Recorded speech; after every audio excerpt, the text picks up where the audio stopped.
Iqtisaduna, Our Economics, Volume 1, Part 1. Iqtisaduna, Our Economics, Volume 1, Part 1. An objective study consisting of examination and criticism of the economic doctrines of Marxism, Capitalism, and Islam in relation to the fundamentals and details of their ideas. This text is the first part of the first volume of the great work of Allamah As-Sayyid Muhammad Baqir, as-Sadr, Iqtisaduna, Our Economics. It deals in depth with the subject of the Marxism, the theory of materialism, and it ends with the study of the subject of the Marxist creed. Get PDF 3, get EPUB 4, get MOBI 5. Important notice: important notice about this text. The Al-Bayt team wishes to inform the reader of some important points regarding this digitized text, which represents the English translation of a work originally written in Arabic. Whereas no one can doubt the best intentions of the translator and the publishers in making this title accessible to an English-speaking audience, the editing and digitization process of this book carried out by the DILB team has revealed issues in the quality of translation. Based upon this fact, the DILB team has taken the liberty to make grammatical corrections to make the text more readable and less ambiguous.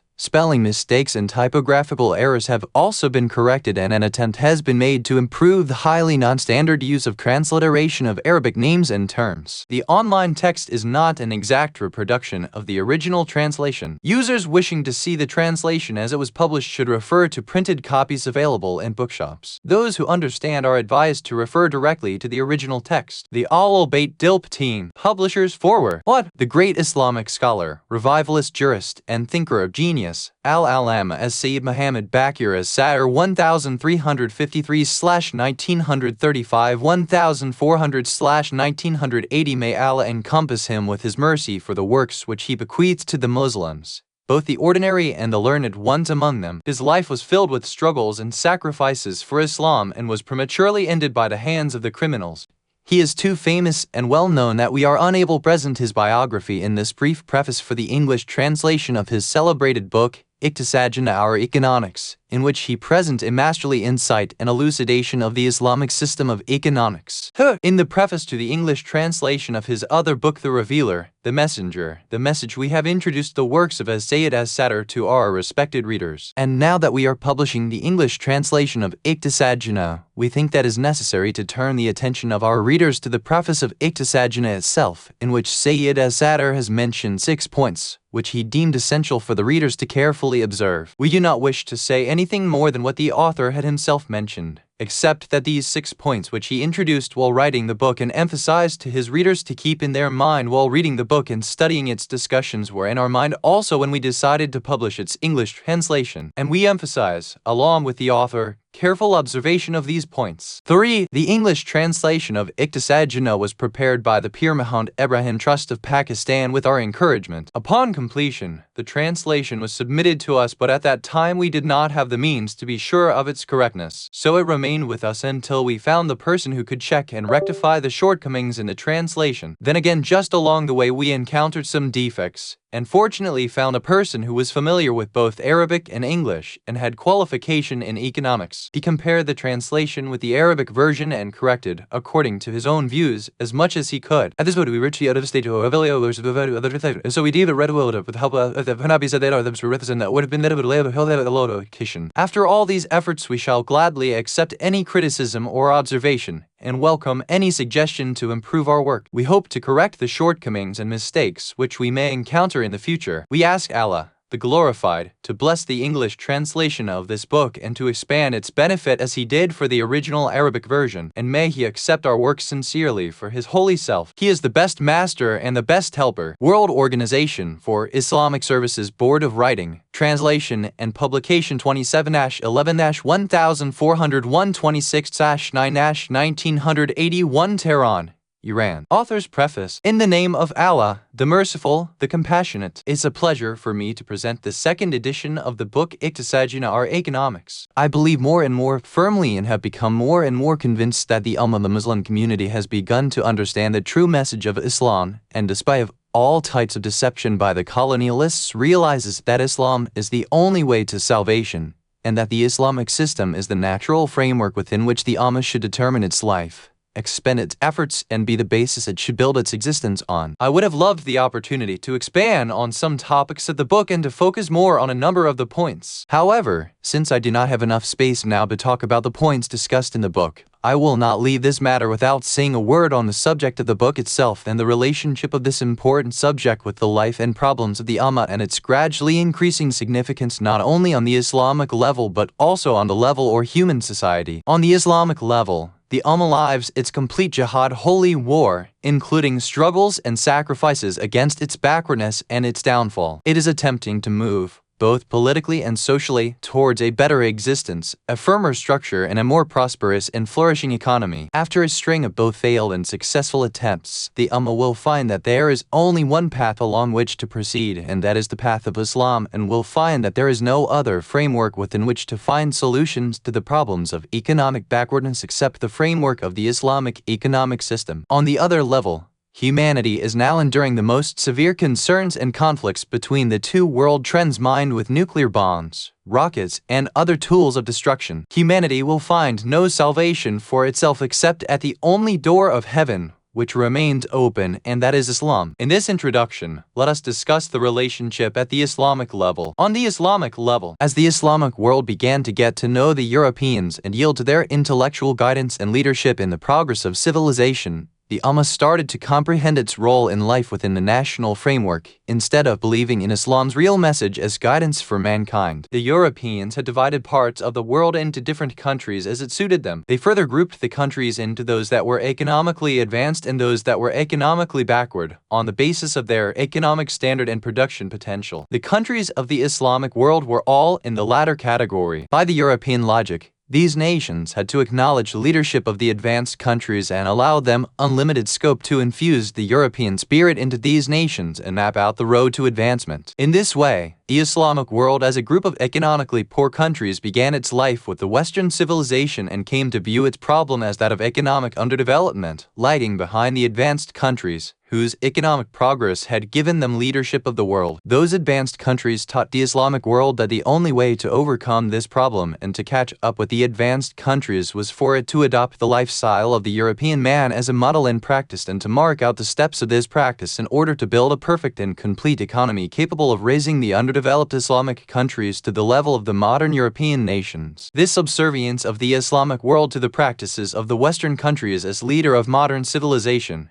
is expressed in three successive forms, and they still exist today in different parts of the Islamic world. The first is political subservience. Its visible expression is in the form of the economically advanced Western nations exercising direct rule over the poorer countries. The second is economic subservience, which went hand in hand with the emergence of politically independent governments in the third world countries. Its expression is in the businesses from Western nations being given full mandate to operate in these countries in various ways to exploit their main resources, fill the vacuum with foreign capitalists' investments, and monopolize economically strategic utilities on the pretext of training the natives to shoulder the burden of the economic development of their respective countries. The third is subservience in the system adopted and practiced by the people of the Islamic world in numerous attempts at gaining political independence and liberating themselves from the European economic domination. Later, they began to think of relying on their own ability to develop their respective economies and attain progress. However, they were only able to understand the nature of the problem of their economic underdevelopment within the Europe-based framework. Therefore, they were forced to choose the same method the Europeans had adopted in building their modern economy. Great differences in viewpoints arose with regard to those attempts while the method was being drawn up and applied. However, these differences were sometimes merely concerned with the choice of the general form the method should take from the numerous forms applied by the Europeans. The choice of method that was practiced by the Europeans was, in fact, a point of agreement, as it was a sign of intellectual reverence to the Western civilization. It was only in the choice of the forms that they disagreed. The recent experiments in the Islamic world in pursuing economic development and joining the modern civilization usually face two forms to choose from. The two forms are the free economy based on capitalism and the planned economy based on socialism. Both these economic systems have been largely used to build the modern European economy. The question that arose with regard to the study of the maximum level of application in the Islamic world was, which of the two forms is the most appropriate and capable of aiding them in their struggle to transform the retarded economy economies in their respective countries to ones that are progressive and advanced. The traditional choice in the Islamic world was the first system: free enterprise and capitalism in the development and building the domestic economy of the respective countries. This was because the European economies from capitalist axis were the earlier ones to penetrate the Islamic world at the centers of authority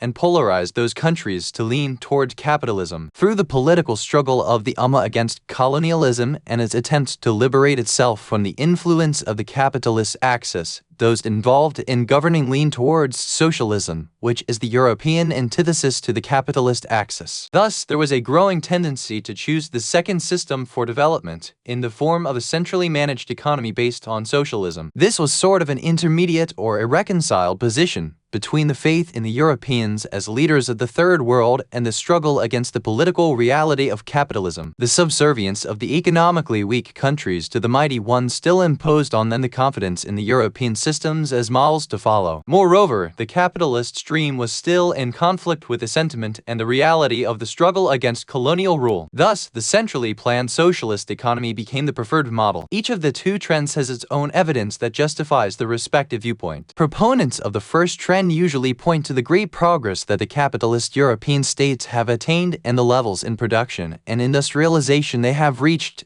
as the result of adopting the free enterprise system as the basis for development. It was thought that if the economically struggling countries adopt the same course and undergo the same experience, it was possible for them to reach the desired level of economic development more quickly. The rationale was that they would be able to benefit from the European experience with capitalism and employ all the work skills which the Europeans have taken hundreds of years to acquire. Proponents of the second trend have their own reasons for choosing centrally planned economy based on socialism instead of the free economy. They held that although the free market system was able to deliver great gains, constant progress in production technology, and steady growth in wealth for the leading European states in the capitalist world, it would not function in the same way for the third world countries today. The reasons being that today these countries are facing a strong economic competition from the far more superior countries of the West that had already attained significant progress. While those advanced countries did not encounter such competition when they first embarked on economic development, they now impose this competition and take advantage of the inferior conditions the poorer countries are in, by promoting free economy as the path to economic progress. With that, the underdeveloped countries are today forced to mobilize all resources and capabilities quickly and systematically for economic development by means of socialism-based, centrally planned economy. In interpreting the failures encountered in the application of both, the proponents for each economic system blame the artificial conditions created by the colonialists in the region intended to hinder development efforts. Because of this, neither allows itself whenever it senses failure to think of any alternative method apart from the two systems that modern Europeans has adopted in the West and East. This is so despite the existence of a ready-made alternative, which is still very much alive both theoretically and ideologically in the life of the Ummah, even though it has not been given the opportunity to be practiced. That is the Islamic method and Islamic economic system. Here, I do not want to make a comparison between the Islamic economics and the capitalist and socialist economies from the economic and religious points of view because I am leaving this for the book itself. In fact, the book, Iqtisaduna, includes a comparative study in this respect. However, I would like to make a comparison between the economics in the Western countries, both its capitalist and socialist wings, and the Islamic economics with regard to the capacity of each to participate in the battle the Islamic world is waging against economic underdevelopment, and the ability of each to serve as the framework for economic development efforts. When we turn from comparing these economic systems with regard to their intellectual and ideological contents to then respect their practical ability to offer a framework for economic development, we must not merely compare the theoretical merits of each. Rather, we must observe closely the circumstances of the Ummah with regard to this subject, along with its spiritual and historical profile. This is because it is for the Ummah that these systems will be applied. Thus, it is necessary to carefully study the intended grounds for application, its peculiar conditions, so that the valuable elements, in terms of the effectiveness in the actual application, can be noted. The effectiveness of the free capitalistic economy or the managed socialist economy in practice by the Europeans is not attributable to the economic systems alone. In other words, it is not necessary that the economy grow when the same system is adopted. Rather, the effectiveness is due to the system as an element that is inextricably intertwined with the prevailing circumstances that were part of the course of history. Thus, if the method is disconnected from its framework and its history, it will neither have such effectiveness nor yield such results. Through a comparative study of the numerous economic ideologies and the possibilities of their success in practice throughout the Islamic world, a basic fact connected with the assessment of the situation should be presented. That is, the need for an economic method in an economic development program is nothing but the need for social organization framework that the state has to adopt. The state will subsequently plan the economic development within this framework merely by adhering to it. Unless the state adopt a framework within which the Ummah can be incorporated and a principle that is in harmony with the Ummah be established, it is not possible that the efforts to develop the economy and fight economic retardation will yield the desired results. The movement of the entire Ummah is a basic condition for the success of any economic program and any universal crusade against economic underdevelopment. This is because the movement of the Ummah is an expression of its growth, the growth of its will and the release of its inner talents. Wherever the Ummah fails to grow, the development task cannot be carried out. Thus, the increase in foreign investment and domestic growth must proceed along the same course. The very experience of the modern Europeans is a clear historical expression of this fact. The only reason that the methods used in the European economy as frameworks for the task of development in the modern European history recorded such dazzling success on the material level was the favorable interaction of the nations with these methods. Their movements in all fields of life were compatible with the demands of these methods, and their psychological state was over the years completely ready for this assimilation and interaction. Thus, when we want to choose a method or a general framework for economic development in the Islamic world, we must take this reality as a base and with that in mind, search for a cultural system capable of raising the Ummah and mobilizing its forces and its faculties for the battle against economic retardation. We must consider the sentiments, attitude, history, and different complexities of the Ummah. Many economists make a mistake when they study the economy of third world countries and apply the European methods of development, without taking into account the degree to which it is possible for people of those countries to assimilate with these methods, and the extent to which these methods are capable of being closely integrated with the people. There is, for example, the particular sentiment of the Ummah in the Islamic world towards colonialism. The sentiment is marked by distrust, suspicion, and fear as a result of a long, bitter history of exploitation and struggle. Moreover, this feeling has created in the Ummah a type of withdrawal from the European organizational capability, and a certain level of apprehension and a very adverse sentiment in relation to the organizations based on the social practices in the colonial countries. Even though these organizations may be good and have nothing to do with the colonial agenda, such sentiments makes extremely unlikely for them to be an effective platform for the forces of the Ummah in leading in the battle for development. Due to this psychological conditioning that developed during the era of colonialism and its adverse sentiment towards anything with colonial element, the Ummah must build its modern revival with a social organization and cultural features that are not associated with a colonial origin. This obvious reality made a number of political groups in the Islamic world think of adopting nationalism as a philosophy and the basis for culture and social structure in their endeavor to present slogans that are completely independent of the colonial influence. However, nationalism is merely a historical and linguistic bond. It is not in itself a philosophy with an ideology or a doctrine with specific principles. Rather, it is by nature neutral in the absence of a philosophy or social, ideological, and religious doctrines. Therefore, it needs to adopt a particular worldview and a philosophy that would be the basis to shape the characteristics of its culture, revival, and social structure. It seems that many nationalist movements also had that realization that nationalism, as a raw material, needs to go with a social philosophy and a particular social system. Thus, they tried to reconcile with this and ended up enhancing the original slogan, while still maintaining the detachment from the European influence. Thus, the proponents of nationalism have proclaimed Arab socialism because they realized that nationalism alone is not sufficient. It was in need of a system, and they thus proclaimed socialism within an Arab framework, in order to avoid the adverse reaction of the Ummah to any slogan or philosophy connected with the colonial world. By ascribing socialism to Arabism, the nationalists tried to conceal the reality that socialism is a foreign constituent from the historical and intellectual perspectives. It is, however, a futile disguise that fails to fool the Ummah. This shaky framework is nothing but an apparently vague structure with a foreign content represented by socialism, or else any role this framework plays in the socialist order and any development of the Arab factor in this matter does not mean that Arabic as a language and Arab as history, blood and race, or a particular philosophy for the social structure. Rather, everything that gets skipped in application is due to the Arab factor. In practice, this came to mean the exclusion of any element in socialism that was incompatible with the prevailing traditions in the Arab society, which circumstances had not possibly changed, such as spiritual inclinations, including faith in God. Thus, the Arab framework does not give socialism a new soul that differs from its existing intellectual and ideological state in the countries of the colonial masters. Rather, it is only an expression of specific exceptions, which may be temporary, but the exception does not alter the essence of the ideology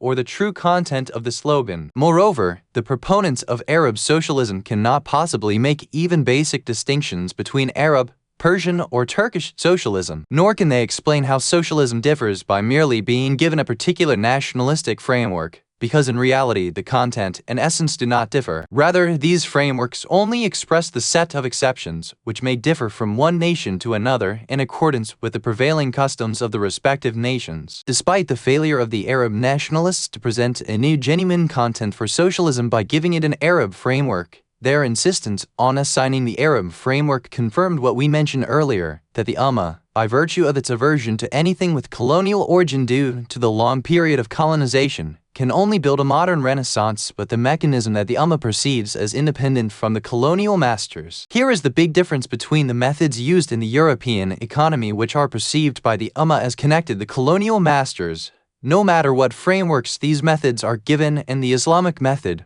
which the Ummah perceives as linked with its own history and glory. It is an expression of its noble descent, and it does not bear any link with the colonial masters. The sentiment of the Ummah towards Islam as the expression of its entity, the sign of its historical personality, and the key to its former glory is a very potent factor of success in the war against economic underdevelopment. If the method adopted is from Islam, and if a framework for the basic principle is taken from the Islamic system, apart from the complex feeling of the Ummah in relation to colonialism and all systems connected with countries of the colonial masters, there is another complication that also greatly hinders the success of the Western economic systems if they were to be applied in the Islamic world. This complication is the incompatibility between these methods and the religious belief of the Muslims. I do not want to talk about this incompatibility here, to compare between the Islamic religious standpoint and that implicit in those methods, nor do I want to give preference to the former over the latter. I do not want to discuss this incompatibility from the ideological or religious points of view. However, I will try to present this incompatibility between the European approach and the religious belief of Muslims as a force within the Islamic world, regardless of its scale. Irrespective of the perceived disunity and fragmentation of the Ummah as a result of what colonialism did, it still has great influence in directing attitudes, accumulation of sentiment, and forming of opinions. It has already been explained that the process of economic development does not merely involve the state adopting, applying, and legislating policies. It is a process in which the whole Ummah participates and hold a stake in one way or another. If the Ummah is aware of any incompatibility between the supposed framework for development and its value and belief systems, then depending on how strongly it holds to the value and belief systems, there will be resistance and withdrawal from the efforts at incorporating it into the framework. Contrary to that, the Islamic system would not face this complication and is not afflicted with that type of incompatibility. Rather, if it is applied,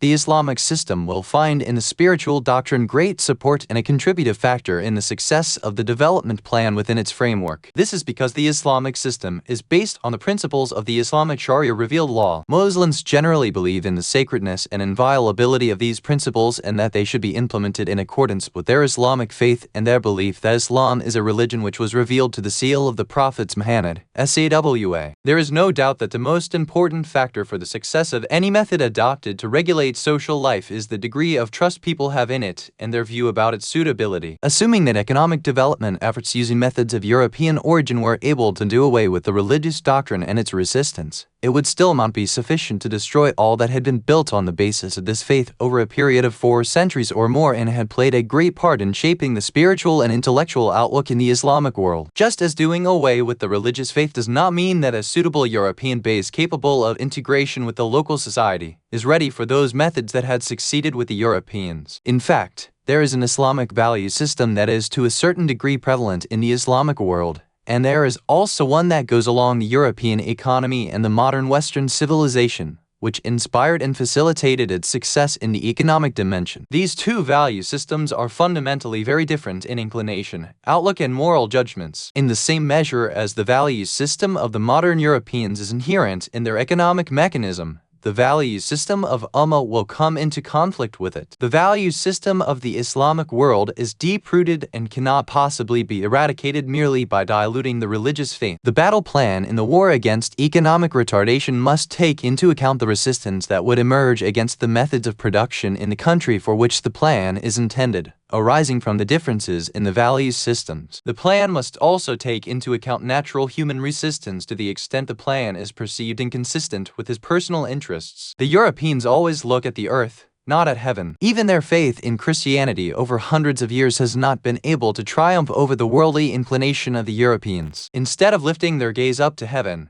they managed to make the God of Christianity descend from heaven to earth and incarnate him as an earthly being. The scientific efforts to trace the origin of mankind in the animal species and to explain his humanity on the basis of subjective conditioning to the earth and the environment in which man lives, or the scientific-looking efforts to explain the whole human social structure on the basis of the productive forces which represent the earth and its potentials, are merely attempts to make God descend to earth. Those efforts only differ in method, some with scientific cover while some with mythical forms. With this inclination to look at the earth, the Europeans ended up developing values for material things, wealth, and possession that are in keeping with that attitude. These values, which have taken root in the European society over the years, are eventually expressed in ideologies based on pleasures and gains, which swept away moral philosophical thought in Europe. These ideologies, as a product of European thought which recorded great success on the intellectual level in Europe, have their spiritual significance and are an indication of the general mood of the European soul. This special value accorded to material things, wealth, and possession have played a great role in harnessing the energy bottled up inside every individual of the Ummah and in establishing goals for the process of economic development which are compatible with those values. In this way, there was in all parts of the Ummah a continuous active movement simultaneous with the rise of the modern European economy, with a drive that it never feels weary of or sated with material things and their benefits. Likewise, the European man's severance of the true link with God, the Most High, and his viewing toward the earth instead of the heaven has removed from his mind any real thought about the more sublime value or of restrictions imposed on him from outside his own domain. Moreover, that has made him inclined both spiritually and mentally towards belief in his right to freedom and has submerged him in a flood of feelings for independence and individuality. This was then translated into the language of philosophy and expressed on the philosophical level by a greater philosophy in the modern history of Europe, which was existentialism. Existentialism crowned with philosophical form those feelings which pervaded the modern European man. Thus, he found in existentialism his hopes and his feelings. Freedom has played a major role in the European economy. It has been possible for the economic development process to benefit from the deep-rooted desire for freedom, independence, and individuality pervading the Europeans in the success of the free economy as a mechanism that is compatible with the firmly embedded inclinations and ideas of the people in Europe. Even when the European economy presented a socialist method, it also tried to base itself on the feeling of individuality and self-interest, but this time it was class individuality instead of the individuality of a person. The absence of any sense of moral responsibility was a basic precondition in many of the activities which were part of the development process, and all of us know that it was the deep sentiment for freedom which prepared the ground for the fulfillment of this precondition. Freedom itself was instrumental in the Europeans' understanding of the struggle because it made each person burst forth, only restrained by the existence of the other person standing in front of him. for each individual by his very existence would deny the other person his full freedom. In this manner, the notion of the struggle developed in the mind of the European man. This concept has been expressed on the philosophical level just like the rest of the fundamental concepts which produced the vein of the modern Western civilization. This concept of the struggle was expressed in scientific and philosophical ideas about the struggle for existence as a natural law among the living, about the inevitability of the class struggle in the society, or about dialectics and the explanation of existence on the basis of the thesis and its antithesis and the compound arising from the struggle between opposites. In fact, all these tendencies, whether scientific or philosophical, are above all an expression of a general spiritual reality and a strong awareness of the struggle among the people of modern civilization. The struggle greatly influenced the direction of the modern European economy and all the development procedures that accompanied it. That includes the struggle between individuals, which was expressed in perfect competition under the auspices of the free economy between the business enterprises and the investment decisions by individuals aimed at wealth maximization,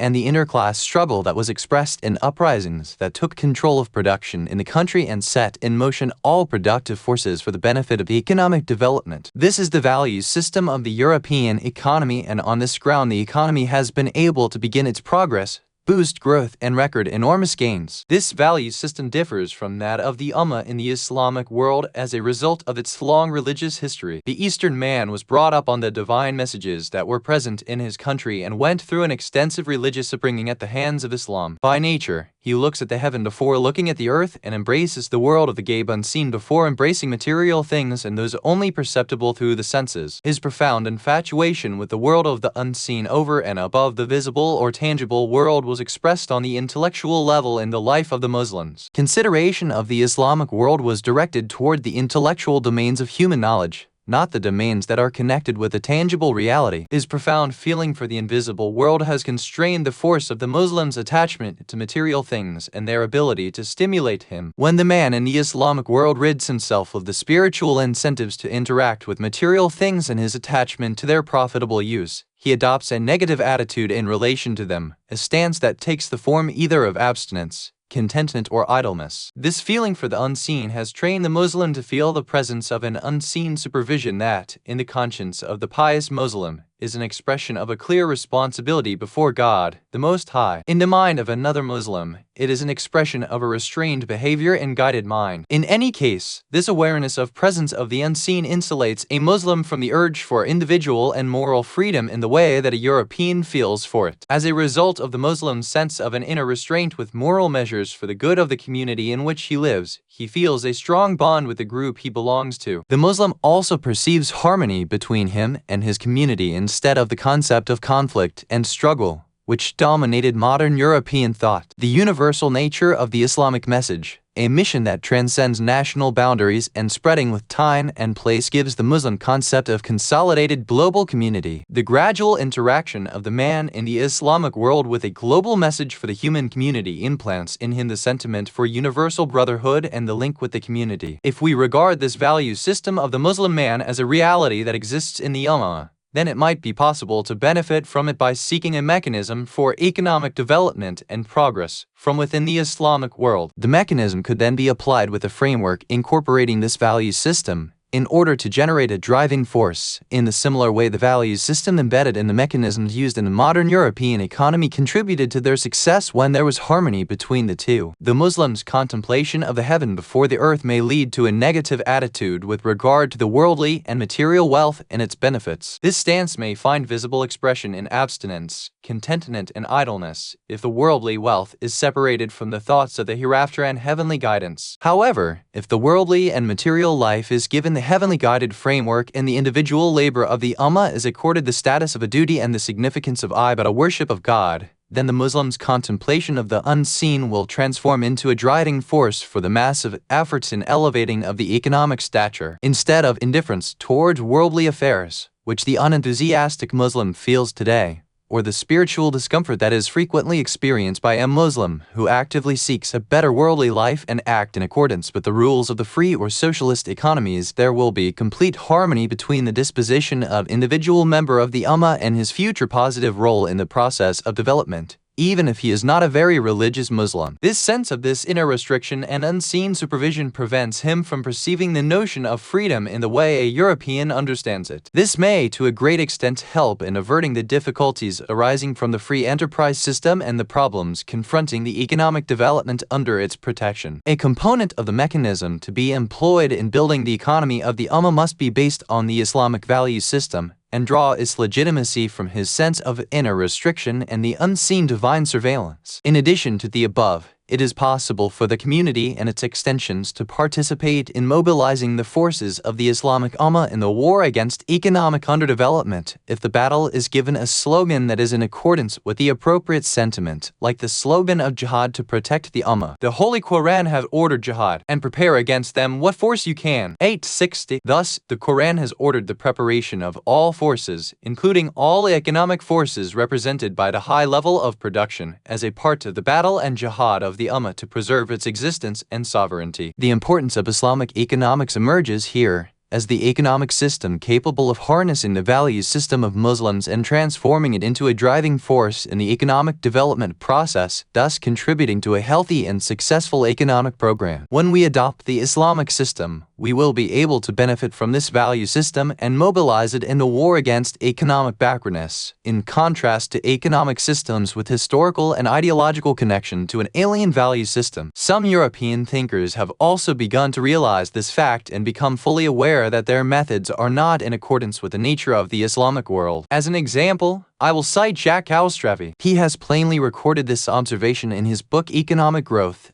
despite his failure to present a tactical and logical sequence of the existence of the European value system and the rise of the Islamic value system and the organization of its spheres, and his omission of some of the key divergences of the two value systems. Thus, he has embroiled himself in a number of mistakes, as revealed quite comprehensively by Dr. Nabil Subhi at-Tawil, who translated the book into Arabic, and by the venerable Professor Muhammad al-Mubarak in his introduction to the book. I would like to expand on this subject at the nearest opportunity, but for now, I will content myself with saying that the Muslim's inclination toward the afterlife does not in its basic sense mean his submission to fate, or his total reliance on circumstances and opportunities, or his sense of incapacity to create and innovate, as Jacques Ostravi tried to suggest. Rather, this inclination towards afterlife is in fact an expression of the beginning of the khilaf of vicegerency of man on earth. By nature, he is inclined to the awareness of his position on earth as God's caliph of vicegerent. I do not know of a concept that is richer than this concept of vicegerency of God, as a confirmation of man's capabilities and powers that make him the vicegerent of the absolute master Allah on a universe. Likewise, I do not know of anything that is more remote from the true meaning of vicegerent of God than submission to fate and circumstances. Vicegerency implies responsibility towards that over which one is appointed vicegerent of. It is not a responsibility without freedom, the awareness of choices and authority to judge situations. What type of vicegerency is it if man is restricted or programmed? Therefore,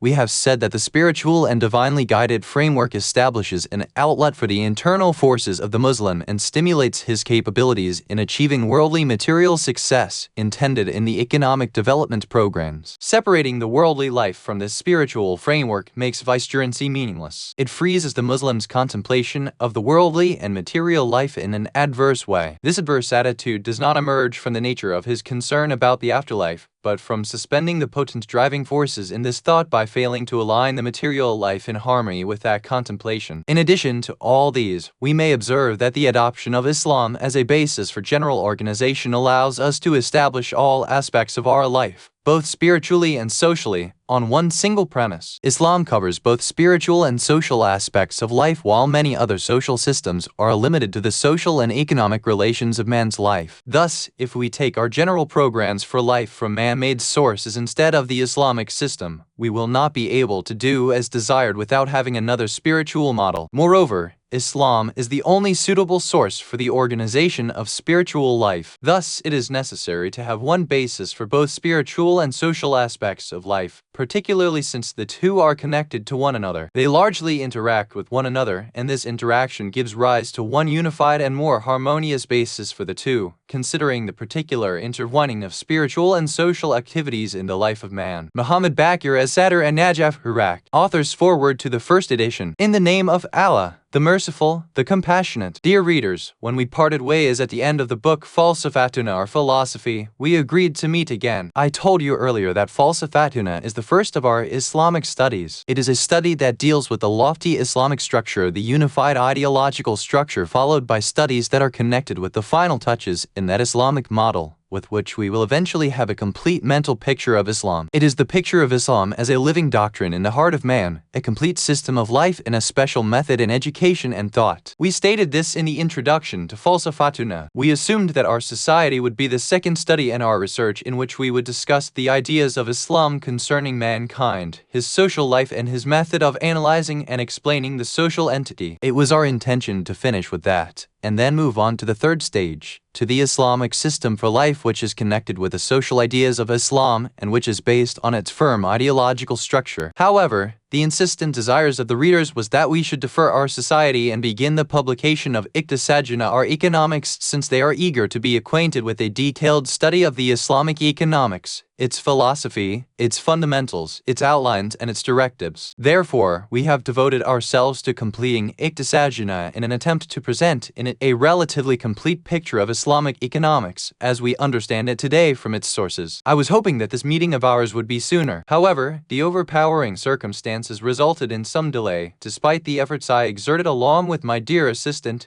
the most erudite and venerable Muhammad Baqir al-Hakim, to complete this study and present it to you in the shortest time possible. I would like to say here, above all, something about the phrase our economics, or the phrase Islamic economics, the subject the studies of this book are concerned with. I would like to say what I mean by these phrases when I use them, because the word economics has a long history in human thought. This long history has given this word some measure of obscurity as a result of the various meanings which are applied to it and the mix-up in meaning between the scientific and doctrinal sides of economics. Thus, when we want to know the exact meaning of Islamic economics, we must distinguish the science of economics from its doctrinal aspects, and we need to become aware of the extent of interaction between scientific and doctrinal thought. Once we are clear about that, we may move on to determine what is meant by Islamic economics, the subject we devote ourselves to the study in this book. The science of the economics is the science that deals with the description of economic life, its events, its dynamics, and its external measures. It deals with their reasoning and the general factors that influence them. This science has only recently come into being. In fact, to take the exact meaning of the word, it only came into force at the start of the capitalist era about 4 centuries ago, even though its early roots extend into the earlier part of history. Every civilization has participated in economic thought as far as possible. However, the first actual scientific inference in the history of economics owed to the efforts done in recent centuries. The economic doctrine of a society is an expression of the course which the society prefers to follow in its economic life and in solving of its practical problems. On this basis, it is not possible for us to imagine a society without an economic doctrine, because every society that is involved in production and distribution of goods must have a method on which it agrees in organizing these economic activities. It is this method that determines its doctrinal position with regard to economic life. There is no doubt that the choice of a specific method for organizing economic life is not absolutely arbitrary. Rather,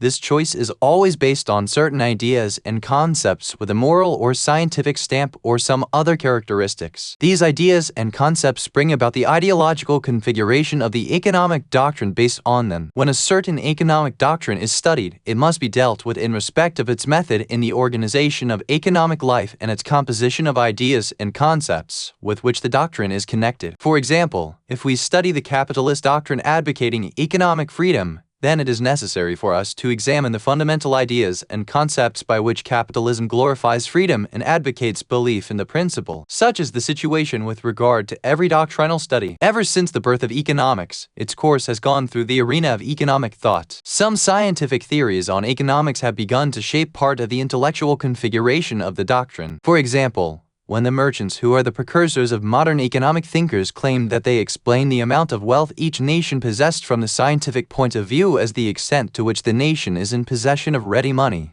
They were using this idea to lay down their commercial doctrine. Thus, they encouraged foreign trade as the only way of obtaining ready currency from abroad. They also established an economic policy that would lead to the value of exported goods exceeding the value of imported goods, so that the country gains from the net inflow of currency in accordance with the increase in net exports. When the naturalists came up with a new interpretation of wealth based on the belief that agricultural production, not the results from commercial and industrial activities, is the only production output that guarantees the growth of wealth and the creation of new values, they established, in light of the so-called scientific interpretation, a new doctrinal policy that aims at making the works for the development and progress of agriculture as the basis of all economic life. Or when Malthus, in light of his scientific calculations, established his famous theory that the growth of human population is relatively more rapid than the growth of agricultural production, and that this would definitely lead to a great famine in the future of mankind. He was propagating birth control using political,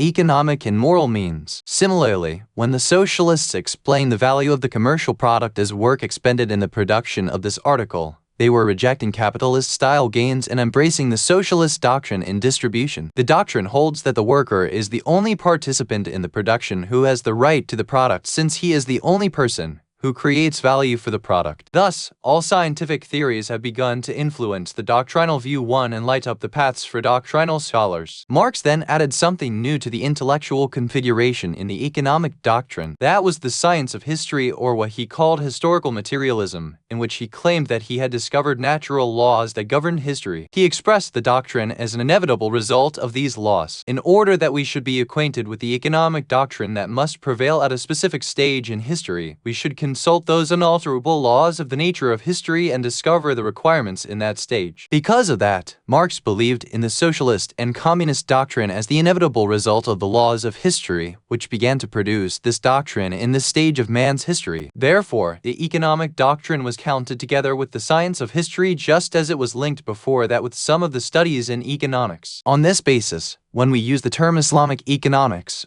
we do not exactly mean economics, because economics is a relatively new science. Furthermore, Islam is a missionary religion and a way of life, and its real role is not the pursuit of scientific examinations. Rather, by Islamic economics we mean the economic doctrine of Islam, which embodies the Islamic system and the organization of economic life based on the composition of thoughts this doctrine holds and signifies, comprising the Islamic value system and the scientific, economic, or historical ideas which are linked with economic issues or the historical analysis of human societies. So, by Islamic economics we mean the economic doctrine observed within its complete framework and in connection with the ideological configuration it depends on that explain the doctrine's viewpoints in respect of issues it is concerned with. This ideological configuration is determined for us in accordance with the light that the same doctrine shed on the matters of the economics and history. Islamic economics may be scientifically studied and investigated by examining the doctrine that it embraces and propagates. For example, when we want to evaluate the Islamic standpoint on value of a commodity from a scientific point of view, in defining its source, the way the value emerges, and whether this value is gained as a result of work alone or some other factors, we must examine Islam's doctrinal point of view with regard to capitalist-style gains and how far it acknowledges them as fair gains. When we want to know the Islamic view on the true contribution by the capital, the means of production, and the labor in the production process, we must examine the rights that Islam has granted to each of these elements in the context of wealth and income distribution,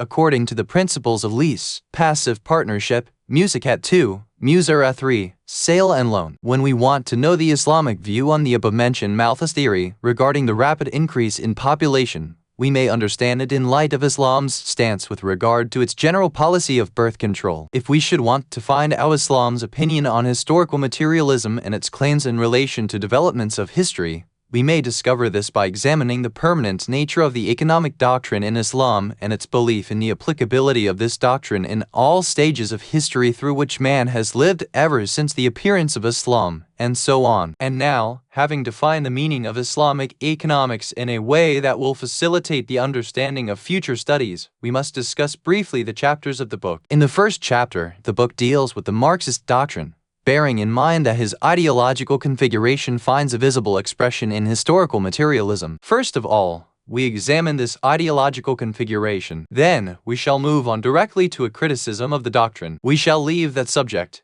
After having demolished the alleged scientific fundamentals the doctrinal essence of Marxism is based on, the second chapter is devoted to the study and criticism of capitalism and the determination of its relationship with economics. The study of Islamic economics begins directly in the third chapter. In that chapter, we shall discuss a number of basic ideas of this economics. Then, we shall move on to the particulars and other basic principles in order to describe the system of wealth distribution and production in Islam. On the strength of the particulars, the two other systems are built on with regard to distribution of the natural resources, the restrictions imposed on private ownership, the principles of equitability, mutual agreement, collective responsibility, financial policy, the state power and its mandate in economical life, the roles of the respective factors of production labor, capital and the land or other tools of production, and the right of each to the wealth produced, plus all other relevant aspects in presenting a complete and clear picture of Islamic economics. Finally, there remain a number of points connected with the discussions in the book, particularly in the last chapters that examine the details of Islamic economics. These must be highlighted from the beginning. The Islamic views that are connected with the juristical aspects of Islamic economics are presented in this book in a way that is free from the methods of deduction and scientific research that are employed in the wider juristical studies. When these views are supported by Islamic texts such as Quranic verses and the Hadith, by that is not meant the scientific evidence of the legal principle, because the proof of the principle with a verse or hadith does not mean simply the rendition of this verse or hadith. Rather, the evidence requires such depth, precision, and comprehension that are beyond the scope of this book. Over and above the occasional presentation of those verses and hadiths, we have in view the procuring of a general set of knowledge for the reader, supported by the Islamic texts. The juristical opinions that are presented in the book need not be taken only from the author himself, for the book deals with opinions that are juristically at variance with the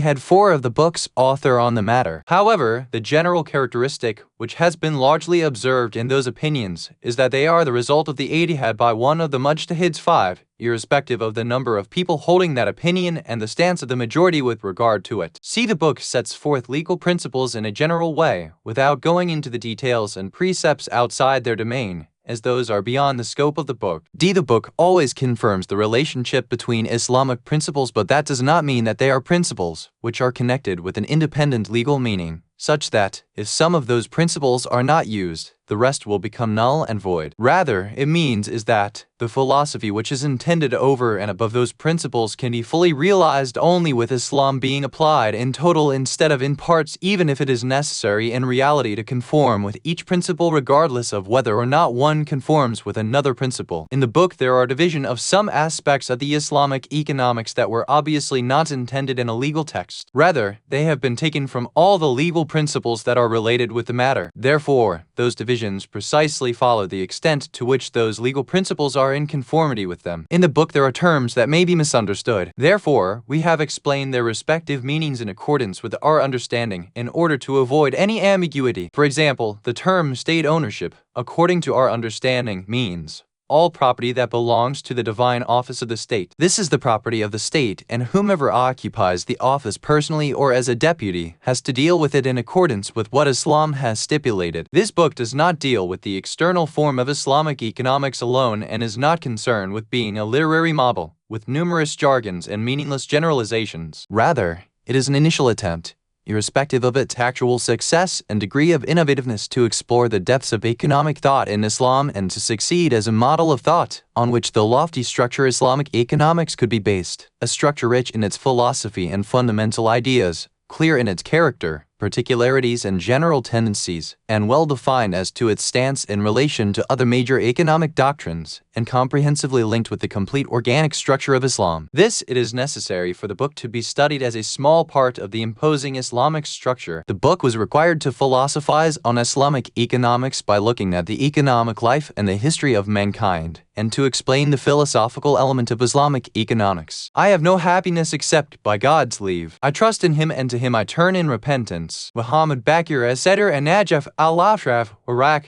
We must note here that many of the scientific theories in economics have an extremely negative attitude with regard to the doctrine, just like the theories that explain various matters of economic life set within a firm doctrinal framework. The doctrinal view is directly influenced by the theories which deal with general matters in the economic field, not relative matters within each particular framework. 2. Musicat, a crop-sharing contract over the lease of a plantation land limited to one crop year under Islamic law. 3. Musera, a temporary crop-sharing contract under Islamic law. 4. Ijtihad is the formulation of an independent judgment in a legal or theological question. 5. Mujtahid is a legist formulating independent decision in legal or theological matters. Chapter 1. Marxism, the theory of historical materialism. Introduction. Roman 2. The theory in light of philosophical basis. Roman 3. What is the theory in general? Roman 4. The theory with its details. Introduction. When we undertake the study of Marxism in the sphere of economics, it will not be possible for us to take a part of its doctrinal aspects exemplified by socialism and Marxist communism from its scientific aspect represented by historical materialism. In historical materialism, Marxism claims that it has determined the general scientific laws governing human history. Marxism further claims that historical materialism has discovered in these laws the inevitable system for every stage of history in the life of man, and its transformed conditions with the passage of time. The strong correlation between the doctrine of Marxism and historical materialism will be brought more and more to view in the course of our future discussions. In light of this association, it will be seen in all its lucidity and precision that doctrinal Marxism is nothing but a particular historical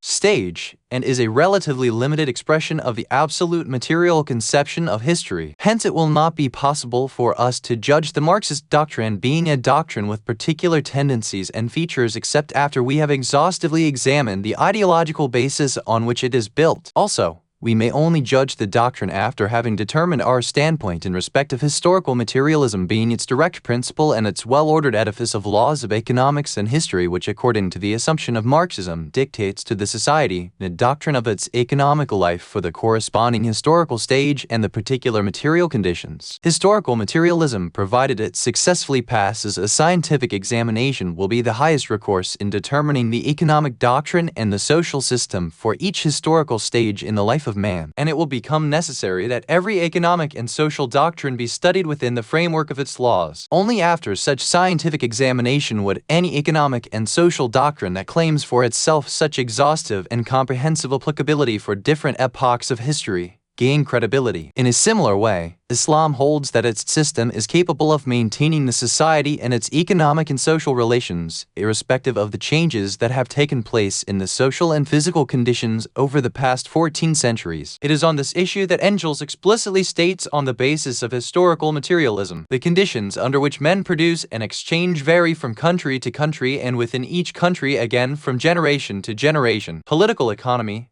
therefore, cannot be the same for all countries and for all historical epochs. 1. But if historical materialism fails to discharge its claimed scientific function, and if the analysis proves that it does not explain the inexorable eternal laws of human societies, then at that time it will be natural to reject doctrinal Marxism, which is established upon this theory. It will then be scientifically possible to adopt another system that is not determined by the laws of historical materialism like Islam, and to claim or rather assume its universality and comprehensiveness, even when it is contrary to the Marxist logic of history. We thus view that it is necessary for every inquirer into an economic doctrine to be subject to an exhaustive examination of historical materialism in order to justify his standpoint in respect of that doctrine and to enable him to pass an overall preliminary judgment for or against Marxist doctrine of economics. On this basis, we shall begin our inquiry about Marxism with historical materialism. Then we will deal with the doctrine of Marxism, which rests on historical materialism. In other words, we will first study the Marxist theory of economics and the Marxist theory of history, and only after that the Marxian economic doctrine. Single-factor theories. Historical materialism is a special methodology in interpreting history. In its interpretation, it leans towards a single factor. This trend in historical materialism is not the only one of its kind,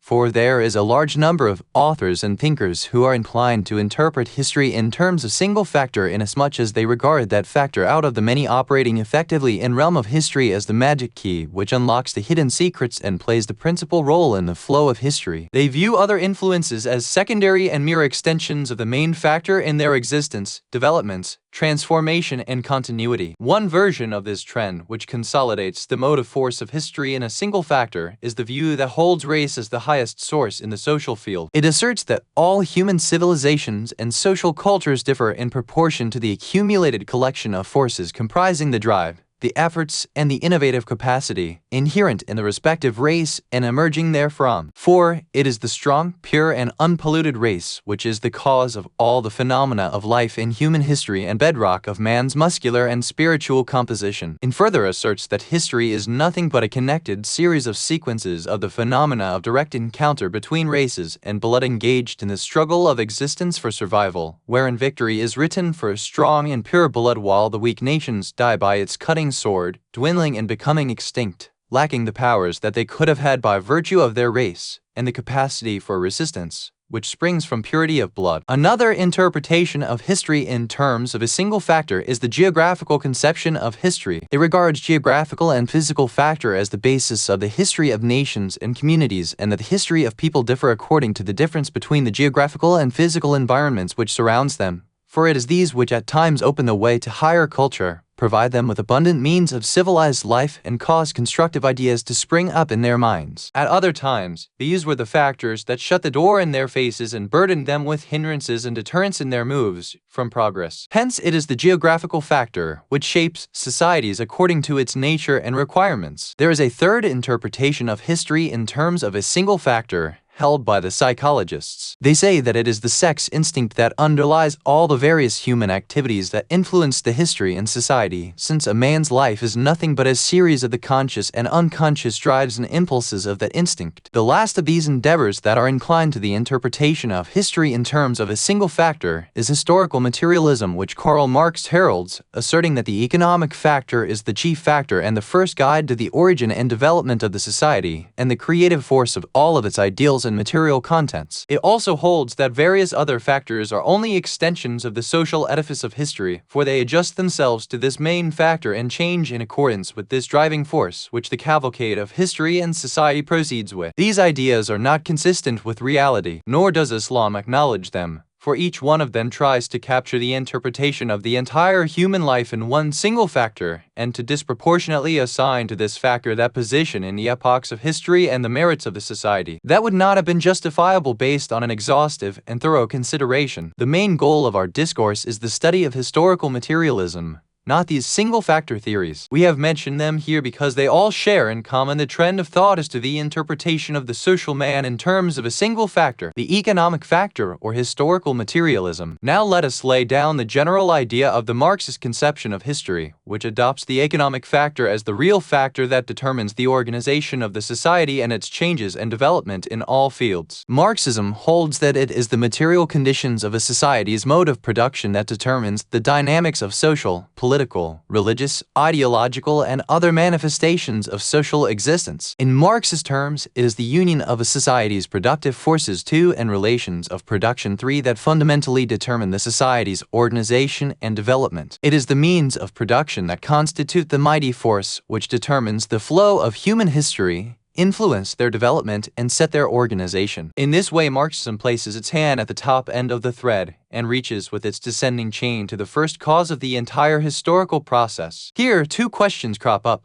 What are these means of production, and how has the historical movement and the entire social life originated from it? To the first question, the proponents of Marxism reply, the means of production are the tools and resources which man employs for the production of his material needs. For this man is forced to wage war with nature for his existence, and this war calls for a strong physique and particular type of tools which man employs in working with nature and in rendering it fruitful for his good. The first tool that he employed in his service in this field was his hand and arm. Then other tools slowly began to appear in his life. He made use of tools for the purpose of cutting, grinding, and knocking, and was able, after a long journey of history, to fix a massive piece of stone on a handle and to fashion a hammer. Then they learned how to fashion tools with their hands, both for direct production and for other purposes. The production became dependent on separate tools, and the tools began to grow and develop whenever man's mastery over nature increased. He then fashioned stone hoe axes, stone spears, and stone knives. He was then able to invent the bow and arrow and made use of these for hunting. In this manner, productive forces began to grow gradually, slowly during thousands of years till they reached the present stage of history wherein the steam engine,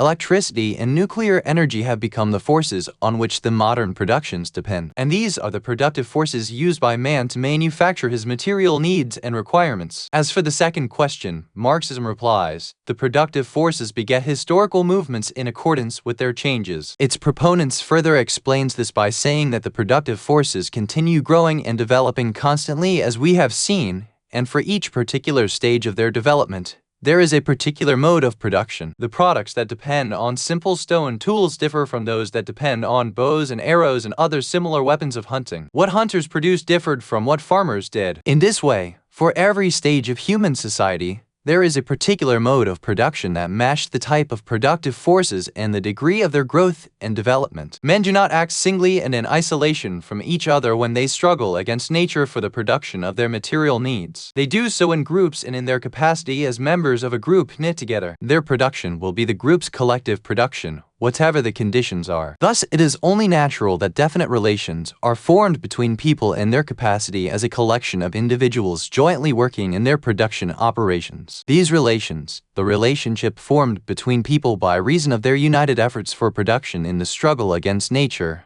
are in fact ownership relations that determine the economic pattern and the method of distributing the wealth produced collectively. In other words, they determine the forms of ownership: tribal, slave/master, capitalist or communist, the type of ownership as well as the status of each individual in respect of the social setup. From the Marxist point of view, these relations are deemed to be the true premise that the entire social superstructure and all the relations stand on, incorporating the political, legal, and ideological and religious manifestations. All these rest on the foundation of the relations of production, also the relations of ownership. It is such to the extent that these relations of production determine the form of ownership prevailing in the society and the basis of wealth distribution among its individual members. This in turn determines its political, legal, ideological, and religious form in a general way. But if all the social formations develop in conformity with its economic formation or with their relations of production, relations of ownership, then it becomes necessary to ask this question in respect of these relations of production. How did they develop, and what brings them into existence and subsequently shape the socio-economic formation? Historical materialism replies to the above this way: relations of production, relations of ownership come into existence necessarily in conformity with the mode of production and in conformity with the particular stage of development the productive forces are in. For each stage of growth these productive forces are in,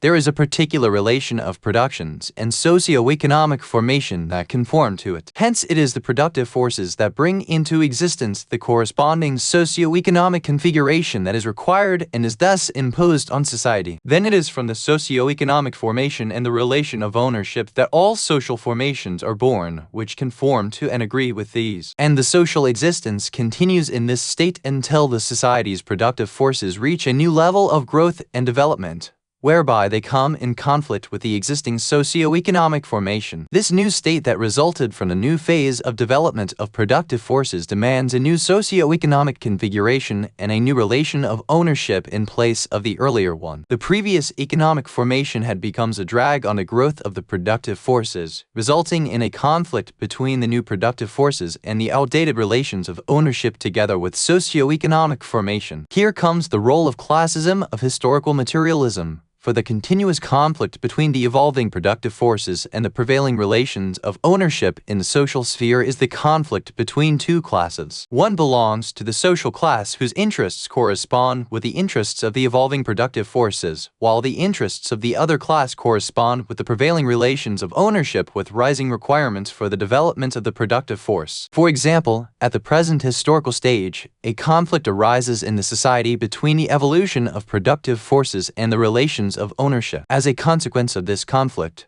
war has broken out between the working class that stands on the side of the productive forces and rejecting the class-driven relations of ownership under capitalism, and the owner class that takes up its position on the side of the capitalist relations and ownership in their fierce defense. The conflict between the ever-evolving forces of production and the relations of ownership always finds its social significance in class conflict. Thus, there are two contradictions inherent in the nature of society. First, the conflict between the evolving forces of production and the prevailing system of ownership, when the latter become the constraining factors to accomplishment of the former. Second, the class conflict between the social classes that is on the side of the productive forces and the other that sides with the prevailing ownership system. This second conflict is the social expression and a direct manifestation of the first conflict. Since the means of production are the main forces in the realm of history, it is natural that it should emerge victorious in its clash with the mode of production and its historical remnants, and replace the economic configurations that are inconsistent with them with new ones that contribute to the procession of their growth and consistent with their phase of growth. Its meaning in social terms is that the social class which joins the ranks of the productive forces in the fight is destined to gain victory over the social class that opposes it and tries to preserve the status quo. When the productive forces, or in other words, when the class that is the ally of the means of production gains victory over its opponent, that is the prevailing relations of ownership, this old system of ownership is demolished and the face of the society is changed. Changes in the economic configuration in turn shake the society's entire stupendous superstructure of politics, ideology, religion, and value system.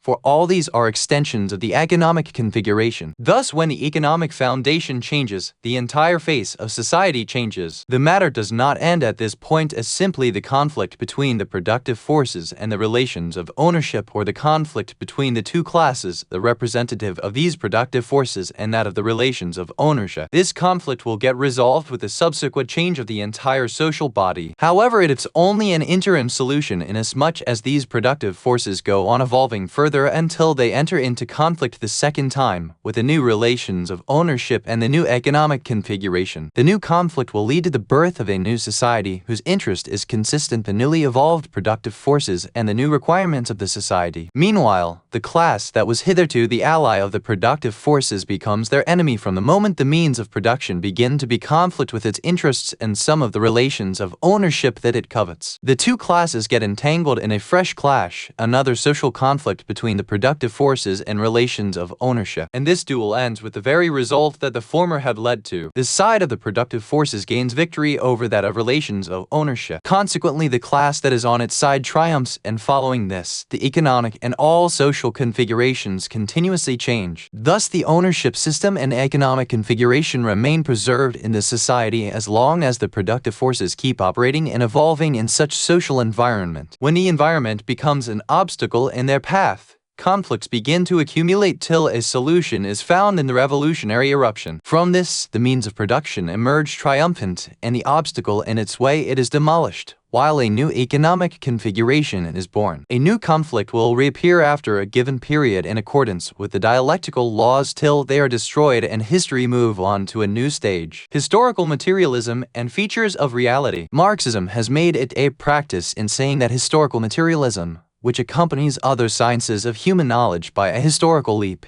is the only scientific way to comprehend the objective reality. In the same way, some of the Marxist authors have tried to charge those who oppose historical materialism as a method to interpret man's society with accusation that they are enemies of the science of history and of the objective reality that Marxism studies and explains. These people justify such accusation on two premises. One is the belief in the existence of reality. The other premise is that historical events do not take place haphazardly or by chance. Instead, they come into existence only in accordance with the general laws which can be studied and understood. As such, every objection to historical materialism is reduced to its being in opposition to these two. It is on the basis of this that a proponent of Marxism writes, "The enemies of history have made a practice to interpret the differences in the apprehension of historical occurrences as a proof that there exists no certainty as to whether an event had truly taken place. They assert that when we even differ about events which took place on a prior day, how could we be sure about events that took place centuries earlier?" Thor. By this, the author of the book wishes to describe any opposition to historical materialism as an attempt to inject skepticism into history and historical occurrences as objective facts. It is his way of claiming monopoly over belief in objective reality on behalf of his group's particular conception of history. However, for our own assurance, we may ask this: is hostility to history the same as skepticism of the reality outside the knowing mind and its acknowledgement, or its denial? The fact is, we find nothing new in these types of Marxist-style pretexts in the field of history. We have come across similar pretexts in the field of philosophy.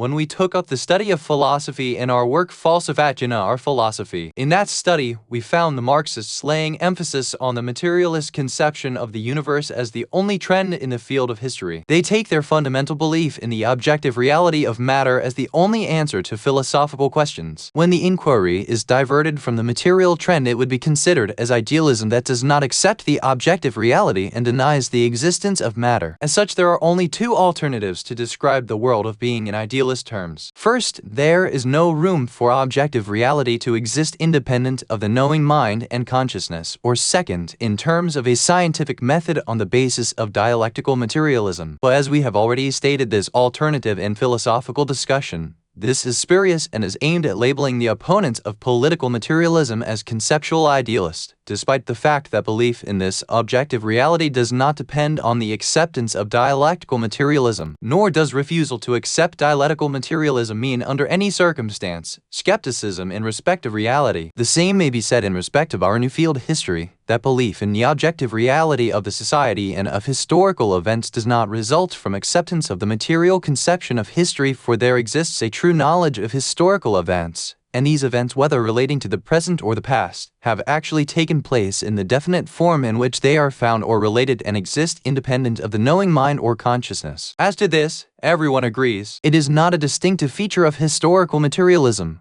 but anyone who explains the events of history or its changes, whether in terms of ideas or in terms of natural, racial, or any other factors, believes in this in the same way as does Marxism, which explains history in terms of changes in the productive forces. Thus, belief in objective reality is the starting point for all these conceptions of history and the first axiomatic basis on which all these historical descriptions are built. And another thing, historical phenomena, being part of the totality of the phenomena of nature, are subject to the general laws that govern the entire universe. The law of causation is one of these. According to this law, no event, be it historical, physical, or of any other nature, comes into existence fortuitously or spontaneously, but instead follows from a cause. An effect is tied to its cause, and every event is connected with its antecedent. So any talk of history which does not acknowledge the applicability of this principle of causation would be meaningless. Belief in the objective reality of historical events and the conviction that their occurrences conform to the law of causation are the basic notions of all the scientific inquiry in respect of interpretation of history. The controversy between different interpretations and trends in the study of history revolves around the basic causes of events as to whether these are productive forces, or ideas, or bloodshed,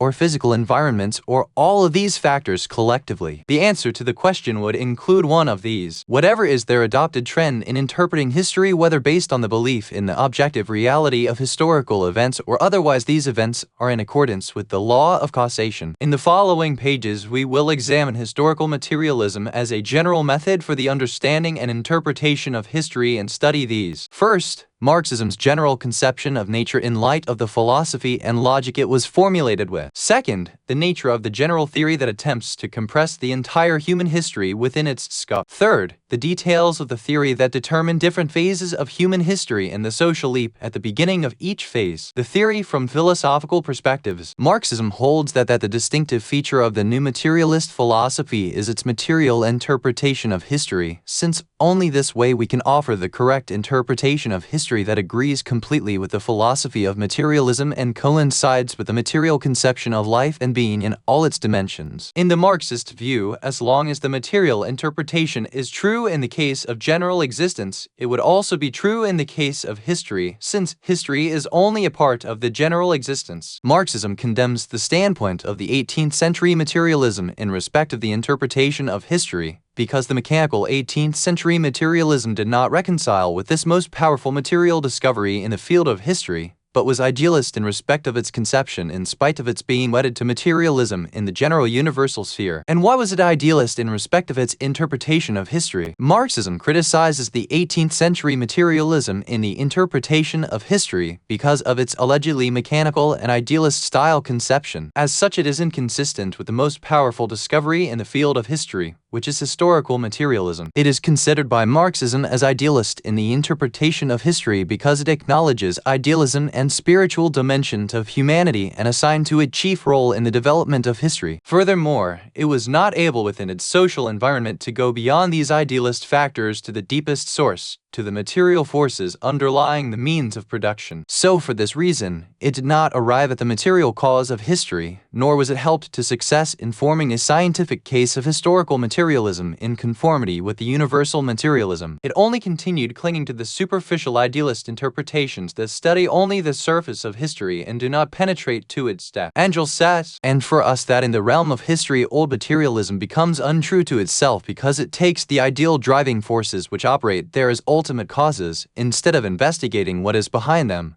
What are the driving forces of these driving forces? The inconsistency does not lie in the fact that ideal driving forces are recognized, but in the investigation not being carried further behind these into their motive causes. 5. I do not intend to take up an investigation of the philosophy of materialism in this book, for I have dealt with it in my first book of this series, Iqtisaduna. Here, I only want to inquire into the correlation which Marxism or some of the Marxist writers assume to exist between the philosophy of materialism and historical materialism, by posing as a thesis the following question: is it necessary for us, on the basis of the philosophy of materialism, to interpret history in the same way as Marxism had done and to construct its entire course of journey from the beginning of human life to eternity, only in terms of the means of production? In our view, the answer to this question is that we should differentiate clearly between the philosophical conception of materialism and its historical conception according to Marxism, since it is mixing up of the two that has led to the above-mentioned emphasis on the correlation between them and on the idea that no philosophy of materialism that does not adopt Marxist conception of history can stand independently in the field of historical investigation or be completely free in idealist conception of history. However, the fact is that materialism in its philosophical conception means that matter with its manifold manifestations is the only reality that covers all the phenomena of nature and all variety of existence within it, and that everything intangible that comes within its bounds, such as ideas, senses, and abstractions, is only product of material objects and exists in a particular stages of its development that precedes its eventual material form. Hence, a thought, no matter how high and elevated it be above matter through the lenses of the philosophy of materialism, appears only as an outcome of the functional activities of the physical brain. As such, there exists no reality of its various facets outside the bounds of matter, and based on this philosophy, matter requires no intangible meaning. So on the basis of this philosophical conception, man's ideas and his spiritual dimension and nature that function in relation to them are only different facets of matter, its stage of development and its functions. This is the philosophy of materialism and its general viewpoints as regards man and nature. According to this philosophical outlook, it makes no difference whether man is taken to be the product of the material conditions and the productive forces, or the opposite, that the conditions of production and its forces are the products of man. As long as man and his ideas, nature and its productive forces are within the bounds of matter as assumed by philosophy of materialism, there is no harm from the philosophical aspect to begin the interpretation of history from either link of the chain of history. We may start with the first link in social chain or begin with the means of production and confer upon it the complete attribute as the creator of history, and place it as the highest cause of all the streams and currents of history. So in the same manner, it is feasible, from the point of view of the philosophy of materialism, to begin with humanity as the starting point for the interpretation of history, for to do so either way is one or the same thing. From this it is evident that the material trend in history does not render the Marxist conception of history as inevitable, nor does it make it incumbent to relegate man to the secondary rank in the ladder of history and presenting him as a passive participant in history, to be shaped by the means of production. It is thus necessary that the subject of history be studied in a way that is independent of the subject of the philosophy of nature. In light of the law of dialectic, the laws of dialectics are the laws which interpret each development and each resulting event in terms of conflict between the opposite elements. For everything carries within it opposite elements are engaged in strife with their respective opposites, and develop in conformity with the conditions of the strife. 6. The proponents of Marxism attempted to apply its particular conception of the laws of dialectics in the social field and tried to employ the dialectic method in the analysis of historical phenomena. It takes the class contradiction 7 at the core of the society to be the expression of the dialectic law contradiction that asserts that everything contains in its depth opposites, and contradictions. It further looks at the social development as a dynamic motion emerging in conformity with the general dialectical laws, which holds that everything develops not by mechanical motion and by external forces that drives it from behind, but because of the contradictions that arise and spring forth from within it the society. These forces increase gradually by the accumulation of class conflicts until the suitable time draws near to burst out by transforming along with it the entire social structure and system in accordance with the dialectical law that holds that a radical change in the quality of an object occurs when the accumulation of quantitative changes reaches a certain limit. The radical change in quality constitutes a leap. In this way, Marxism endeavored to devise a rich green field in the sphere of history with its historical materialism for the general laws of dialectics. Let us pause for a moment to ascertain the extent of Marxism's success in its historical dialectics. Marxism was able to put dialectical method in place of its historical analysis to a certain extent, but the results it arrived at were contrary to the nature of dialectic. It was dialectical, but was not in its ultimate significance and outcome, as we shall see. Dialectical method. The proponents of Marxism did not confine the application of their dialectical method to historical investigations, but took it up as a mark of distinction in its analytic investigations of all aspects of nature and life as mentioned in Falsifatuna, except that it was not carried out in a conclusive manner as it vacillates between dialectical contradictions and the law of causation. In its dialectical capacity, it affirmed that growth and development arising from internal contradictions and that the internal contradiction is quite sufficient for explaining each and every phenomenon of nature without the need for any other force or an external cause. But it also acknowledges the cause and effect relationship and explains certain phenomena by external causes and not just based on the deep internal contradictions within. This indecisiveness is reflected in its historical analysis too. While it insists that the existence of contradictions rooted at the heart of each and every social phenomena is sufficient for its rise and motion, from another side it acknowledges that the huge social edifice in its entirety and in its particular manner stand upon one foundation: the forces of production, and the political, economic and ideal forms, etc. are only the main structures of this edifice. They are also the reflections, in another form, of the mode of production on which they develop. In that case, then, the relation that exists between this structure of various forms and the mode of production is one of cause and effect. This means that the structure-changing social phenomena did not emerge by the dialectical method that is in accordance with their internal contradiction. Instead, they came into existence by external causes and by the efficacy of its foundation. Indeed, we find more than just this. The contradiction, which in the view of Marxism causes the society to evolve, is not class contradiction that expresses one of the meanings of the term internal social contradiction. Instead, it is only the contradiction between old ownership relations and the new productive forces. There are, then, two independent factors, and contradiction arises between these two. It is not the case of one entity that carries internal contradictions within its core. Apprehending this alternating position, the proponents of Marxism tried to present a reconciliation of these two by giving cause and effect a dialectical sense and rejecting its mechanical sense. That allows them to employ the method of cause and effect with its particular dialectic frame in their analytical processes. The Marxists reject that conception of causation in which the cause moves in a linear form, in which it remains an external causal factor in relation to its effect, and in which the effect is negative in relation to its cause. Such conception of cause clashes with the conception of dialectics as well as with that of nature's process of self-growth and self-development, inasmuch as according to their conception effect cannot come out richer and larger than its cause. This enrichment and enlargement will remain unaccounted for in the sense that there is no cause for them, but such will not be the case with the cause at risk of being endangered by its opposite. Such a cause will develop and multiply by its internal motions in accordance with whatever the opposite comprises. It interacts and interpenetrates the opposite, resulting in synthesis of a new form that is better and richer than its cause and effect taken separately. This is what Marxism means by cause and effect, because it is in conformity with the dialectics and represents the dialectical triad of thesis, antithesis, and synthesis.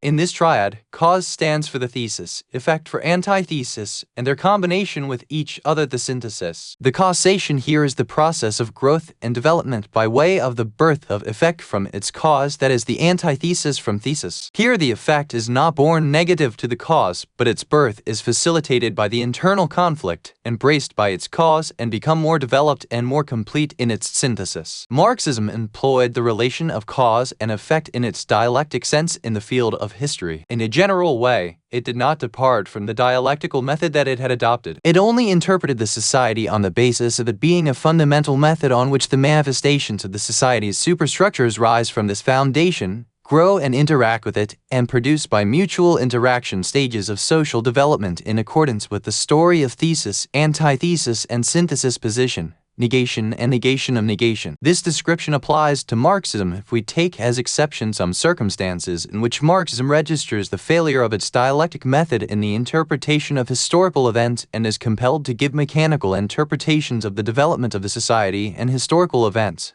though of course, without admitting its failure. Here is what Engels writes. The old primitive communities which have already been mentioned could remain in existence for thousands of years as in India and among the slaves up to the present day before intercourse with the outside world gave rise in their midst the inequalities of property ownership as a result of which they began to break up. 9. The spuriousness of historical dialectic. It is necessary that in connection with this topic we indicate our opinion on the dialectical method and on the causality in the dialectical sense. It is that this causality, established on the basis of contradiction, thesis, antithesis, and synthesis, does not rest on science or on analytical philosophy. Neither is there found a single experiment in the scientific field with a proof to establish this idea. Likewise, philosophical investigation also rejects this assertion. We do not want to expand the study of this point as we have already done so elaborately in our general criticism of the dialectic 10. But since we are discussing history, we may take a little trouble and present a sample of dialectical materialism so that we may quite clear its inadequacy in the sphere of history, as we showed its inadequacy in the sphere of philosophy. 11. Let's take a passage from the work of Marx, the leader of historical dialectic. In this passage he tried to make dialectical explanation of the evolution of the society towards capitalism and thereafter towards socialism. He writes about the laborer's private ownership of his means of production,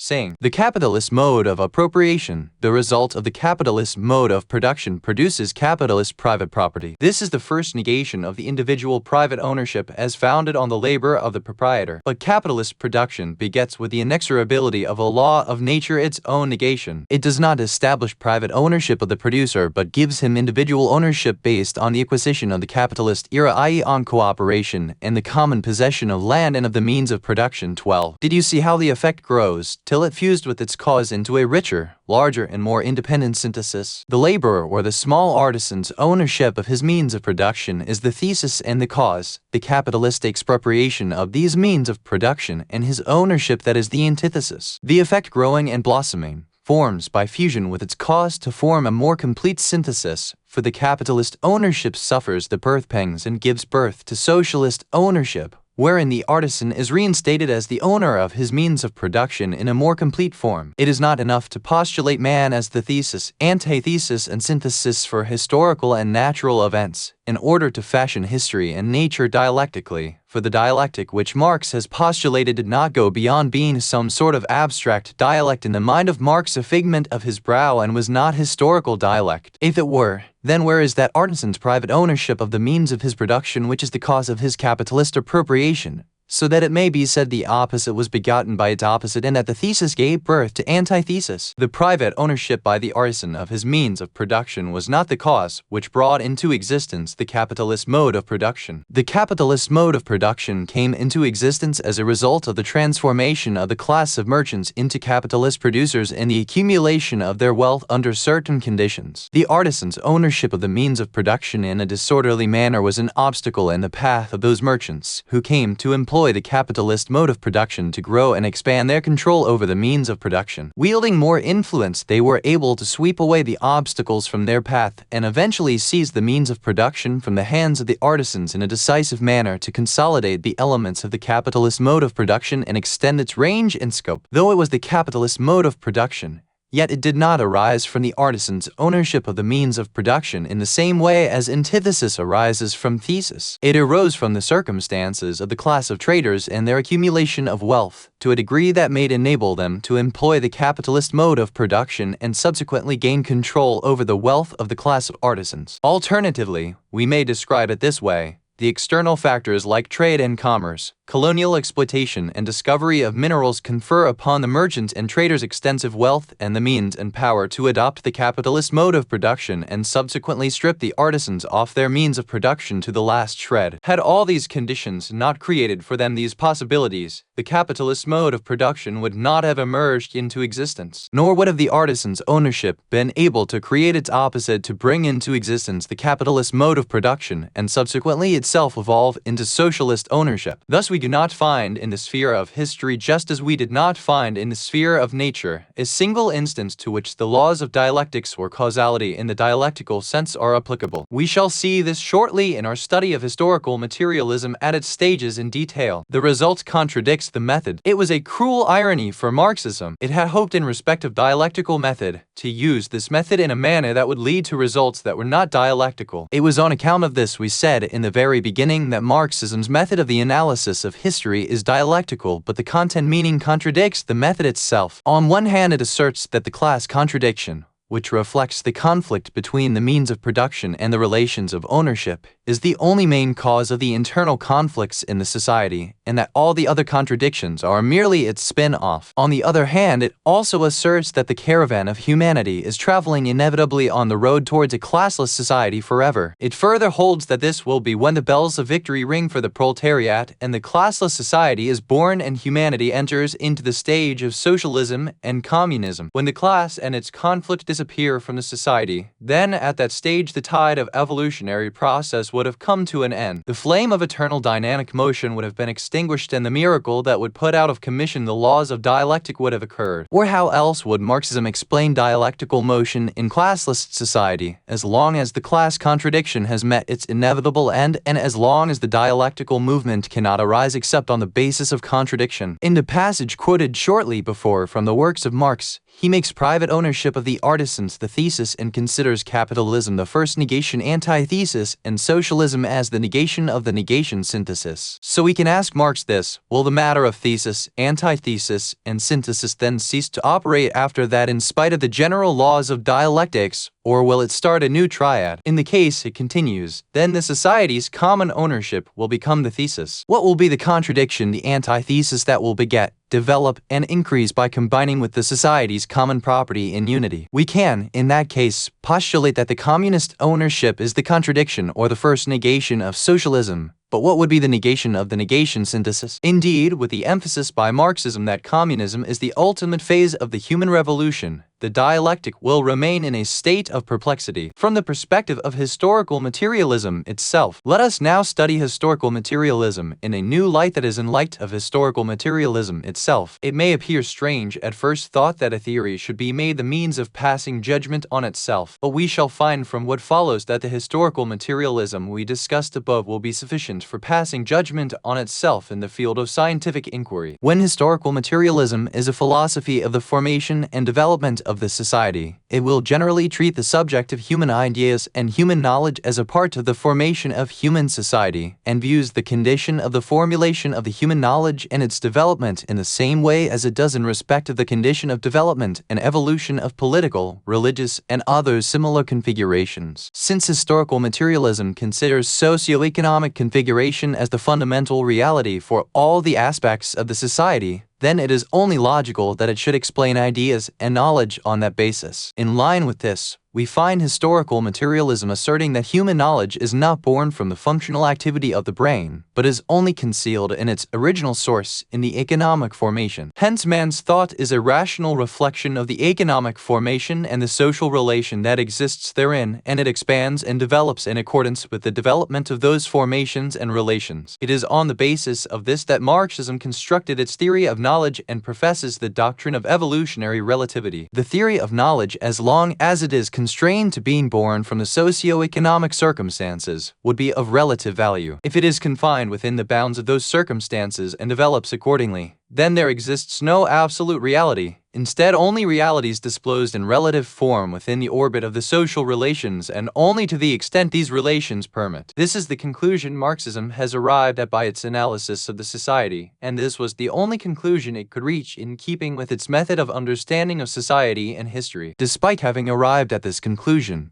Marxism refused to apply it to its own theory of history. Instead, the Marxists declared historical materialism as an absolute truth and made its inexorable laws as eternal laws, not subject to change or modification, and fully applicable during the entire long course of the history of humanity. So much so that its proponents claim that the Marxist understanding of history is the ultimate point of the entire human knowledge. However, they did not take the trouble of asking whence did this Marxist understanding of history arise, and they even failed to subject it to its general theory of knowledge. If they had done even a little of this, they would have been forced to say that historical materialism as a particular theory arose within the socio-economic relations, and that like all other theories, it follows from the actual circumstance in which it existed. It is by this way that we find how historical materialism can pass judgment on itself. It is from the side whereby it considers each theory as a reflection limited to the objective reality it exists in, and that it is thus no more than a theory that crystallized in the human mind in a particular socio-economic setting it existed in. So it is necessarily a reflection limited to only that environment and should develop in accordance with it. As such, it cannot be an eternal truth of history. Although we do not believe that socio-economic relations are the only cause or source of the birth of theories and ideas, yet we do not deny their influence on the formation of many of the ideas and theories. We take, for instance, the material conception of history. Marx's revolutionary conception of history. Marx believes that the confrontation of the capitalist society or any other society will not come to an end except by a revolutionary contest between the two fundamental classes, the bourgeois class and the proletariat class. And from this, it was led to regard revolution as the most general law that governs the entire human history. After this come the Marxists. Instead of trying to uncover the social circumstances that flash to the mind of Marx the sudden idea of the desirability of revolution and its historical necessity, they believed that revolution is the eternal law of history, while it was in fact untrue. It was merely an idea that came suddenly to Marx's mind, inspired by the circumstances he lived in, and is soon elevated to become the absolute laws of history. Marx lived contemporaneously with 18th century capitalism, which was distinguished by its particular politico-economic setting. It appeared to him that joining a violent revolution was an obvious necessity. Misery and poverty, and at the other end, wealth and luxury were on the continuous rise without hindrance under the shelter of absolute capitalism, while the political circumstances were grossly oppressive and unjust. It was this that Marx saw, which opened his mind to the idea of class struggle that was growing more grim and difficult, with increasingly deeper conflicts each day until the day the volcano erupts and solves the contradiction by a revolution. This led Marx to his belief in revolution. Marx died and the social configurations in Western Europe changed, but the politico-economic conditions in Western Europe began to move in the direction opposite to that which Marx had decreed. The conflict did not become more serious, nor did the scale of misery grow. Instead, it began to contract and to become milder. Political experiments later proved that it was possible for the deprived masses to gain significance by engaging in political fight without bloodshed and eruption of the volcano. As Marx predicted, the Marxist socialists began to take to different trends. One was democratic revisionist 13 trend and the other was revolutionary trend. The first was the mainstream trend, which the socialists subscribed to in some countries in Western Europe. It appeared to them, in light of the social and political progress they had made, that revolution had become unnecessary. As for the second trend, it had gained hold over socialism in Eastern Europe, which had not witnessed the ideals and politico-economic circumstances similar to those prevalent in Western Europe. A conflict arose between the two socialist schools over interpretation of Marxism, and at last it was destined for the revolutionary trend to succeed. Whereupon the revolutionary socialists hailed it and regarded it as a decisive proof and argument that the revolutionary trend is that which embodies Marxism absolutely and permanently. The point all these people missed, as Marx did before, is that what they had before them is not absolute eternal truth. It was merely an idea revealed to Marx by the circumstances, the ideals, and the political atmosphere he lived in. He placed on it a scientific lens and enunciated it as an absolute law that was applicable in all situations and at all times without exception. There is no stronger testimony of this than that furnished by the contradiction of Marxist socialism in the trends, which it displayed after Marx's death, as we have pointed out shortly before. Eastern Europe taking the revolutionary stamp, and Western Europe adopting the democratic revisionist stamp. In fact, this divergence expresses a difference in the understanding of Marxism to the extent that it demonstrates the limitation of the Marxist conception to a particular social situation. From this it may be concluded that revolutionary Marxism could not be one of the absolute historical realities. Instead, it is merely what was discovered by Marx at a certain moment in time,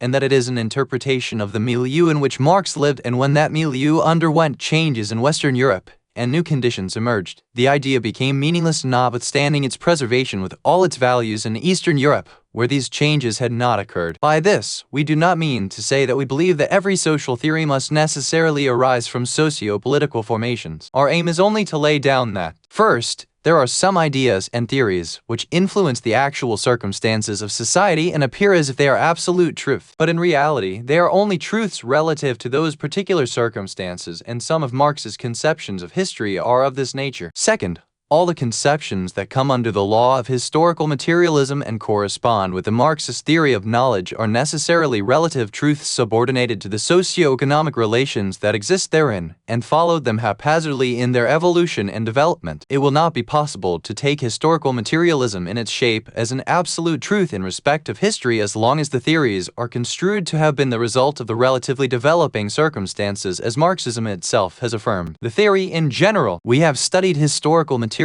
in light of the Marxist fundamental method of philosophical materialism, dialectics, and historical materialism itself, or in other words, in light of the methodology of historical materialism in respect of the interpretation of knowledge. We have also specified its standpoint in respect of that method. Having studied all these, the time has now come to move on the second stage of our study of historical materialism. We may take up the study as to what the theory is in general, in terms of its interpretation, the life of man, and his social history in its entirety. We will study here its general nature, ignoring for now its details and without regard to the characteristic features of each of its phases. When we take up its study in this form, we will find a number of questions waiting for answers. First, what is the nature of the argument that may possibly be advanced to establish the idea that is fundamental to historical materialism, that it is the objective reality of the productive forces that are the chief force of history and the fundamental factor in the life of man? Second, is there a higher criterion by which to test and weigh scientific theories, and what is the stand of that criterion in respect of the Marxist theory of history? Third, has historical materialism been able to bring all the remote and obscure parts of human history under its hypothetical interpretation, or have there been some parts that have remained outside its boundaries? Our inquiry will revolve around the answers to these questions. When we have finished with these, we will move on to the third stage of our study of historical materialism, the study of its details and its subsequent stages. What is the nature of arguments according to historical materialism? For us to be acquainted with the knowledge of the styles of argument employed by Marxism to prove its conception of historical materialism,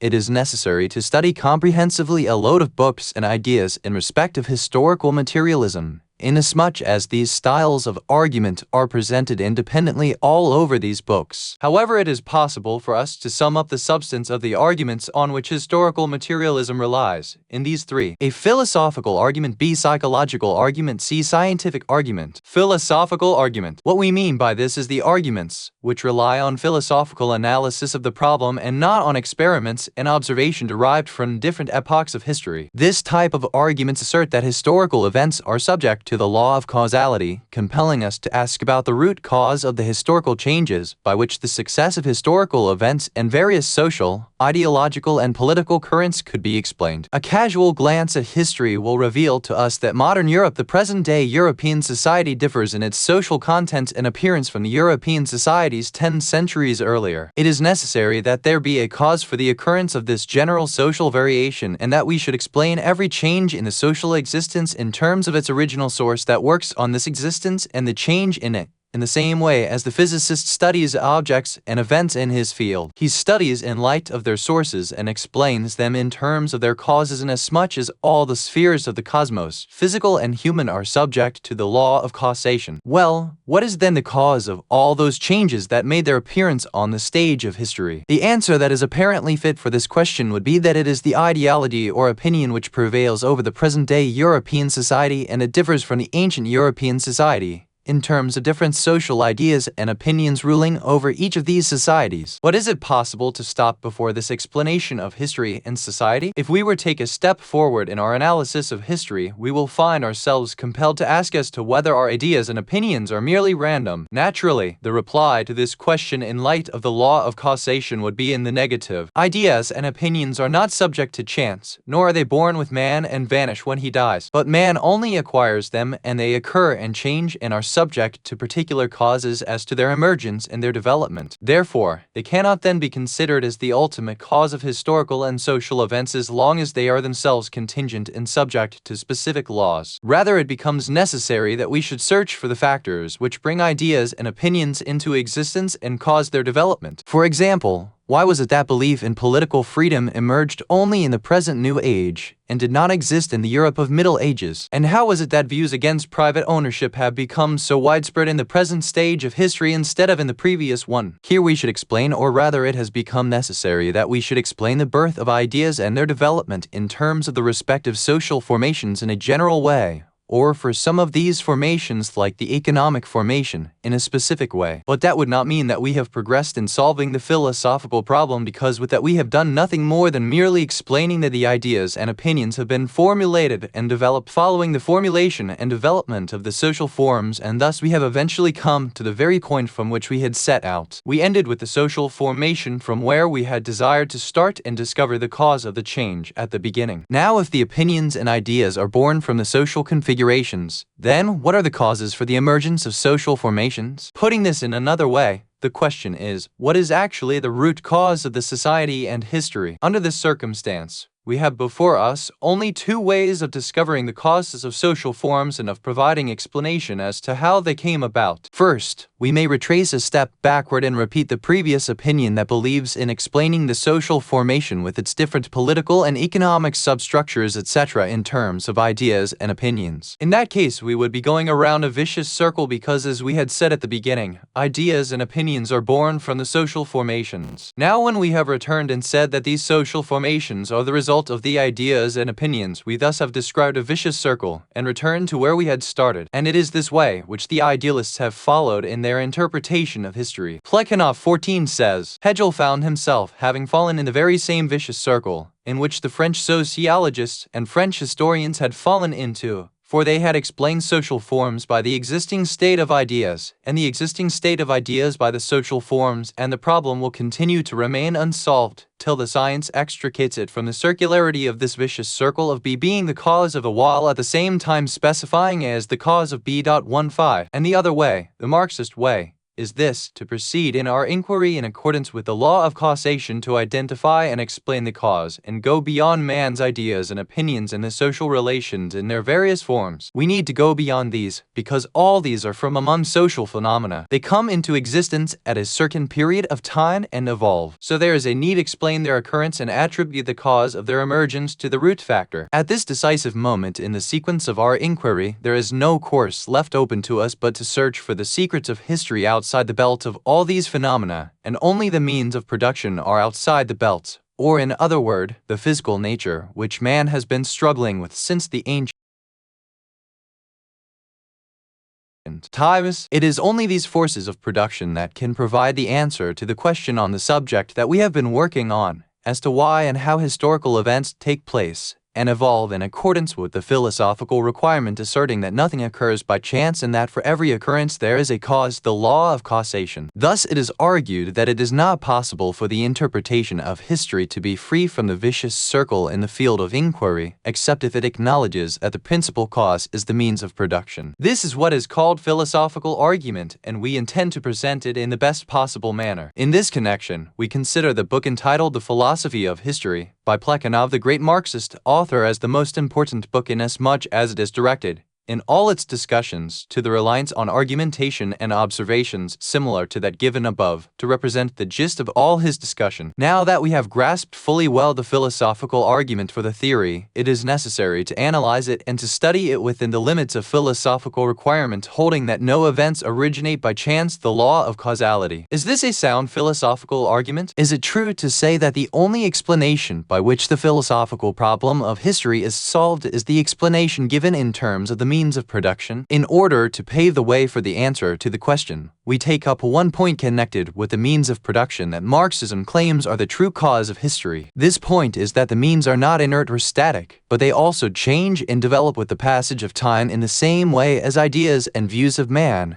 as well as social configuration do over time. Hence, one means of production vanishes and another means of production emerges. So we may rightly ask about the deeper cause, which brings about the evolution of the means of production and remains out of view over the long course of history, just as we asked about the factors and causes which lead to ideas or the social forms. And when we go to the Plekhanov, the man with the philosophical argument, and others of his type from among the great Marxists, we do not expect them to admit the existence of a deeper cause of history behind the means of production. That would contradict the fundamental principle of historical materialism, which holds that the means of production are the highest recourse in the realm of history. It is for this reason that when they reply our question, they try to explain the history of the productive forces and their evolution in terms of the productive forces themselves, saying that the productive forces are forces which change themselves, and the entire society changes in response to that. But how is this accomplished, and what is the path that the forces of production pursue to bring about those changes in themselves? The Marxist reply to this question is also ready with this explanation. The productive forces, in the course of man's struggle with nature, deliver insightful thoughts and knowledge 16 in the mind of man and steadily expand the insightful thoughts and scientific knowledge resulting from the experience gained and experiments made by man in the course of his struggle with the productive forces in nature. When man acquires these ideas and knowledge by way of his struggle with the productive forces of nature, these insightful thoughts and scientific knowledge also become part of the productive forces that lead man to continuously invent and upgrade and develop the tools of production. This means that the history of the development of productive forces is accomplished in accordance with the insightful thoughts and scientific development and is fashioned by these. The insightful thoughts and scientific development in turn are fashioned by these productive forces in the course of their experimentation. In this way, Marxism was able to attribute the means of production as their ultimate position in the interpretation of history and to explain their development by way of added insightful ideas and increased scientific knowledge, which are formed and fashioned by the productive forces, without acknowledging any higher force apart from the means of production. Engels has stressed the possibility of this type of explanation, explaining the development of each one of the productive forces and the reflective ideas by the others, mentioning that dialectic does not hold out picture by the cause and effect as two opposite poles strongly opposed to each other as the non-dialecticians are accustomed to do, understanding them to be such and always holding that the cause is here and the effect is there. The dialecticians, on the contrary, take the cause and effect to be mutually interacting, that they both act and react upon one another. This is the point that we have expounded for the analysis and criticism of the philosophical argument by way of introduction, so that we may say, if doing such a thing is possible from philosophical perspectives, that it is allowable for the interpretation to follow a circular course, as Marxism did in relation to the productive forces and their development, then why is it not philosophically possible for us to do so same concerning the explanation of social formation, and thus say that the social formation in fact represents the social experiment man had entered into in the course of his interactions with other individuals, in the same way as he had interacted with nature and with the productive forces in the course of his productive operations. And just as man's insightful thoughts expand and are perfected under the shelter of the experiment with nature, and then later influences the development of experiment and the invention of the new means of production, in the same way the society's experiential thoughts may expand and develop under the shelter of social experiment and in turn influence its development and adjustments. The mind of the scientist continues to grow in the course of his experiment with nature, and the natural experiment and the productive forces themselves get enriched because of it. In the same way, the mind of the practical man as to social relation continues to grow in the course of his social experience, and the prevalent social relations themselves develop by virtue of this. On this basis, there is nothing that prevents Marxism from explaining social formation by way of experiential thoughts and then explaining the change of views and their development by way of social experience, as exemplified in the political and economic formations, etc., inasmuch as this alternative explanation resembles completely the Marxist explanation in every way at each historical phase of the productive forces, and that of the scientific mind resembles the other phase point by point. And after these, the question is, why is it necessary that the productive forces should be taken into account in the interpretation of history and society, and why is it necessary to rule out the alternative explanation and ideas relating to the social formation? The philosophical necessity and the conception of cause and effect on which Engels has emphasized permit us to give an explanation like this, and if there is any reason which prevents us from adopting it, it is historical experience and observations. We will deal with this when we discuss scientific argument shortly after. The psychological argument argument. The starting point for this argument is to seek by reasoning that the rise of thought in the life of mankind results from the phenomena and forms of a specific society, and to deduce from this that in the social entity its historical existence precedes the existence of thought, and that it is not possible to explain social phenomena in their first formation by idealist-type factors such as thoughts of man as long as these thoughts did not appear in history, except the form of later occurrences of specific social phenomena in the life of man. After this, then, there is only one scientific trend for the explanation of the society and for assigning the cause of its emergence: the materialist trend that casts aside idealist-type factors and explains society by material factors in terms of the means of production. The main point in this argument is to establish by proof that thoughts did not occur in the realm of humanity except as product of a prior social phenomenon, so that it may be deduced therefrom that the society precedes thought and comes into existence from material factor, not by ideas and views. But how has Marxism treated this main point, and by what proofs has it established its truth? This becomes evident from the Marxist emphasis on the fact that thoughts are brought about by language, and that language is nothing but a social phenomenon. Stalin says, "It is said that ideas come to the mind of man before they express themselves in speech, and that they are begotten without the media of language, that it is without the framework of language, or in other words, they are supply born." But this is altogether a mistake. Whatever thoughts that come to the mind, it is not possible for them to be born and come into existence except on the basis of the medium of language, that is, on the basis of linguistic words and sentences, and there exist no thoughts devoid of words or free from the medium of language or free from their natural material sheath, which is language. For language is the direct reality of idea, so it is not possible to talk of an idea without language for anyone except the idealist. 17. Thus Stalin linked words with thoughts, and hence it is not possible to talk of thought apart from the medium of language. After that came the great Marxist author George Politzer, 18, to establish by proof this assumed fact in light of psychological discoveries, or more specific,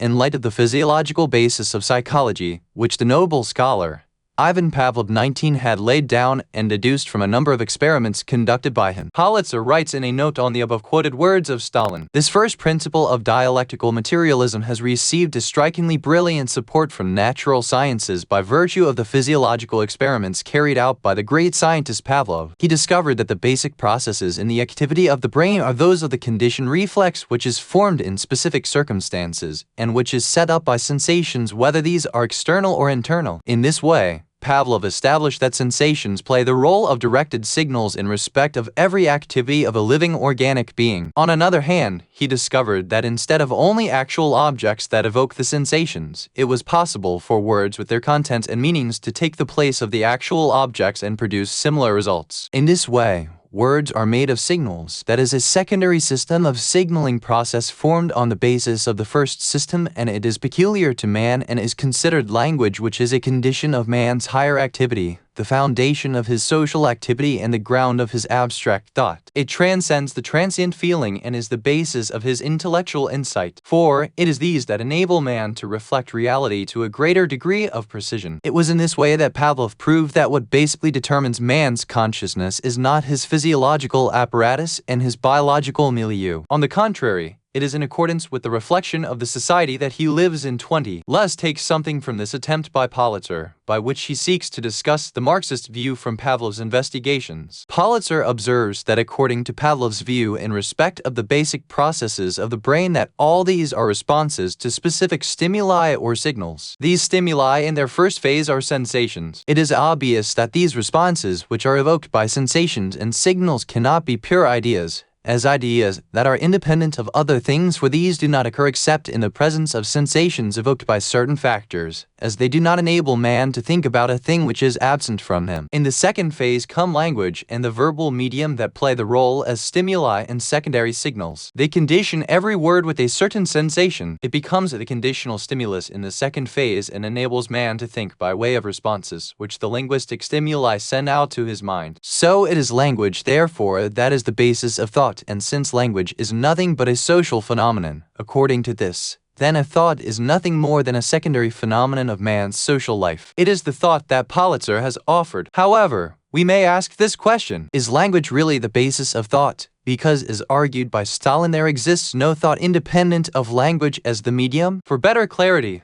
Let us pose the question in the following manner. Is it language that created a thinking being out of man as a specific social phenomenon as poets or avers? Or is it that language arose and enabled thoughts to be expressed and presented to others? We cannot accept the first hypothesis, which Pulitzer has sought to emphasize, until we are made free from the discussion of Pavlov's experiments and the principle which he has formulated about the natural and conditional stimuli. In order for us to make this clearer, it is necessary to give an extended thought to the Pavlov's views and to his method of interpreting thought in physiological terms, inasmuch as this noble scientist was able to indicate that when a specific object is connected with its natural stimulus, it acquires the same active power that the natural stimulus possesses, begins to play the same role, and evokes the same response that the natural stimulus does. For example, offering of food to a dog is the natural stimulus. It evokes a definite response from the dog in that at the first sight of the vessel that contains food for him, saliva begins to flow from his mouth. Pavlov observed this, and he took to ringing the bell at the time food was offered to him. He repeated this several times, and then he took to ringing the bell without offering the food and found that the saliva of the dog flowed whenever the bell was rung. He deduced from this experiment that it was the ringing of the bell which had evoked the very response which the natural stimulus had, and had that it performed that role on account of its association with the natural stimulus and being conditioned by it frequently enough. So he applied to the act of ringing of the bell the name conditioned stimulus. The reaction, the secretion of saliva by the dog evoked by the ringing of the bell, is called conditioned response. It was on this basis that a group tried to explain every thought of man into physiological terms completely in the same way as the secretion of the saliva in the case of the dog,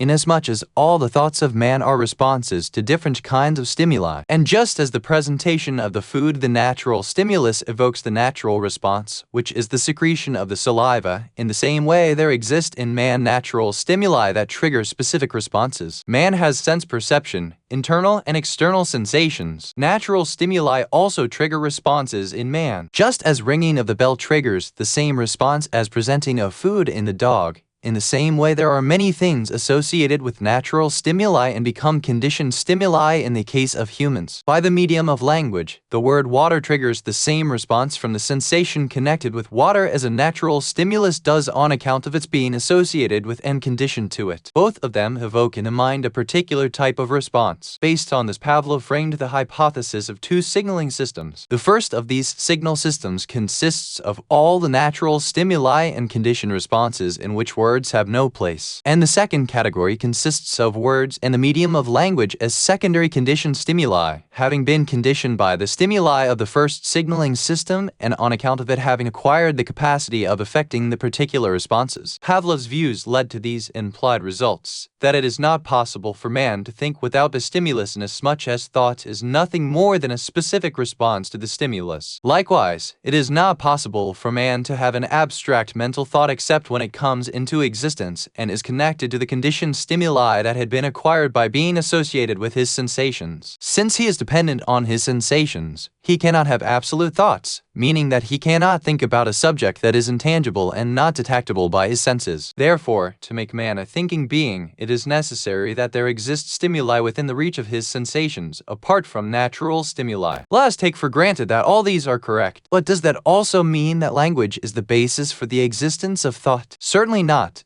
because the conditionings of a specific factor to a natural stimulus in order that it becomes a conditioned stimulus sometimes results in a natural way. Take, for instance, the sight of water that coincides with certain sound or a specific mental state, frequently enough until it makes that sound or that mental state. Each is a conditioned stimulus, which evokes the very response that the sensation connected with real water evokes. That conditioning in such circumstances is considered as a natural conditioning. Another type of conditioning occurs as a result of a deliberate plan, just as our interaction with a child. When we give something, say milk, and repeat its name until a pattern is established between that object and the word, it becomes a conditioned stimulus for the child as a result of the pattern of our interaction with him. There is no doubt that several sounds and events are associated with natural stimuli in the course of the life of man and are conditioned naturally by them. They eventually evoke the respective responses in his mind. The conditioning of the words in a language as medium was completed during the socializing process. This conditioning resulted from man's need to express his thoughts and convey them to others. In other words, language came into the life of man because he was a thinking being who wants to express his thoughts, not that he became a thinking being because language came in his life. If such were the case,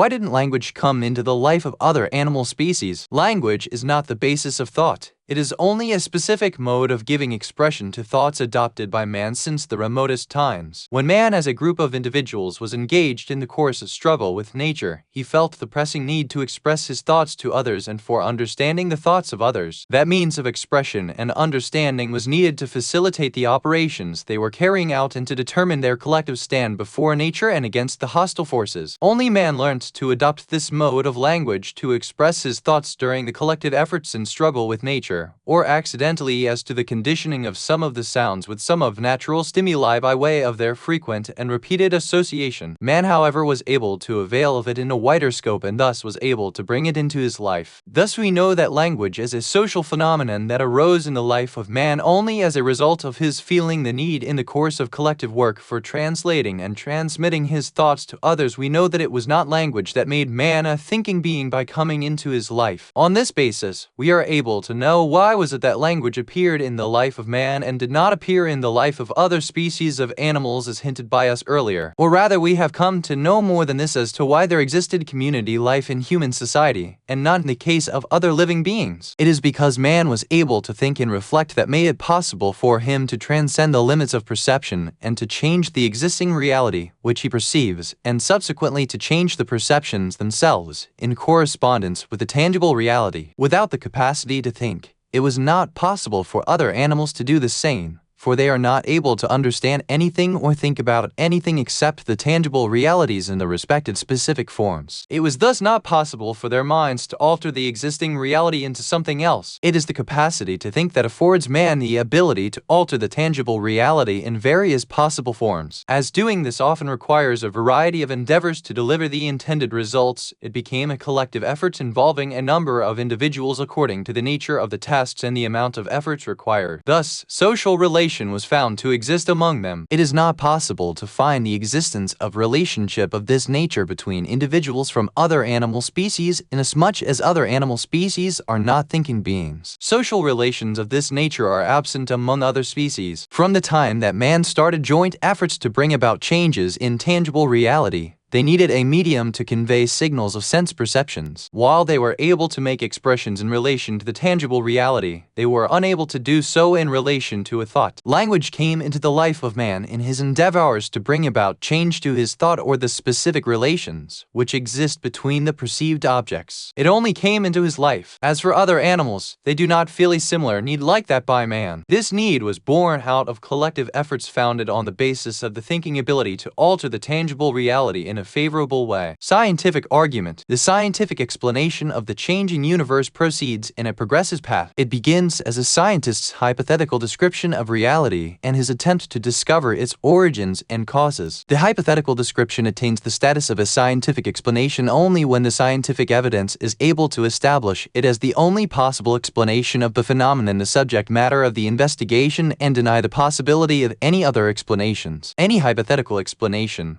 which is not established in this manner cannot be regarded as a scientifically reliable. Since there will be no justification for its preference, it should be regarded only as one of alternative explanations. For example, we find a certain person habitually crossing a certain street at a certain time of the day. We may propose the assumption that the person's behavior pattern is because of the fact that he works every day in the factory, which lies at the end of the street. This assumption will be a fitting explanation of the phenomenon, but it will not mean that it is an acceptable explanation, as long as it is possible for us to explain this behavior in another light. We may, for instance, assume that he does so to visit a friend who lives across the street, or is because of repeat visits to a physician with a practice in that quarter to consult about the state of his health, or he is probably attending regular lectures at a certain academy. Such is the case with the Marxist theory of historical materialism, an explanation of history. We can only take it to be an adequate explanation of history by obtaining scientific evidence which repudiates all other hypotheses and elevate it from a mere hypothesis to a scientific theory or to the level of a scientific fact. Let us take, by way of illustration, the explanation by historical materialism in respect of the state. It explains the phenomenon of the state and its existence in the life of man on the basis of the economic factors and class conflicts. In a society with class conflicts, a war rages between the strong class that owns the means of production and the weak class that owns nothing. The dominant class creates the political organ to defend its interest and to secure its leading position. That political organ is the state in its various historical shapes and forms. This Marxist explanation of the state or government cannot be assigned a scientific value unless all other explanations by which it is possible to demonstrate the rise of the state in human society other than as a political organ of class exploitation are disproved. But if we are able to explain this social phenomenon on another basis, and the scientific evidence does not reject or repudiate that explanation,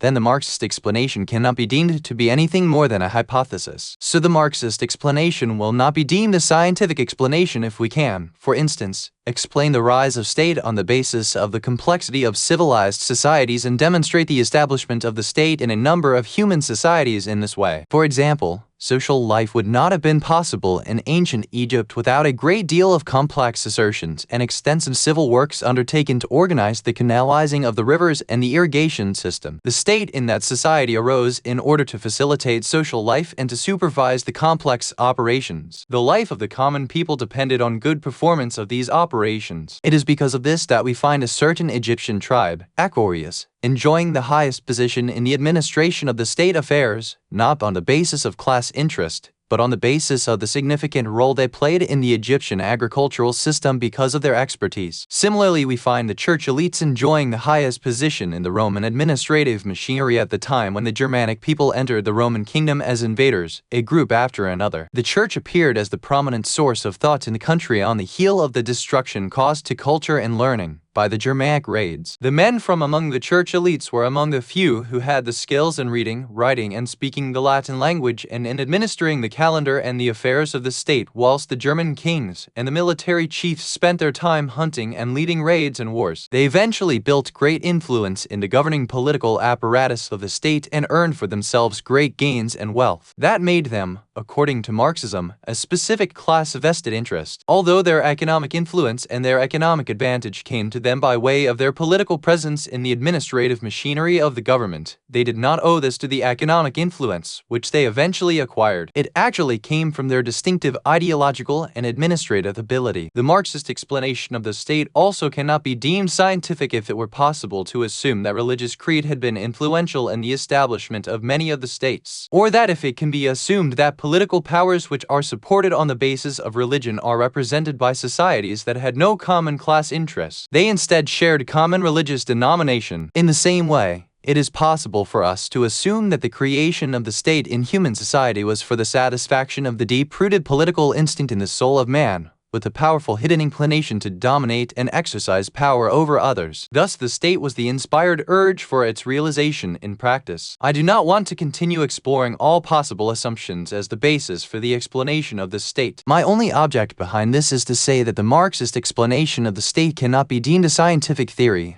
until it is able to repudiate all of these assumptions and to advance arguments based on actual facts to prove their spuriousness. We have presented the Marxist explanation as to how the state came into existence by way of a simple one from among its conceptions and assumptions on the basis of which it explains the human society. For this assumption to be good enough to be accepted as scientific theory, it is necessary for the proponents of Marxism to present arguments to prove the falseness of all the other assumptions except that of theirs. Just being one of the possible assumptions that our good explanation of the reality is not sufficient for its acceptance as a scientific theory. So let us see how is it possible for Marxism to present such argument in this connection. The first and the serious obstacle which confronts Marxism in its path is the nature of the subject matter of history. The subject matter of inquiry in the field of history, the origin and development of the society and the basic operative factors therein differs in nature from those subject matters of scientific inquiry in the field of physical sciences. For those, one may select his information based on scientific experiments. The history researcher and the physicist were to meet at one point. It is in the matter of taking in hand all the phenomena in their totality. In both fields, they would try to arrange the data of inquiry, the phenomena of human society such as the state, ideas or property, or the physical phenomena such as heat, sound, and light in an orderly manner as a material for investigation and for search of their causes. But they differ from each other with regard to the respective scientific approach to the phenomena that are the subject matter of their study. This difference arises from two sources. The history researcher who proposes to explain the human society, its origin, its developments, and its stages is not able to investigate these phenomena directly, the way a physicist is able to explain physical phenomena which he can test by specific experiments. The history researcher is compelled to resort to form an idea about them based on hearsay, tales, reports of authorities, and traces of various sociological objects and such other relics, which are in themselves defective evidences. And this difference indeed constitutes a great disparity between physical phenomena and historical phenomena. The physical phenomena which the physicist subjects to study are phenomena which occur during his own lifetime, are contemporaneous in time with him, present in his experiments. He is able to observe them himself and to subject them to the scientific light, and so is able subsequently to expound them fully. Quite contrary in the case with the material, which a history researcher handles when he tries to discover the main factors that operated in the society and to find how they arose and developed. He is obliged to rely on many historical phenomena of the society in the formulation of the material of investigation for the deduction and explanation. It is not possible for him to personally observe and to gain direct knowledge. He could only gain knowledge through reports and narrations of authorities, hearsay from travelers, and the remains of historical relics. In this connection, we may mention by way of example that Engels tried in his book, The Origin of the Family, as a historical investigator,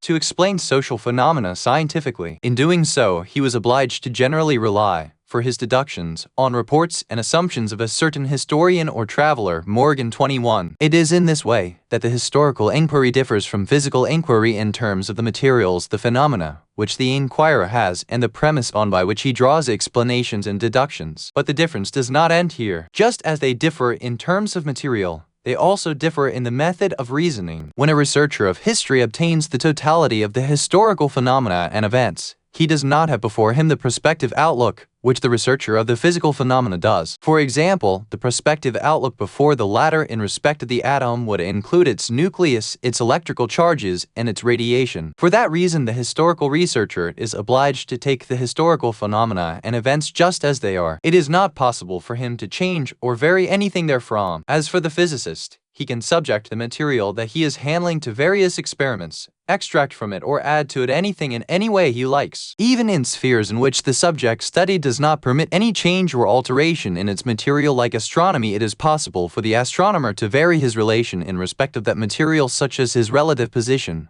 or his direction, with the help of a telescope. The inability of the history researcher of experimenting with historical and social phenomena means his inability to advance empirical arguments in respect of his theories by which he explains history and reveals its secrets. For instance, the history researcher is not able to discover the basic factors for a particular historical phenomena whenever he tries to make use of the scientific method required by empirical reasoning, like those used by the physicists. These two methods agree in relation to the addition of a certain factor in its entirety or the removal of a certain factor in order to see how far and to what extent it is correlated with some other factors. So, to establish scientifically that B is the cause of A, they are combined together under various circumstances, and this is what is called the method of agreement. Then B is separated from it to see if A disappears when B is separated from it. This is what is called the method of disagreement. Obviously, the history researcher is unable to do anything of this sort, as he cannot change the historical reality of humanity. To illustrate this, let us take the state as a manifestation of historical phenomena and heat as a manifestation of the physical phenomena. When the physicist seeks a scientific explanation of heat and determines its main source, it is possible for him to assume that motion is its cause when he perceives them to be found together under various circumstances and conditions. He can make use of the method of agreement in order to ensure the soundness of his assumption. He will then institute a number of experiments, and in each he will try to remove one of the factors present together with heat and motion to confirm that heat is found without it, and thus establish that the factor removed is not the cause. He will also make use of the method of difference by instituting an experiment in which he will separate heat from motion to make it explicit as to whether it is possible to find heat without motion. And if the experiment reveals that heat is present wherever motion is present, regardless of the circumstances, and it is absent whenever motion is absent, it is thus established scientifically that motion is the cause of heat. As for the history researcher, when he takes up the state as a manifestation of a historical phenomenon, phenomenon, he may assume that it is the outcome of economic interests of a certain segment of the society, but he will not be able to eliminate other assumptions experimentally. For instance, it will not be possible for him to demonstrate experimentally that the state is not the outcome of political instinct inherent in the mind of man, or the outcome of a specific intricacy in the civil or social life. The most which the history researcher can do is to put his hand on a number of historical conditions under which the appearance of state will be found yoked with a specific economic interest, and to collect a number of instances in which the state and the economic interest are found together. In the empirical or scientific reasoning, this is referred to as the statistical method. Obviously, this statistical method cannot scientifically demonstrate that the class with economic interest is the sole fundamental cause for the appearance of the state, when it is equally valid to assume that other factors too may have special influence in the emergence of the state. A historical researcher is unable to bring about a change in a historical reality the way a physicist could vary the physical phenomena in his experiment. Similarly, he would not be able to remove all other factors from the social reality, observe the results, and ascertain whether the state as a manifestation of the social phenomena will or will not disappear with the removal of all these factors. The essence of the above discussion is that a historical investigation differs in nature from a physical investigation in terms of the materials to draw deductions from. They also differ in terms of the basis for evidence and arguments in support of the deductions. On this basis, we come to know that when Marxism formulated its particular conception of history, it did not have the support of scientific authority save this observation, which it thought was sufficient for its particular viewpoint in respect of history. But the proponents of Marxist assumed that this limited observation of a narrow field of history was quite sufficient for discovery of the entire law of history. For instance, Engels has said it. But while in all the earlier periods the investigation of these driving causes of history was almost impossible on account of the complex and concealed interconnections between them and their effects, in present era, these interconnections have much simplified and the riddle could be solved. Since the establishment of the large-scale industry, that is, at least since the European peace of 1915, it has no longer been a secret to any man in England that the whole political struggle there turned on the claims to supremacy of two classes, the landed aristocracy and the bourgeoisie middle class 22. This implies that in the opinion of this great Marxist thinker, the observation of the social formation at a particular interval in the social life of Europe or England was sufficient to convince scientifically that the economic factor and class conflict are the main factors in the entire history of mankind, despite the fact that other intervals of history do not reveal this, as these intervals are clouded in tangled intricacies, as Engels himself avers so. Is it this observation of a single field from among many other fields of history for the period 18th or 19th century that was able to convince the Marxists that the forces of economics were the driving forces of history during all these centuries? It appeared that they were only convinced of this, and that this was the only ruling factor in that particular observed field of history, the field of England, at that limited interval of its history. This is despite the fact that one particular factor prevailing in a society over a particular interval of its history cannot be held as a sufficient argument to claim that it is the main factor ruling over all the epochs of history and for all societies, because this ruling factor itself may have its own particular causes and reasons. So to pass a general judgment in respect of history, it is necessary to compare the society in which the economic factor appears to be the ruling factor with other societies, so as to ascertain if this domination has its own particular conditions and causes. It is necessary in this connection for us to consider another quotation from Engels, given in another context, apologizing for the error he had fallen into for his boldness as to the application of the dialectics to the non-social sphere from that of nature and life, saying, "It goes without saying that my recapitulation of mathematics and natural sciences was undertaken in order to convince myself also in detail of what in general I was not in doubt, that in the nature of innumerable changes, the same dialectical laws of motion force their way through as those in history, apparent events of history 23. If we compare this quotation with his previous quotation, we will come to know how it was possible for a Marxist thinker like Engels to formulate his general conception vis-à-vis history, and subsequently his philosophical conception vis-à-vis nature and life, as well as all of their manifestations, in light of a specific single historical field of observation of a particular human society chosen from other societies over a brief interval of time in a facile manner. From this he deduced that as this particular field of observation reveals the fight between two classes, it is inevitable that history is all a fight between conflicting classes, and that it was class conflict which rules over history. This fact was sufficient to convince Engels that the very laws in relation to this conflict, according to his version, force their way through nature and that nature is all a fight between various internal conflicts. Is there a higher criterion? According to Marxism, the degree of success of a theory in application is the highest criterion for testing its soundness. For in the opinion of the Marxists, it is not possible to separate theory from practice, and this is what is termed in dialectics as the unity of theory and practice. Mao Zedong writes, "The theory of knowledge of dialectical materialism puts practice in the first place. It holds that for man's acquisition of knowledge it is necessary that it is not cut off from practice in the slightest degree, and assails any theory which denies the importance of practice or allows the separation of knowledge from practice 24 as contentious and erroneous." Georges Pielitzer writes, "Then it is important that we should grasp the meaning of the unity of theory and practice, and the meaning is this: he who neglects theory falls victim to the philosophy of pragmatism and walks like a blind one and gropes in darkness. As for that man who neglects practice, he falls into the pit of religious inertness." 25. It is on this basis that we propose to study historical materialism, or in other words, the general Marxist theory of history, in order to know its significant successes in the field of revolutionary practice that the Marxists have engaged themselves in. It is obvious that for the Marxists it was possible to apply, in practice, only that particular part of the theory that relates to the development of the capitalist society into socialist society. As for other parts of the theory, they are connected with the laws of historical societies that came into existence in the life of man and have passed. Marxism was neither contemporaneous with them nor did it have any share in bringing them into existence. Let us, therefore, take that particular portion of the theory that relates to the development of the capitalist society and the birth of the socialist society. It is the Marxists' attempt at connecting theory to practice in order to ascertain and clarify the extent of the unity of theory and practice or contradiction of the two. We will subsequently pass our judgment in respect of the theory in accordance with the extent of its success or failure,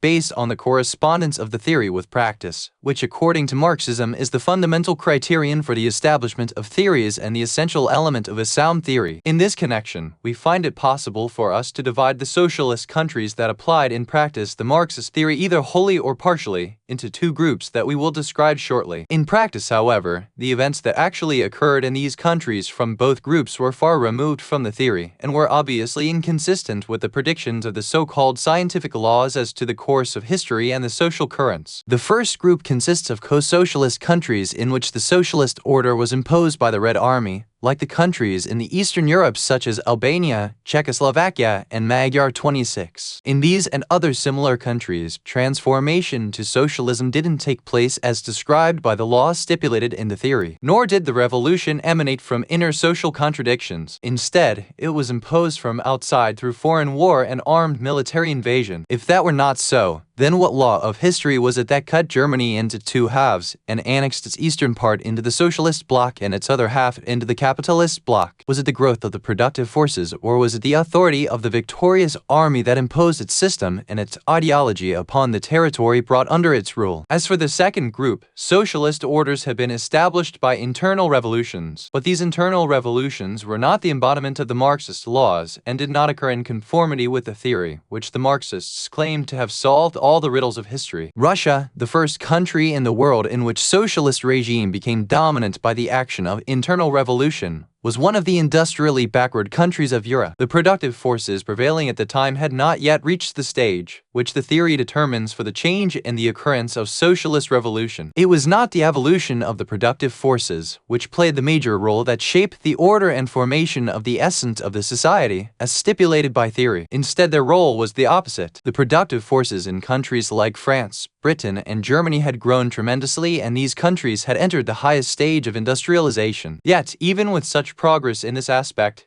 they were far from a revolution. They avoided the eruption of an inevitable communist revolution as that predicted by historical materialism. As for Russia, its industrial movement was very insignificant. The local capitalists were unable to achieve rapid industrialization under the prevailing political and social conditions, and the industrial capitalism of those backward countries was in no way comparable to the industrial forces as well as the massive scale of industrial capitalism in the countries of Western Europe. Yet it was in these countries that the revolutionary trends took root and erupted with a sudden leap, and the Industrial Revolution came as a result of the political revolution. Hence, it was the revolutionary apparatus of the state, which was the powerful instrument in the industrialization of the country and the development of the country's productive forces. It was not the case of industrialization and the development of the country's productive forces bringing about the creation of that apparatus and bring into existence of those instruments, as it should have been according to the theory. Now, if it is necessary that we establish a nexus between the revolution on one side and the industrialization and productive forces on the other, then it is quite reasonable that we reverse the Marxist assumption as to the relationship between revolution and industrialization and consider that low industrial and production levels are presumably the important factors which led to the revolution like that in Russia. This is contrary to the Marxist idea that the socialist revolution according to the laws of historical materialism cannot take place except as a result of the growth of industrial capitalism having reached the apex. Russia, for example, was impelled to revolution by the slow growth of the forces of production. It is in the sense that it was driven by the fear that with its underdeveloped productive forces and its industrial backwardness it would to remain behind, while other countries were marching ahead and attaining fascinating advancement in industrial productivity. Thus, there was no alternative for Russia to secure her real position in the world's community of nations, except to create that political and social apparatus that would enable her to quickly solve her problem of industrialization. With that, the country is to push ahead in the preparation for the race in industrialization and in the rivalry among the states. Without creating the apparatus capable of solving these problems, Russia would fall victim to the monopoly power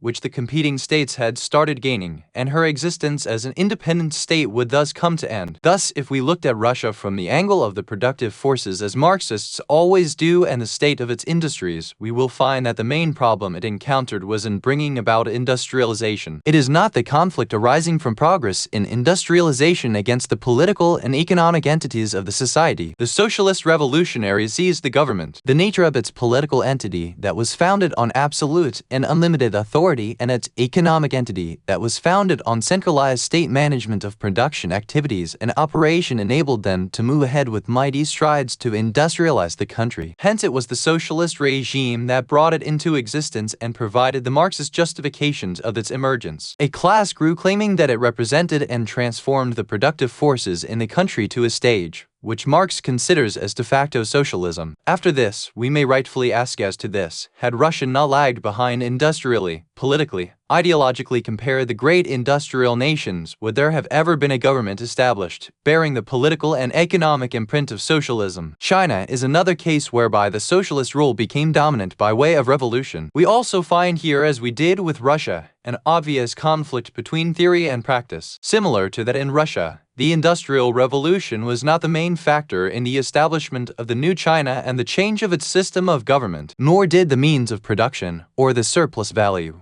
or the internal contradictions of capital accumulation as stipulated by the laws of historical materialism play in any way the main part in the political event. The last thing that is necessary for us to consider is the fact that for their victory, the internal revolutions which effectively introduced Marxist socialism in practice did not depend on class struggle and the collapse of the ruling class before the more dominant one because of the intensity of the class conflict between them. They depended more on the military collapse of the ruling apparatus under the severe war conditions, like the military collapse of the Tsarist rule in Russia because of the battle conditions of the First World War. This made it possible for the opposing forces, headed by the Communist Party, to achieve political victory by way of revolution, resulting in the reign of government dominated by the Communist Party. The Communist Party was organizationally well built and enjoyed widespread support and unity owing to ideology-based leadership. It was a similar case with the Communist Revolution in China. Though it began before the Japanese invasion of China, it continued disseminating and spreading for a full 1 decade and finally emerged victorious at the end of the war. Hence, up to this day,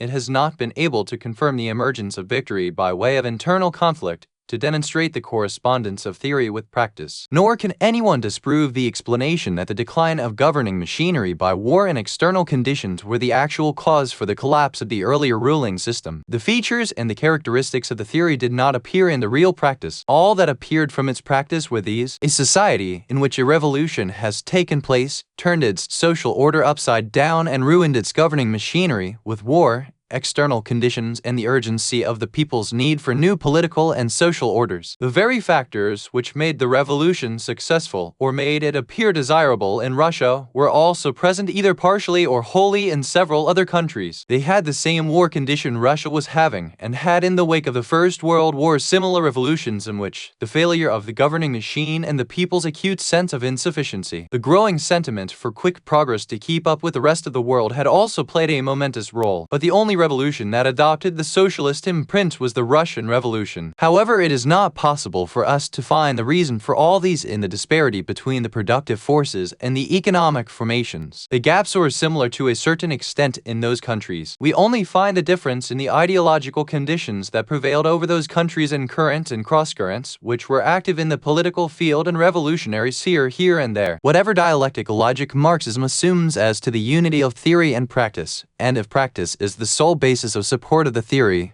then this too is equally true. That historical materialism even to this day has been missing the point that the practice of socialism which Marxism realized neither bears the characteristic marks of the theory nor reflects its features, so much so that even Lenin, the first Russian engaged in the struggle to realize the practice or establish socialism, and was its leader, was not able to foretell the time of its occurrence till the revolution came just within sight. The signs of the society on the brink of the de facto socialist revolution were inconsistent with the pointers and events on the basis of which the theory has determined. A month before the February Revolution and 10 months before the October Revolution, Lenin had delivered to a gathering of the Swiss youth a speech in which he said, "Perhaps we also belong to a generation that may not live to see the fierce socialist revolution, which is on the brink of pushing out its tongue, but it appears to me I can express with the highest of assurance of the hope that it will be possible for the young workers of Switzerland and other youths in all parts of the world engaged in splendid socialist movement to have the good fortune not only of sharing in the fight during the impending proletariat revolution, but also of emerging victorious from it." Only 10 months after Lenin said this, the socialist revolution was made possible and lulled out into motion in Russia, bringing with it the rule, while for the Swiss youth workers engaged in the splendid socialist movement it had not yet been possible in his words to have the good fortune that he had hoped for them to participate in the proletariat revolution and emerge victorious from it. Was Marxism able to comprehend history in its entirety? As stated earlier, Marxism is a collection of assumptions, each one specific to a particular stage of history. The sum of these assumptions constitute the general assumption in the interpretation of history that the society is always born out of socio-economic formation as determined and imposed by the productive forces. Truly, the most outstanding element in Marxism and is its greatest analytic power and its main attraction is its all-inclusiveness and comprehensiveness as a tool that made it appear more preferable compared to other interpretations of the economic and social operations. It explains within its frame the determinate and firm interconnection between the various operations in all human fields. For Marxism is not a limited ideology or a mere social, economic, or political analysis, but is also an analytical tool that comprises all the social, economic, and political operations as they proceeded for thousands of years in the long course of history. It is only natural for such a theory to appropriate to itself the destiny of man and to inspire them with wonders as it pretends that it has gifted man the solution to every mystery of mankind and every enigma of history. It also pretends that it surpasses all other scientific theories on the subject of social and economic life for a large part of humanity. That is, it has been able to raise the future expectations of man by scientific analyses and advance their false desires created on logical and materialist foundations to the extent it was possible for Marxism to bring them to, and that there are no other scientific methods that could do better in the social and economic fields except with the help of their board of experts. As we have already learnt, historical materialism as a general assumption establishes that all the social configurations and social phenomena spring from socio-economic formation, and the socio-economic formation in turn comes into existence as a result of the formation of productive forces, because the economic formation is the connecting link between the main force of production and all other social forms and social phenomena. Just as said by Plekhanov, it is the economic form of any people that determines its social form, and the social form of this society in turn determines its religious and political form, and so forth. But you will ask, would not there be some pauses for the economic form also? Undoubtedly, like everything else in the world, it too has its own costs. It is the struggle with nature man is engaged in. 27. Indeed, the production relations determine all the other relations which bring about concord between people in their social life. As for the production relations, it is the form of productive forces that determines them. 28. So, it is the productive forces that create the economic form, and the economic form follows in its development the pattern of the productive forces. The economic form is the basis of the edifice of the social structure and all its other forms and phenomena. This is the general standpoint of historical materialism. Two challenging questions are often repeated in the pages of the books by the opponents of Marxism, questioning Marxist historicism as a general theory of history. First, if the course of history is subject to the rule of the economic conditions and the productive forces, in accordance with the laws of nature, and is led by it from feudalism to capitalism and from capitalism to socialism, then why did the Marxists need to spend mighty efforts to accumulate massive support to kick off a partitioning revolution against capitalism? Why didn't they let the historical laws to operate and refrain from such backbreaking undertaking? Second, every man necessarily has an inner sense of the thing that he is attached to, which are eventually connected with an object of economic nature. On the contrary, economic interests, even the whole life, are on occasion sacrificed in their path. So how can it be considered that economic factor is the motive force of history? For the sake of objective scientific discussion, we will register our opinion on these two most thorny questions with clarity and precision, for both these questions express the erroneousness of the Marxist conception of history itself. As regard to the foremost question, it is necessary for us to understand the Marxist viewpoint vis-a-vis revolution. Marxism does not consider the exertions it expends in the path of revolution as something apart from the laws of history. Rather, it considers them as part of those laws, which is necessary to be brought on so as to move history from one stage to another. Hence, when the revolutionaries congregate in the path of revolution, they only express the inevitability of history. While we say this, we are aware that Marxism itself has not been able at times to understand clearly the demands and the necessary requirements of scientific conception of history. Even Stalin has written, "Society is not helpless before the laws. It is in its power through gaining knowledge of the economic laws and by reliance on them to expand the scope of their actions and to utilize them in the service of society and to master them in the same way as it mastered the powers of nature and its laws." 29. Politzer also has said a similar thing. He writes, "Dialectical materialism, along with its emphasis on the objective nature of the social laws, has at the same time laid emphasis on the objective part that ideas play, that is, scientific intellectual activities, in retarding or accelerating, advancing to or hampering the influence of the social laws." 30. Obviously, this avowal of Marxism man's power through his ideas and intellectual activities over the influence of social laws and their acceleration or retardation is not in agreement with its scientific thought vis-a-vis history. For, if history proceeds in accordance to the general laws of nature, then the mind will be considered as part of the field over which these laws also prevail, and whatever their roles are and whatever the minds or intellectual activities would initiate will be just a positive expression of these laws and their inevitable influence, not the acceleration or retardation of that influence. Hence, when the Marxists, for instance, take pains to create convulsions and seditious disorders in order to deepen and aggravate, they are executing and giving effect to these laws. The position of the groups of men working with political mind is not the same in respect of the laws of history as that of the physicist in respect of the laws which he tests in the laboratory. The physicist can accelerate or hinder the influence of the physical laws which cause changes in the form of the physical thing he is testing, for the physical laws cannot have their way in his working upon them. He can control them and prepare them to meet the conditions of his experiment. It is not so with the researchers in the field of history. It is not possible for them to free themselves from the laws of history or to bring these laws under their control, for they always are a component or a part of historical operations over which those laws hold complete sway. It is thus incorrect for Marxism to say anything about having control over the social laws, just as it is wrong to go to the first contention,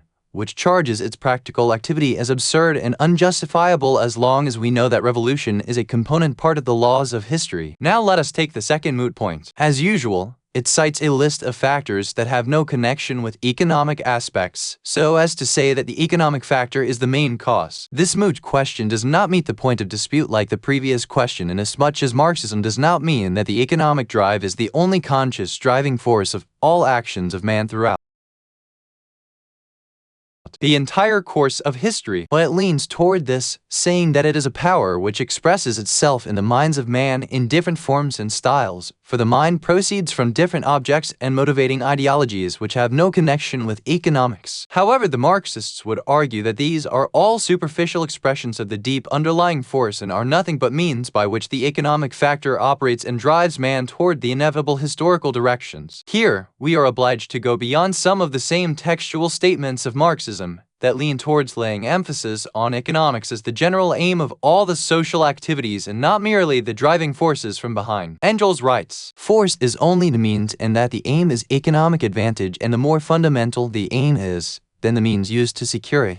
The more fundamental in history is the economic side of the relationship than that of the political side in all the cases of domination and subjugation to the present days. Subjugation has always been a means to ensure satiation of hunger, taking this term in a very broad sense." 31. We have no doubt that Engels wrote this in haste and with little thought and went out tracing Marxism itself in exaggerating the economic factor and said something contradictory to the reality. Every time we come in contact with these words of Engels about not preventing the hungry from setting up momentous activities in the social field towards realization of their ideals or for the satisfaction of their physical needs. However, let us leave this and take up the study of the real problems which affect historical materialism and stand in its path, problems that Marxism could not yet possibly solve as it has not been able to explain them in light of historical materialism. There are a number of essential points in history that need elaborate study. The development of productive forces and Marxism. The first question is about the change in productive forces that history changes with. The question is, how do these productive forces evolve, and what are the factors which govern their growth and development? And why do we not regard these forces instead as the supreme factors which govern history? After all, the productive forces are dependent on these factors for their growth and development. The Marxists usually reply that it is the thoughts which man avail of during the course of their experiments with nature and which emanate from these experiments that in turn develop these productive forces and take part in their growth. Hence, the sources from which the productive forces developed emerge from them and are not independent of them. The Marxists believe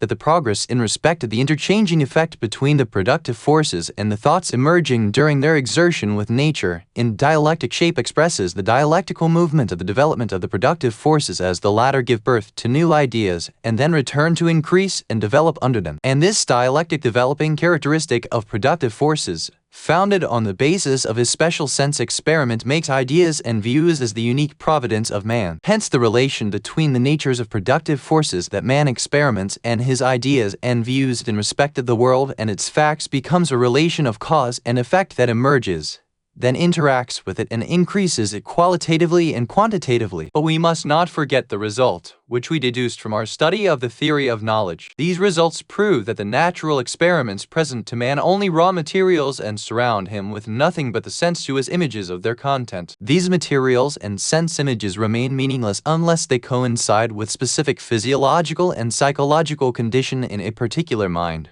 which is the mind of man. Animals are endowed with sense images and sense perception, but man, in addition, is also endowed with the intellectual capacity to deduce and analyze, as well as instinctive knowledge. He applies these to the raw material and data which he has deduced by way of experiment and produces new things. As often as the production activity is repeated and its balance is completed, they get enriched and enlarged. So it is not the productive forces acting on their own that cut open the way to argument and develop them or give birth to factors which develop and enrich them. They only give birth to sensations and images. So in such a case, then, their development is not dialectical by itself, nor is it the source of the positive force that develops them. Thus, the productive forces are actually subject to a factor of a higher level in the successive continuity of history. Till now we have been asking about the productive forces and have arrived at a conclusion not desirable to the Marxists. Nevertheless, it is possible, rather it is necessary, that we proceed further and ask a more penetrating question that will drive historical materialism into a tight corner. We will pose the question in the following manner: how was it that man carried out production activities, and that it originated in his life while it did not originate in the life of any other living beings? We know from the Marxist doctrine that it believes in production as the fundamental principle of the society on the basis of which the social formation emerges, and that it builds all the other formations on the basis of the economic configuration. But it did not take the trouble to inquire a little about the production itself to explain how production was originated in the life of man. And if production is held good for explanation of the origin of society, its relations and phenomena are not their conditions, which will be held good for explaining the origin and existence of the production? A reply to this question is possible if we knew what production is. Production, as Marxism has informed us, is the joint activity of a collection of man in their encounter against and struggle with nature to secure of their material needs, and that all the relations and phenomena are founded on its basis. It is, then, in that case, an activity undertaken by a number of men to change nature and make it in a shape that agrees with their needs and satisfies their wishes and wants. Historically, an activity such as this undertaken by a number of men cannot come into existence unless it is preceded by certain conditions, which can be summed up in two essential elements. First, the thought that man cannot change nature for the purpose of satisfying his wants. He cannot make flour out of wheat or bread out of flour, unless he is in possession of the image that he will apply to nature. The operation of changing or transforming nature cannot be separated from the thinking process that will give birth to the shape and form to nature that remains hidden in the initial stage. It was on account of this that it was not possible for the animals to carry on production activity as positive activity of transforming nature. Second, the language, which is the material manifestation of nature,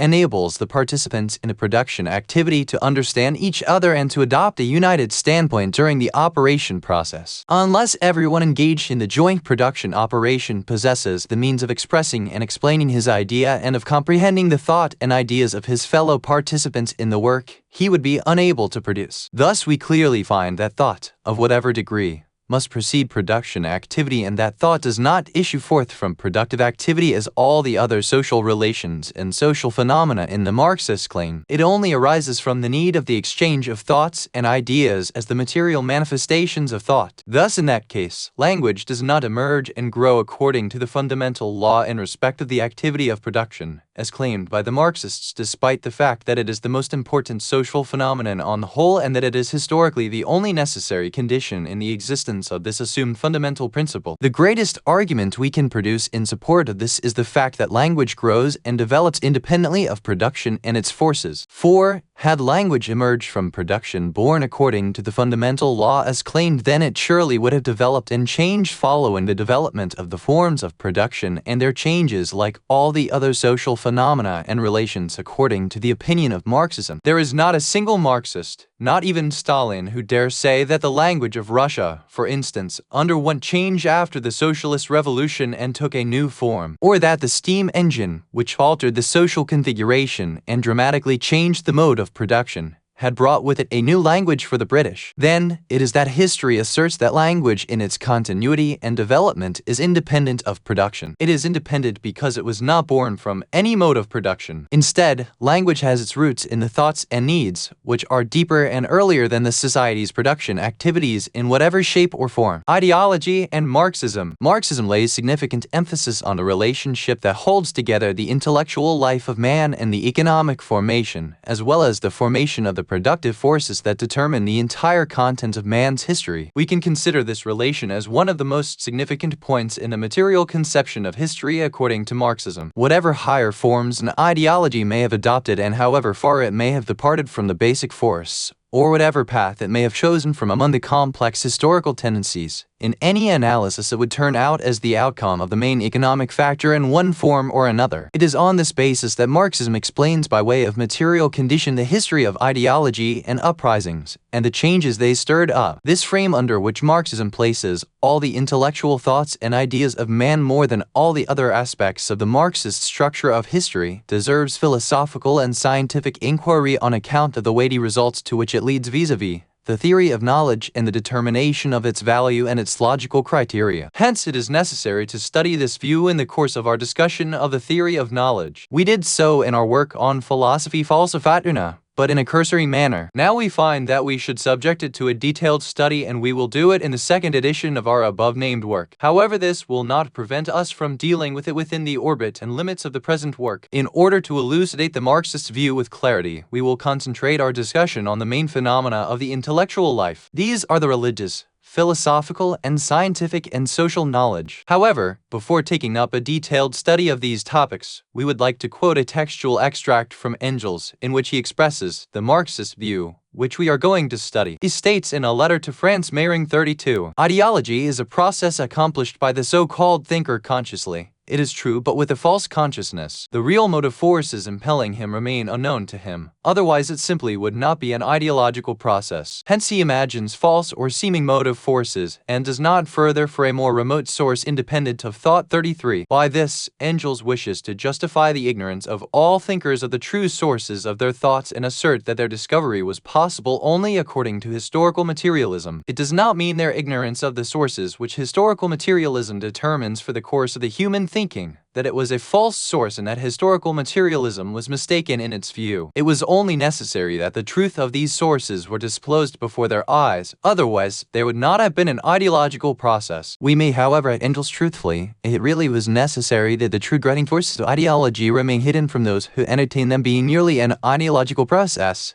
Then how is it valid for Engels himself to smash this necessity and miraculously present to humanity a new ideology that continues to enjoy the capacity of being an ideology, and yet at the same time it may be in the know of its true sources and motives? Roede. Religion occupies a prominent position in the realm of thought. It was because of the position it held in this sphere that it has played active role in the development of human intellect, or in giving it a concrete form that assumes different shapes and manifests itself in various forms with the passage of time. Despite the fact that Marxism had eliminated from its determination of religion all its objective facts, such as divine revelation, prophecy, and the Creator, it was invariably necessary to fabricate a material explanation of religion. It was commonly known and held in the materialist media that religion originated as a result of man's feeling of powerlessness before nature and its formidable forces, and of his ignorance of its mysteries and its laws. But this explanation was not agreeable to Marxism, for it deviated from its central basis and does not associate religion with the economic condition with the premise of mode of production as necessarily the sole exponent and the source of everything that needs explanation of the causes and the sources. Konstantinov 34 says, Marxist-Leninism always contested such distortion of historical materialism and established the necessity of searching for the mainspring of all social, political, legal, and religious ideas in the economics before everything else. 35. It was because of this that Marxism took to searching for the original source of the birth and rise of religion within the economic formation of the society, and ultimately found it in the class structure of society. From the miserable reality in which the oppressed group lives in a class-based society, the thoughts of religion springs up in the mind of the depressed man. Marx says, religious suffering, indeed, is the expression of the real suffering, as also the protest against this suffering at the same time. Religion is the sigh of the oppressed creature, the sentiment of the heartless world, as it is the soul of the spiritless. It is the opium of the people. So, criticism of religion is then the first step toward the criticism of this valley sunk in tears. 36. The Marxist research works in this connection agree on one point, that religion is the product and outcome of the class conflicts in the society. But there is a disagreement as to how religion arose from this class conflict, and as to the assertion that religion is opium that the ruling oppressor gives to the exploited class to consume in order to make it forget its demands and its political role, and submit to the prevailing evil reality. In this form, it is the snare woven by the ruling class to prey upon and dupe the unhappy working class. While Marxism says this, it turns its eyes away from the blatant reality that clearly points to the fact that religion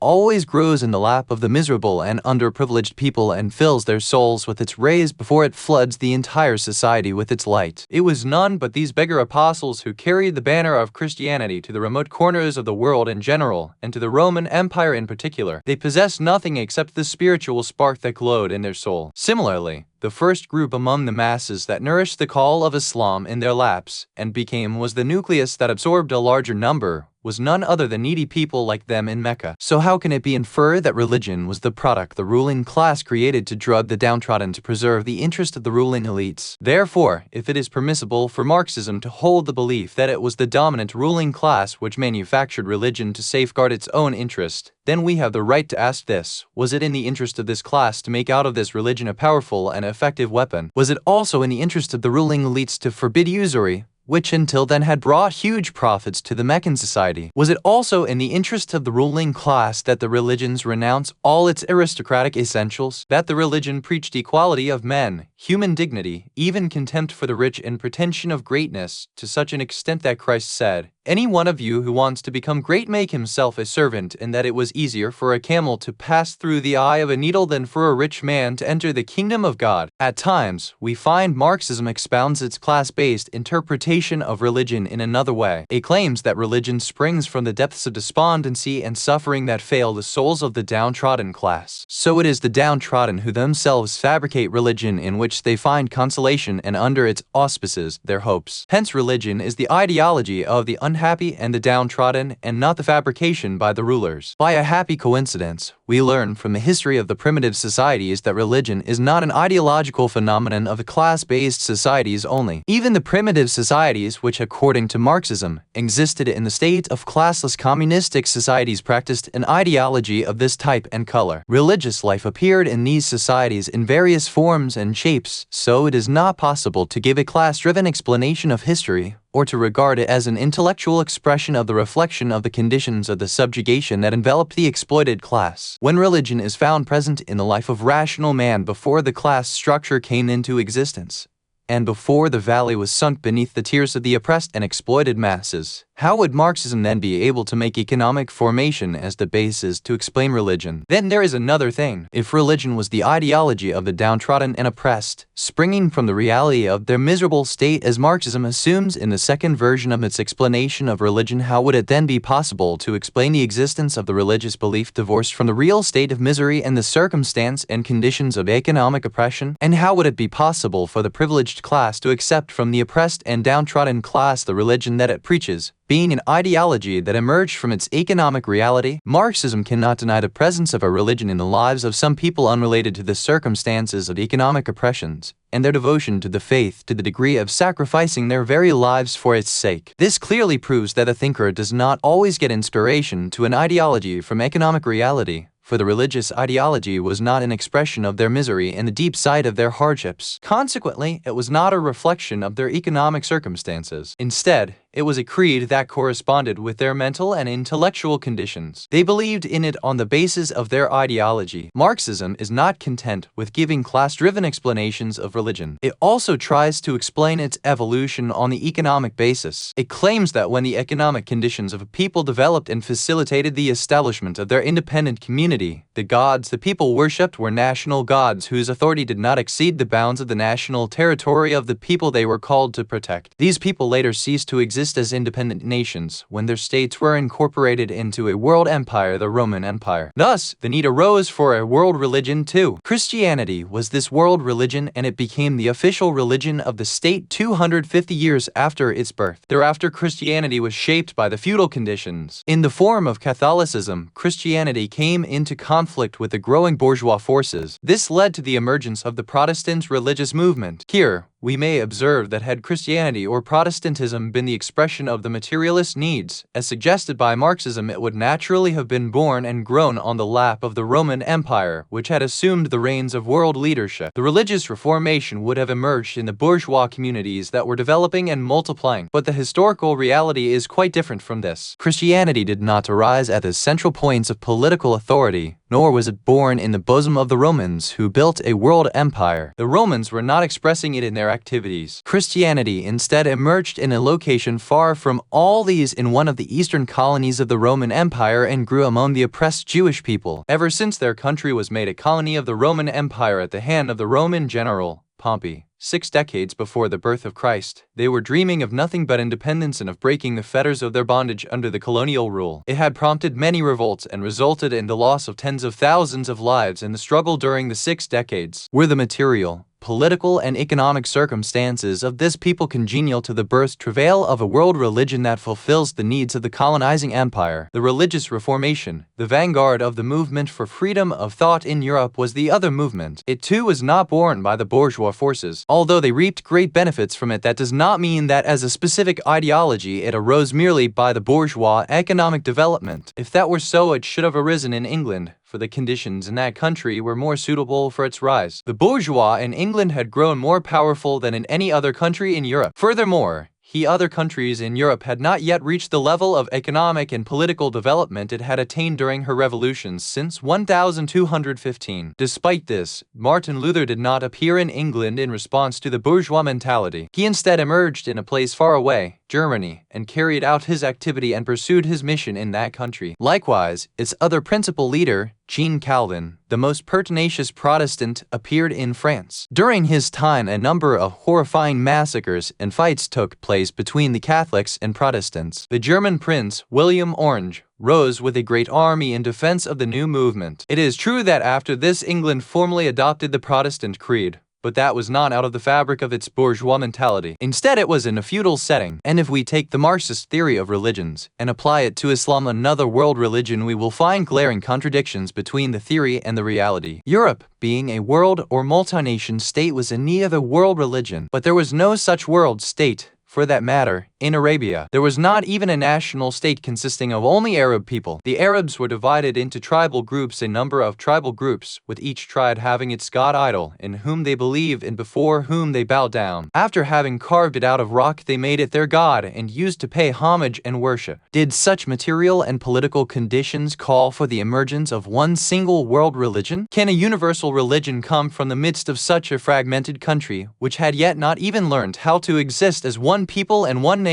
How could an understanding of oneness of a higher order emerge from such conditions in a religion that unites the entire world? So if it were true that the religious gods evolved from national gods to a world god, following the material needs and political formations, how is it that the Arabs leapt from the god they fashioned with their hands with one leap to a universal god in the highest degree of abstraction to whom they offered their submission? Philosophy. According to Marxism, philosophy is also another intellectual manifestation of the material life and economic conditions in which the society lives. Konstantinov says, among the laws which are common to the formation of all societies, and in particular the socialist society, we may mention the law which holds that social existence determines social cognition. In fact, the sociological, juridical, aesthetic, and philosophical ideas are reflections of the material condition of social life. 37. We will briefly give our view in this respect. We do not deny even once the connection between ideas and the economic conditions the thinkers live in. Likewise, we do not deny that the thinking process and ideas, being part of the phenomena of nature, are subject to laws and occur in accordance with the principle of causality, like other phenomena. Every process of ideology development has its own causes and conditions to which it is associated, like all other phenomena. Our difference with Marxism is as to the determination of these causes and conditions. Marxism holds that the real cause of every ideological process lies hidden behind the material and economic conditions. Thus, according to its view, it is not possible for us to explain the idea in light of its relation with other ideas or their mutual interaction, or on the basis of the psychological and intellectual conditions. It can only be explained through the medium of economics, because in Marxism, ideology has no independent history or a specific development of its own. It is only the history of the inevitable reflections of socioeconomic and material conditions by the human intellect. By scientific method, it is possible for us to examine this inevitability and compare the theory with the course of the events and the course the intellectual and social life of man. Several texts of Marxism assert this theory and its application to the field of philosophy. As we shall see, the texts at one time explain history by the changes in the productive forces, and at another time by the progress in physical sciences. At another time, they explain history as class manifestation, determined by the conditions of the class order of the society. The British communist philosopher Morris Cornforth 38 says, and the other thing that is worthy of our observation is the effect of technical inventions and scientific discoveries on the manifestation of philosophical ideas. 39. By this he means to establish a nexus between the philosophical thinking and the evolution of the means of production. He expounds this in another part of the work by presenting a sample from the conception of evolution that dominated the philosophical rationalism by the reason of the revolutionary change in the forces of production. The advancement of science towards evolutionary conception, which expresses the discovery of the actual evolution of nature and society, corresponded with the development of the industrial capitalism in the later part of the 18th century. Obviously, this correspondence was not merely a pure correspondence but expressed a causal nexus. Bourgeois would not have lived had not the continuous revolutionary changes in the modes of production were brought in. It was these conditions which led to the general appearance of the general conception of the evolution of nature and society. Because of this, the importance of philosophy in the generalization of laws of change and evolution did not result merely from the scientific discoveries place but was rather tied to every movement of the new society in its entity forte. Thus the means of production were changing and taking new forms, and flinging at the mind of the philosophers the conceptions of evolution which put an end to the philosophical theory of static nature and transferred it to a revolutionary view which corresponded with the continuous evolution in the means of production. We would content ourselves with saying that the revolutionary changes in the means of production began in the later part of the 18th century, as Cornforth himself has pointed that out.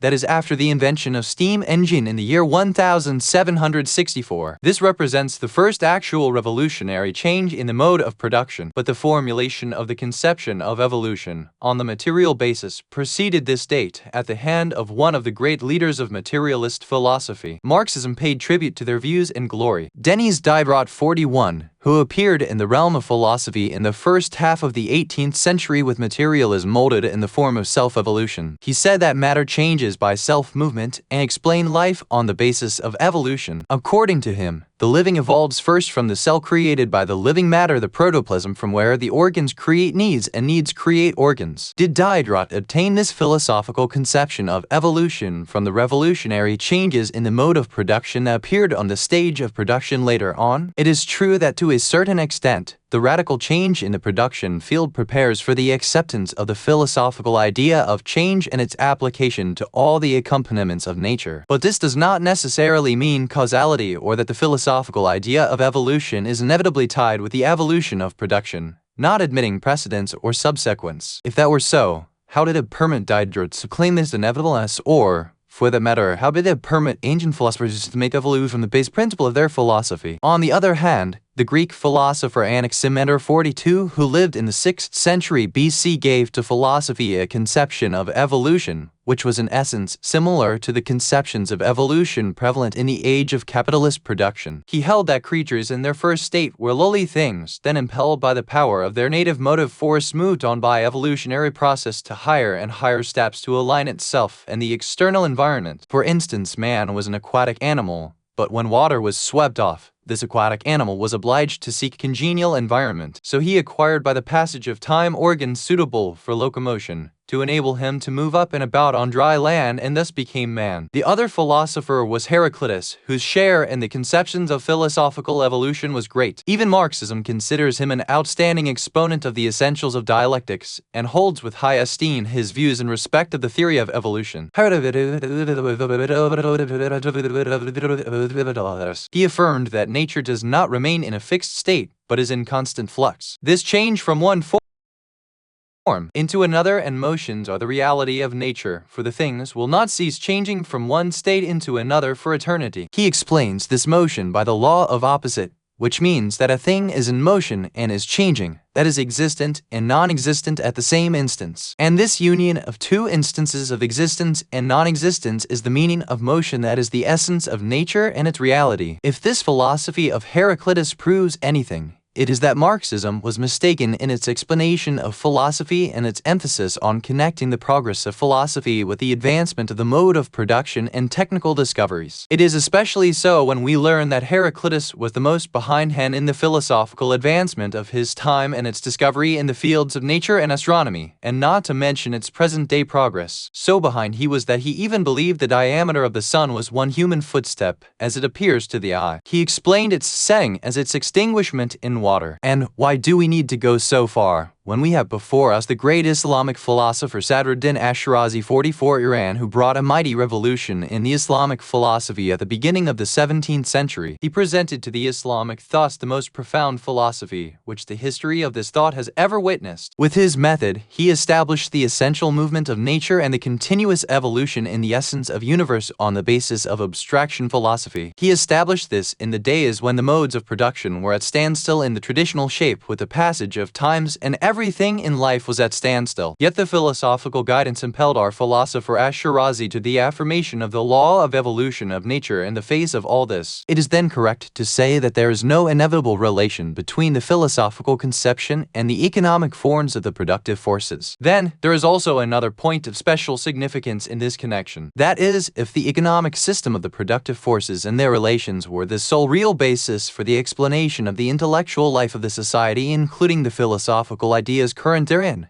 then its natural consequence would have been that the advancement in the philosophical ideas would have followed the evolution in economic formation and would have run its course in accordance with the changes in the relations of production and its forces. According to this, it would become necessary that the trends towards philosophical advancement and the great philosophical revolution should spring from and be born in the economically very advanced countries. Thus, the share of every country in the matter of ideological progress and revolutionary philosophy shall be in proportion to its share of economic development and precedence to the circumstances of production and its relations. Is this sequence in consonance with the history of philosophy? This is what we are now proposing to know. Let us take a look at the state of Europe when the first gleams of new revolutionary ideas flickered on its horizon. What we see is England enjoying the relatively highest degree of economic development, the like of which France and Germany had not been able to achieve. The English people had also achieved great political gains, while people of France and Germany were far behind them. The technical economic forces, bourgeoisie forces in England, were in a flux of continued increase, and did not resemble the form of these forces in other countries. In summary, the social form of England with its economic and political conditions, according to Marxist belief, was on the higher steps of the ladder of historical development than those of France or Germany. 4. England started its revolutionary movement of liberation earlier in 1215 AC and made it a plunge into the Great Revolution in the middle of the 17th century 1648 under the leadership of Cromwell. In comparison,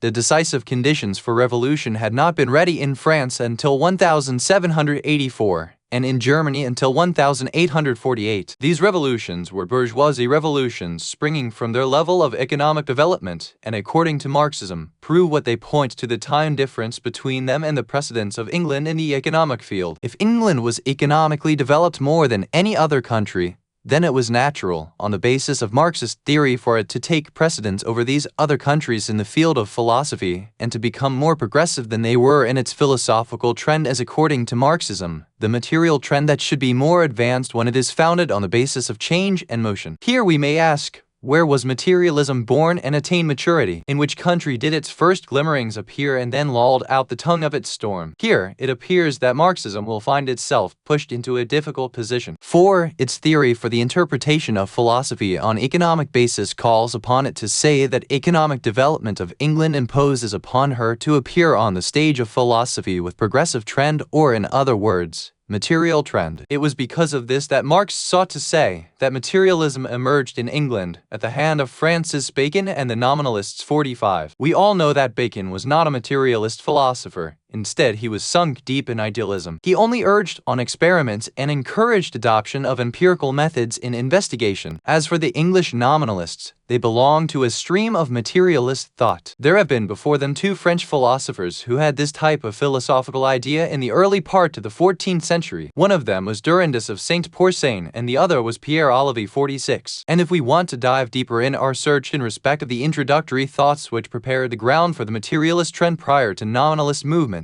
we will find the Latin version of the movement to Averroism 47, which appeared in France in the 13th century, and to which the majority of professors at the Paris University of Arts adhered. At their hand, the separation of philosophy from religion was effected, and with that began the trends towards denial of the universally accepted principles of religion. The materialist trend was disclosed in its explicit form by persons like Hobbes 48 in England, but it was not able to gain dominant philosophical position in England or seize the reins from the hands of idealism. Yet it caused such a great materialist storm on the philosophical stage in France that it drowned that country in the materialist trends. At the time when intellectual France was within itself with Voltaire, Diderot, and their like among the leaders of materialism in the 18th century and making the most out of them, we find England wallowing in the deepest and the abyss form of idealist philosophy poured out in the hands of George Berkeley and David Hume, the chief leaders of the modern idealist philosophy. Thus, the results have come quite contrary to the Marxists' expectations in history. 4. The idealist philosophy, labeled as the most reactionary philosophy according to Marxism, blossomed in the most advanced country and the most economically and technologically developed, whilst the storm of materialism chose to settle in a country that was economically and socially backward like France. Even evolutionary materialism and the dialectics themselves appeared in Germany when it was several notches behind England as to its material conditions. Yet Marxism wants us to confirm its interpretation of philosophical thinking and its evolution on the basis of the economic formation and its development. Marxism can still try to find justification from the variations so as to explain away these as exception to the laws. But then, after taking these variations as exceptions, what will remain with it as a proof of the soundness of the law itself? Why wouldn't these variations constitute evidence of the unsoundness of the law itself, instead of our seeking excuses for them? From this we deduce what has been stated above, that there does not exist inevitable relation between the philosophical conceptions of the society and the economic system of the productive forces operating in that society. As for the relation between philosophy and natural science, it depends on the detailed study and examination of the meanings of philosophy and science and the basis upon which philosophical and scientific thinking rest. That will enable us to learn the interconnection and interaction between the two departments of knowledge. We will learn this from our book Iqtisaduna,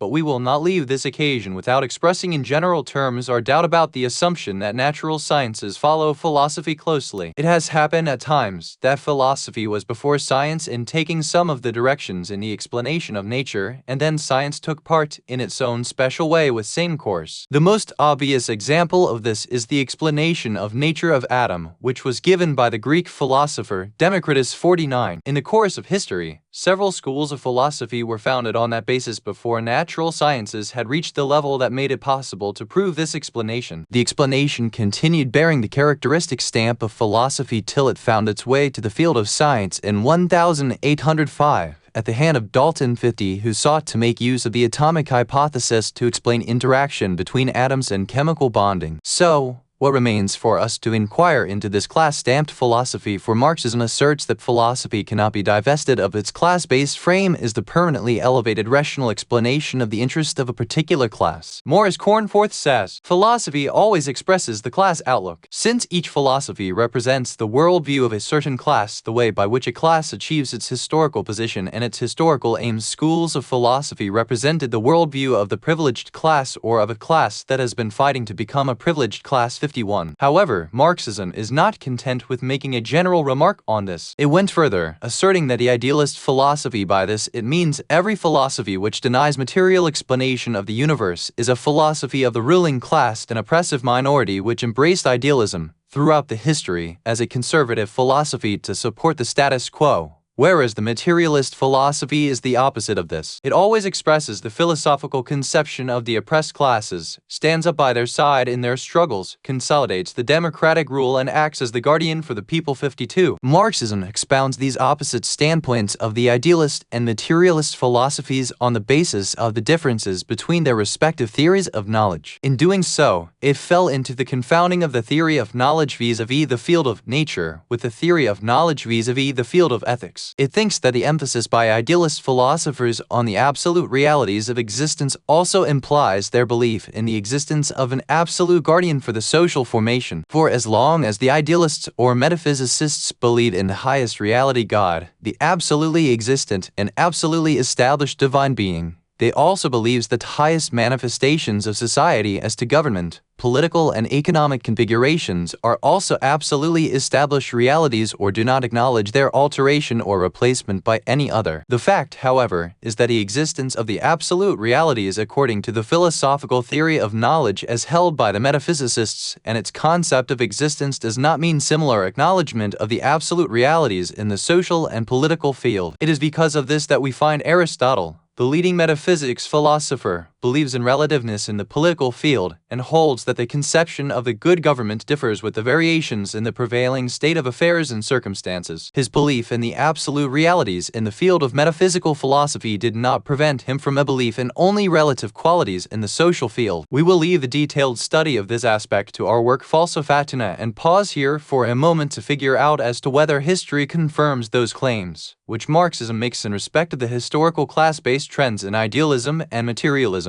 We may choose two particular examples from the history of materialism. First is Heraclitus, the greatest materialist philosopher of the ancient world, and the second, Hobbes, who is considered the pole star of modern philosophy. As for Heraclitus, he was as a man the farthest from the public and community sentiments, which Marxism has poured copiously into the essence of his materialist philosophy. He belonged to an aristocratic noble family that enjoyed a high position among the citizens of Greece. Good fortune had raised him gradually from one high position to another in the state hierarchy until he was installed as the governor of a colony. In all his dealings, he always expressed his aristocratic disposition, was disdainful toward the people, and looked at them with contempt. Sometimes he would even refer to them with phrases phrases as cattle preferring grass to gold and at times as dogs barking at everyone they knew not. Thus, in the ancient time, dialectical materialism was given a concrete form at the hand of an elitist, whilst the founder of idealism in the Greek world, Plato, preached a revolutionary thought which was embodied in the absolute communistic system, pronouncing the doom and destruction of every form of private ownership. So, according to Marxism, which of these two philosophers were more revolutionary and nearer to the principles of liberation? Hobbes held aloft the banner of pure materialism in the age of Renaissance in opposition to metaphysicists. Descartes, as to his profile, was no better than Heraclitus. He was a tutor of a prince of the royal family of England 53 during the great popular uprising of the English people that took place under the leadership of Cromwell 54. The revolution demolished the throne of the monarch and erected a republic in its place, with Cromwell as its head. Due to his relationship with the prince, our materialist philosopher was compelled to flee and take refuge in France, which was the stronghold of monarchy. There, he continued to help advance the idea of absolute monarchy and wrote his book, Leviathan 55, in which his political philosophy was given. In that book, he laid emphasis on the need for divesting the people of their liberty and the establishment of monarchy on the basis of absolute autocracy. At the very moment that materialist philosophy was placing emphasis on this political trend at the hand of Hobbes, metaphysical philosophy was taking an opposite stand led by its eminent champions, who were the contemporaries of Hobbes. They include the likes of the mystic philosopher Baruch Spinoza 56, who believed in the right of the people to criticize the ruling authority, and even the right to revolt against it. He preached democratic rule, or whatever form of rule that amplifies the participation of the people in the governing of the state and strengthens the unity. So which of these two philosophies is in the cavalcade of democracy? Is it the philosophy of Heraclitus, the aristocratic, or the philosophy of Plato, the exponent of the Republic in a book of that name? And which is in the cavalcade of autocracy? The philosophy of Spinoza, the preacher of people's right and participative rule, or the philosophy of Hobbes, the autocratic? Now, there remains another issue for us to turn our attention to. It is that according to Marxism, as a class-based thinking, philosophical thinking will always be partisan thinking, with a permanent tinge of class prejudice and bias. In such a case, then, it is not possible for a philosopher to study matters of human thought in a purely objective manner. On the contrary, all such studies are loudly tinged with a partisan color. It is because of this that Marxism does not refrain from displaying partisan sentiment in its philosophical studies and in its particular thinking, and acknowledges the impossibility of adopting objectivism in respect of the discussion of such matter or toward thinkers. It always reiterates that the adoption of objective viewpoint and complete impartiality is a bourgeois idea, which must be ruled out. The great Marxist author Chagin 57 says, Lenin has always contended with firmness and persistence against objectivism in theory and against the impartiality and non-partisanship of the bourgeoisie. Since the year 1890, Lenin has been directing his spear thrusting at bourgeois objectivism advocated by the revisionists who were criticizing the party viewpoint in theory and demanding freedom in the field of theory. He made it clear in his fight against the Marxist revisionist and against the tendency of the reactionaries that the Marxist theory must be declared with clarity, even to the utmost, the principle of proletariat party spirit. And in order to evaluate properly each event in the social evolution,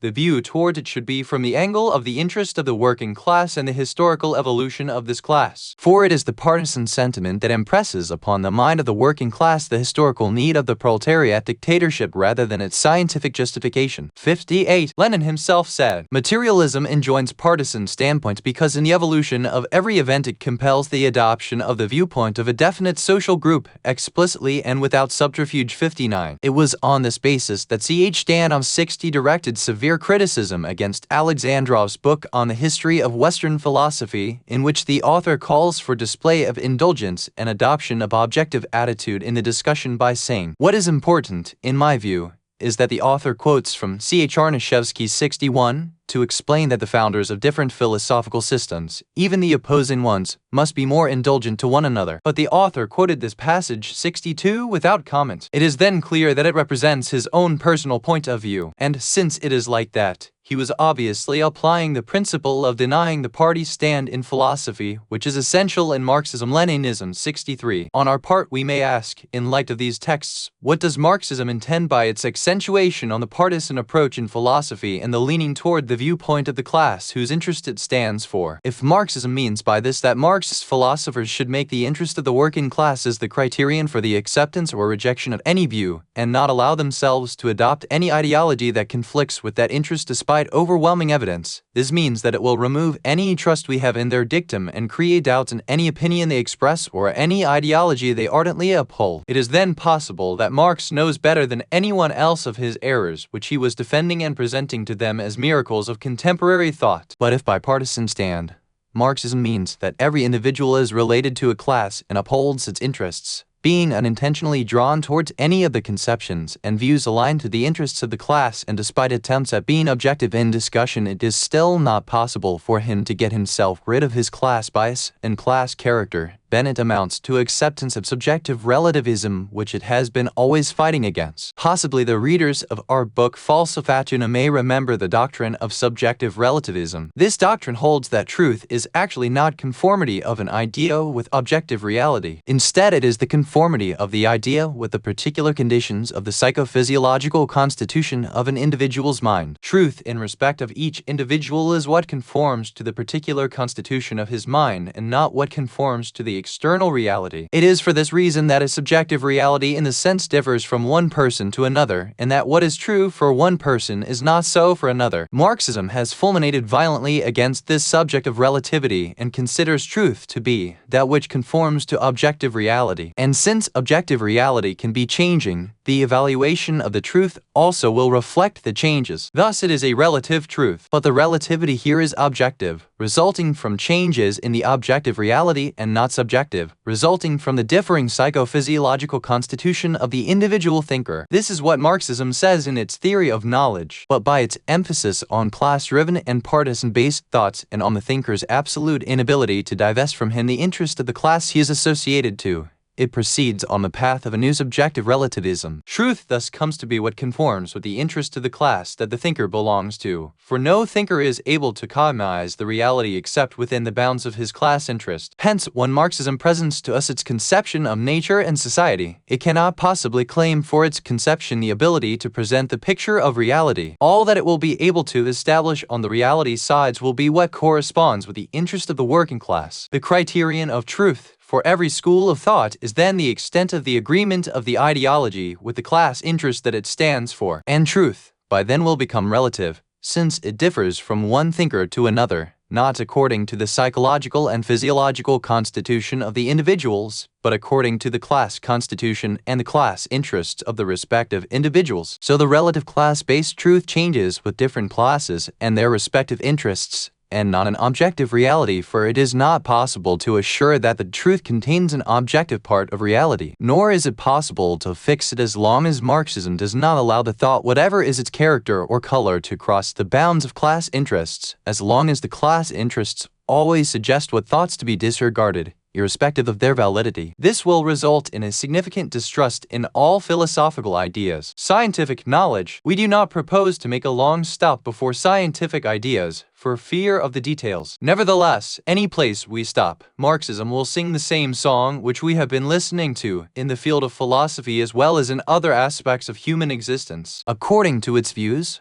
all natural sciences advance and grow progressively in correspondence with their material needs based on the economic formation, and these sciences gradually take on new forms in the wake of the development and improvement of the economic circumstances and conditions. But since these circumstances are the historical consequences of the productive forces and modes of production, there is no surprise if in its interpretation of scientific life Marxism arrives at the same result as it did at the end of every course of its analysis of historical movement and multi-front operations. For each historical phase is shaped in accordance with its mode of production and partakes in the scientific movement to the extent imposed by the economic reality and as much as its material needs spring from this reality. For example, the scientific discovery of the motive power from steam engine in the later part of the 18th century was born by the economic conditions and was the outcome of the need of capitalist production for a great power to run the machinery their production depended on. The same was the case with all the inventions and discoveries the history of science was brimming with. In elucidating the dependence of the sciences on the technical and economic form of the productive forces, R. Iradi 64 mentions that it is the technical level that the productive forces attain that poses problems for science and imposes on science the duty to search and seek their solution. It advances and improves as it engages itself in finding the solutions to those problems arising from the development and evolution of the productive forces in their professional and technical forms. On this basis, Ghilardi explains to us how it is that several scientists could simultaneously achieve the same discovery. An example is the discoveries of the conservation of energy by three scientists, namely Carnot 65 in France, Jules 66 in England, and Mayer 67 in Germany. Just as the development of the productive forces placed before science problems to be solved, he explains the dependence of sciences on the form of productive forces by another reason. It is that the development of the form of these forces prepare for the science the tools and instruments of investigation to employ and assures the supply of all the instruments necessary for making observation, experimentation, and test.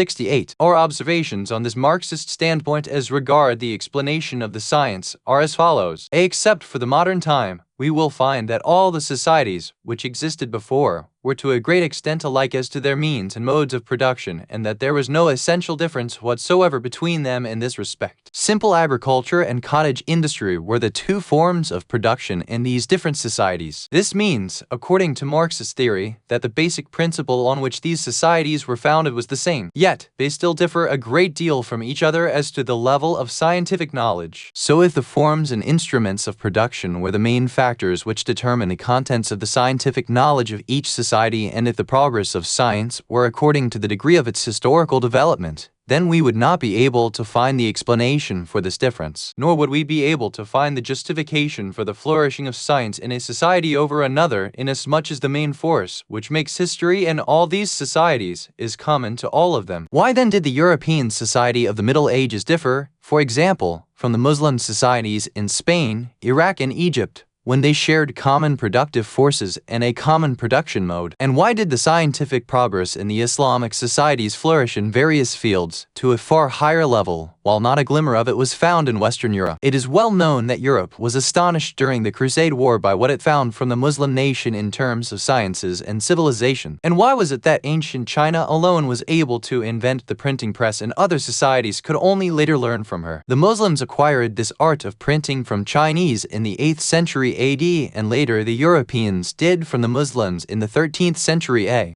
Is it that the economic basis adopted by the ancient China differed fundamentally from that of other societies? B. Though in many instances the scientific efforts reflect the social and material need for innovation, this need cannot be the only principal interpretation of the history of science and its progress. 4. Many needs have been waiting for science to attend to them for 1,000 years. Their mere existence in the human material life did not enable them to attain any attention from science or any influence over it until the time came for science itself to reach a degree which foreordained it to fill this need. Let us take as an example of a scientific discovery, which may now appear banal yet at that very moment was a brand new scientific progress, the invention of the lens. The human need for lens is as old as man himself, but this material need remained in wait for its final round until the dawn of the 13th century, when Europe was able to acquire the knowledge about light reflection and refraction from the Muslims. Subsequently, the scientists were able to fabricate lenses based on this understanding of light behavior. Was this scientific event then a newly born necessity from the economic and material reality of the societies, or was it an outcome of thinking and related factors that led to that degree of progress and perfection? And if there is any possibility to interpret science and scientific discoveries through a need springing from economic situations, then how can it be possible for us to understand the European discovery of the magnetic compass to determine direction and assist in navigation?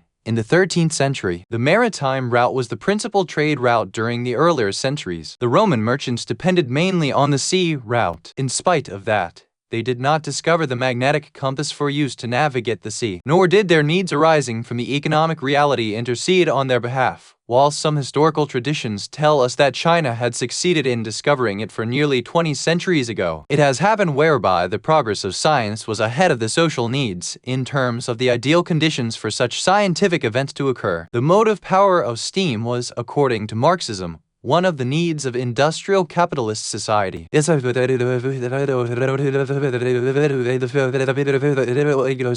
ancient societies did not exploit this power of steam, but we are not inquiring about the capacity of the society to derive benefit from scientific progress. We are inquiring about the scientific movement itself and studying as to whether the movement is an intellectual interpretation of the evolving needs of the society, or is an original movement having its own psychological condition and independent history. See, when Marxism tries to narrow the scope of science to the matters and problems related to those confined to the means of production and their technical forms, it falls into the error of confounding the theoretical dimension of the sciences on one side with their application aspects on the other. The applied aspects of science, which arise during the course of the usual experiments and trials which are acquired and inherited by the workers, were always subordinated because the forces of production did develop partly in response to the difficulties and problems presented by these forces, requiring effective solutions. As for the experimental theoretical sciences, they did not depend on these difficulties and problems. On the contrary, we find that the progress of the theoretical science and the development of applied science ran their course on two separate paths for a long period of time, from the 16th century to 18th century. Thus 2 centuries passed since the birth of the science in the 16th century, before it was possible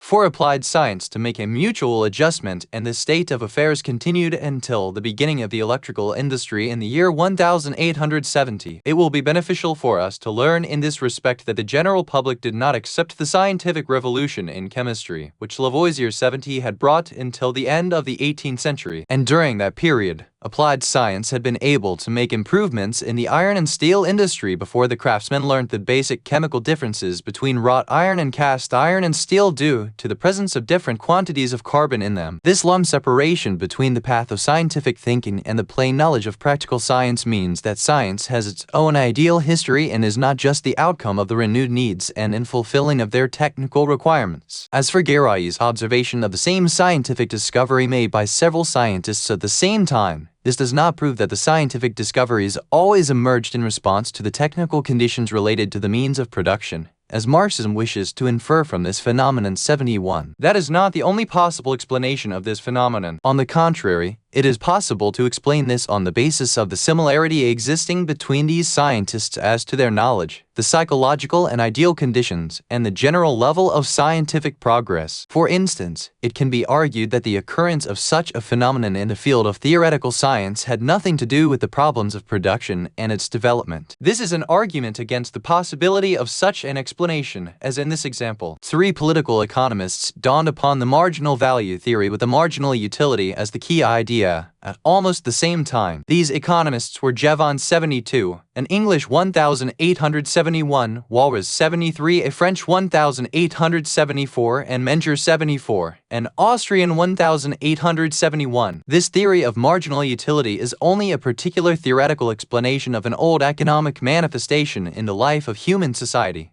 the exchange value. Thus, the scientific content of the theory has no connection with the problems of production or the progress of productive forces. What explanation could be given for these 3 eminent economists having arrived at a specific point of view at almost the same time, other than that these 3 were very close to one another as to their ideal conditions and their analytical capacity? D. As for the subordination of the physical sciences to the development of the productive forces as the source, which provides science with its necessary instruments for investigation, it is in fact the reverse relationship that exists between them. This is because, though the physical science makes progress with the help of the instruments it possessed, such as microscope, telescope, recorder, etc., which enable it to make experiments, tests, and minute observation, yet these instruments themselves are products of the science presented before the scientists in order to make it feasible for them by the use of these instruments to formulate additional theories and to discover unknown mysteries. The invention of microscope in the 17th century caused a revolution in the means of production, for it removed the curtain from the world that was then invisible to man, which he would have never been able to fathom. But what is this microscope? It is a product of science and the application of the laws of light and its refraction by lenses. We should know it in this respect that the instruments do not give the whole story of science, because although the instruments were ready for use in investigations, the truths remained unknown to man till the mutual interaction and completion of scientific thought reached a degree that made it feasible to discover the truth and to fashion it in a particular scientific conception. We can present a simple example of this from the idea of atmospheric pressure. This idea is considered as one of the greatest conquests of science in the 17th century. Do you know how science was able to attain this grand victory? It came in an idea which suddenly occurred to the mind of Torricelli 75 when he observed that the water pump was not able to lift the water higher than 34 feet. This thing had been observed by thousands of laborers over the centuries, as the great scientist Galileo also observed.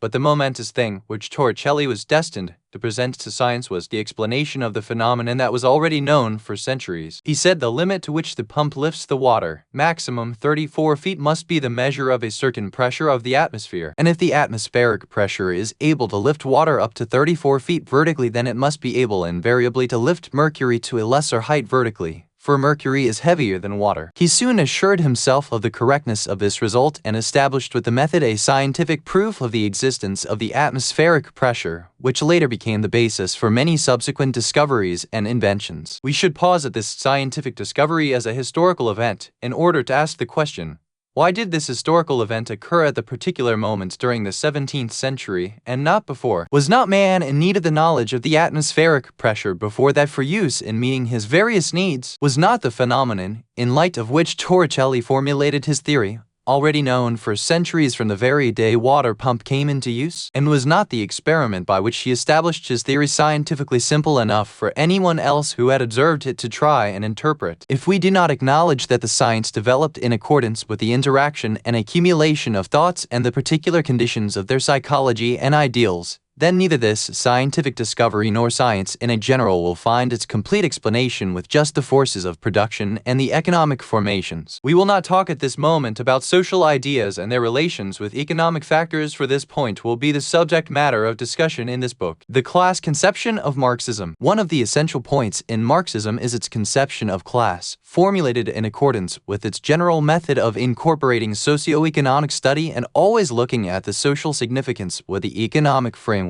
It holds the view that classes as social manifestations are only expressions of the economic values with a class stamp mark in the form of factors that are dominant in a society, such as profit, interest, rates, and other forms of exploitation. For this reason, it lays emphasis on the fact that the economic factor is the real basis for the structure of the social class and for the emergence of any class, inasmuch as the division of men into a class that owns all the means of production and another without any is the historical cause of the existence of classes in the society in their various shapes and forms, slaves as serfs or wage laborers, in accordance with the use which the ruling class has prescribed for the subjugated class. When Marxism gave economic conception to the class structure as arising from the possession and non-possession of the means of production, it was only natural for it to hold the view that the class structure of the society was founded on an economic basis, inasmuch as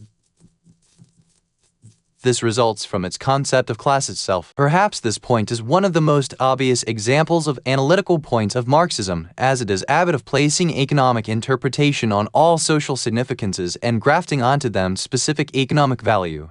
And it has done so with efficiency. But the acumen in theoretical analysis has placed on Marxism the task of parting away with the real logic of history and the nature of things, not as they reveal themselves or follow in succession in the minds of the Marxist scholars, but as they reveal themselves in reality. While the Marxist analysis postulates that the economic profile, the possession of the means of production or otherwise, is the real and historical basis of the class structure and the social division into the ruling class and the subjugated class, 76. Historical reality and, on many occasions, the logic of events demonstrate the contrary and make it clear that it is the class structure that is the cause of the economic formation by which these classes are distinguished. Thus, the economic form of a class is determined by the class entity, and not the other way around. And the greatest conjuncture is that when Marxism decided that the class structure is founded on economic basis and when it emphasized that the class is related to the possession of productive forces. But the outcome was not what that should have logically resulted from it. The activity in the working fields is the only procedure of achieving the social status and the creation of an upper class in the society. For, if the creation of the upper ruling class in the society were the result of ownership, or the economic formation, then the securing ownership was invariably necessary to become a ruling upper class, and there should have been no way of acquiring it except through the activity in the fields of labor. This might be the oddest result the Marxist analysis gets to, because of its gap with the reality. Otherwise, when was activity in the fields of work the fundamental way of the formation of the ruling class in this society? And if this result that follows logically from the Marxist analysis were applied to the historical periods, It can be only applied to the capitalist society in its formative years and toward the close of the era, so as to make it possible for anyone to say that the capitalist class built its class entity by the ownership it acquired through its indefatigable activity in the field of work and production. As for other historical circumstances, it was not the activity and practice that was the basis of the creation of the class, nor was it the main pillar of the ruling class during all the ages. On the contrary, the conditions of ownership often made its appearance as a result of the formation of the class, instead of the reverse. If that were not so, how do we explain the demarcation lines established in the Roman society between its nobility and the masses? The structure was such that the class of merchants approached the nobility while they themselves owned fortunes not less than those of nobles. Yet there was great difference between them as to their social status and of the special political powers by which the nobles were distinguished from the merchants and other groups. How do we explain the existence of the samurai class, enjoying great privileges and in the ancient Japanese society? In the social hierarchy, this class stood immediately next to the feudal lords. Its class formation depended on its swordsmanship and horsemanship, not on its ownership and economic values. And what about the social order based on the caste system in the Indian society? The Vedic Aryans invaded India over 2,000 years ago, became the rulers of the country and established therein class-based social order by blood and skin color. The class formation developed further and the ruling invader class divided into castes, the victor class becoming Kshatriya warrior caste on account of its military ability and fighting skill, and the Brahmin caste that was on the basis of religion, the priestly caste. The remaining groups comprised Vaishyas, the merchants and artisans, and Shudras, the laborers. The Vaishyas owned the means of production, but were subordinated to these two higher classes. The natives, who held fast to their religion, were placed at the lowest position in the hierarchy, forming the class of Shudras and Dalits, the outcasts, street sweepers, and latrine cleaners. So the possession of property had influence in this class formation established on the military, religious, and racial basis, and this had continued in function for centuries in Indian society. Nor did the possession of means of production help the merchants and the artisans rise to the rank of the ruling class or compete with these classes for the political or religious powers. Lastly, how can we explain the establishment of the feudal order in Western Europe as a result of the Germanic conquest, other than by military and political factors? We all know that the social position of the victorious leader of the class formed was not the result of owning feudal properties, but actually followed the social rank. It was their designated military and political privileges as victorious invaders who had entered a vast country and divided the lands among them. Hence the ownership of the land was the effect, not the contributing factor. Even Engels himself used to recognize this. In this way, we find non-Marxian factors and end the analysis of many of the class structures of various human societies with non-Marxian conclusions. In this respect, Marxism may try to defend its class conception by holding the view of a reciprocal relationship between the economic factor and various other social factors,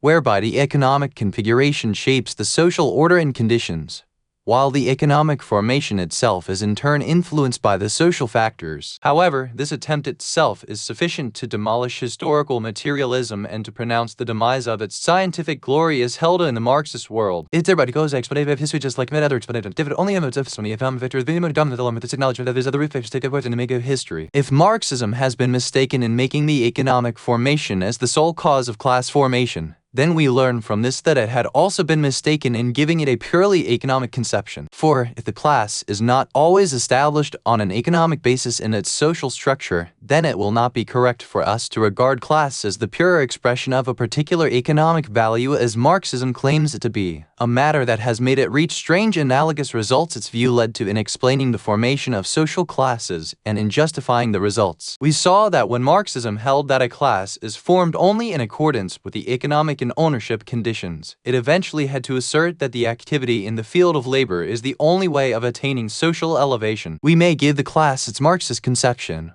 or rather its pure economic conception, which says that a group that lives on its labor forms one class and another that lives on the basis of exploitation of the means of production that it owns forms another class. And we may not incorporate any other consideration into the conception of class except these economic values, just as Marxism insists upon it. By doing so, it is implied that we will be counting the great physicians, engineers, and managers of the great corporations into the same class that comprises of the mine workers, the peasants, and industrial laborers, for they are all wage earners. But it is actually necessary for us to draw a boundary that differentiate between these wage earners and the owners of the means of production. irrespective of the size of the wages the former group earned and whatever the amount of means of the production the latter group owns. Inasmuch as struggle between classes is a Marxist currency that it is unavoidable by the classes, it will then give us a picture in which we will see the members of the class of owners of the small means of production standing by the side of the oppressive proprietors in their class struggle, while the high-wage earners among engineers and medical specialists standing on the side of the exploited workers. Thus, the top executives of a big corporation will transform into a protesting worker who rushes himself into the uprising against the manipulative owners. This absurdity results from incorporating social realities into the economic values and from assuming that the economic apparatus is the fundamental factor in the income distribution between the social classes. We draw two important conclusions from our examination of this Marxist analysis of the class concept. First, that the establishment of classes in a society after the legal annulment of private ownership is possible, since the condition of ownership, as we have learned, is not the sole basis for the formation of class. This is the result that Marxism dreaded when it laid stress on the condition of ownership as being the sole cause of the existence of the classes, in order to establish the need for the decline of the class and the impossibility of its existence in the socialist society in which private ownership shall be abolished. So long as it is made clear to us that the private ownership in its legal form is not the only cause of the existence of the social class, we may cast aside this evidence, and it will become possible to find class in one form or another in the socialist communist society itself as it is formed in other societies. We shall, God willing, examine more thoroughly this point in our criticism of the socialist phase of historical materialism. Second, the class conflict, wherever it is found in the society, does not necessarily reflect the economic values by the apparatus of distribution in the society. The economic aspect of income in the form of wage or profit does not impose the conflict, nor are the sides in the conflict being divided on the basis of the revenues and economic values. Physical factors and Marxism. One of the aspects of the obvious flaws of the Marxist hypothesis is its apparent obliviousness to the physiological, psychological and physical factors and the neglect of their roles in history, despite the fact that at times they exercise great influence in the life of the society and its general state. To some extent, it is these factors that determine the operational parameters of the individual, his particular propensities and capabilities in conformity with the physiological constitution he is endowed with. These inclinations, sentiments, and capabilities differ among individuals in accordance with those factors and contribute to the making of history, setting up to similar positive roles in the life of society. We all know the historical role that Napoleon Bonaparte's military talents and his exceptional valor played in the life of Europe. We also know the indecision of Louis Roman XV and its effect on the 7-year war that France fought on the side of Austria. It was a woman, Madame of Pompadour 77, who was able to influence the mind of the king that consequently drove France into alliance with Austria in the war and eventually bear the unpleasant consequence. We all learn the historic role of that episode of romance of King Henry Roman VIII, resulting in the renouncement of the Catholic creed by the royal family and subsequently by the English nation. We saw what parental love did, which drove Muawiyah ibn Abu Sufyan to employ all possible means to secure the oaths of allegiance for his son,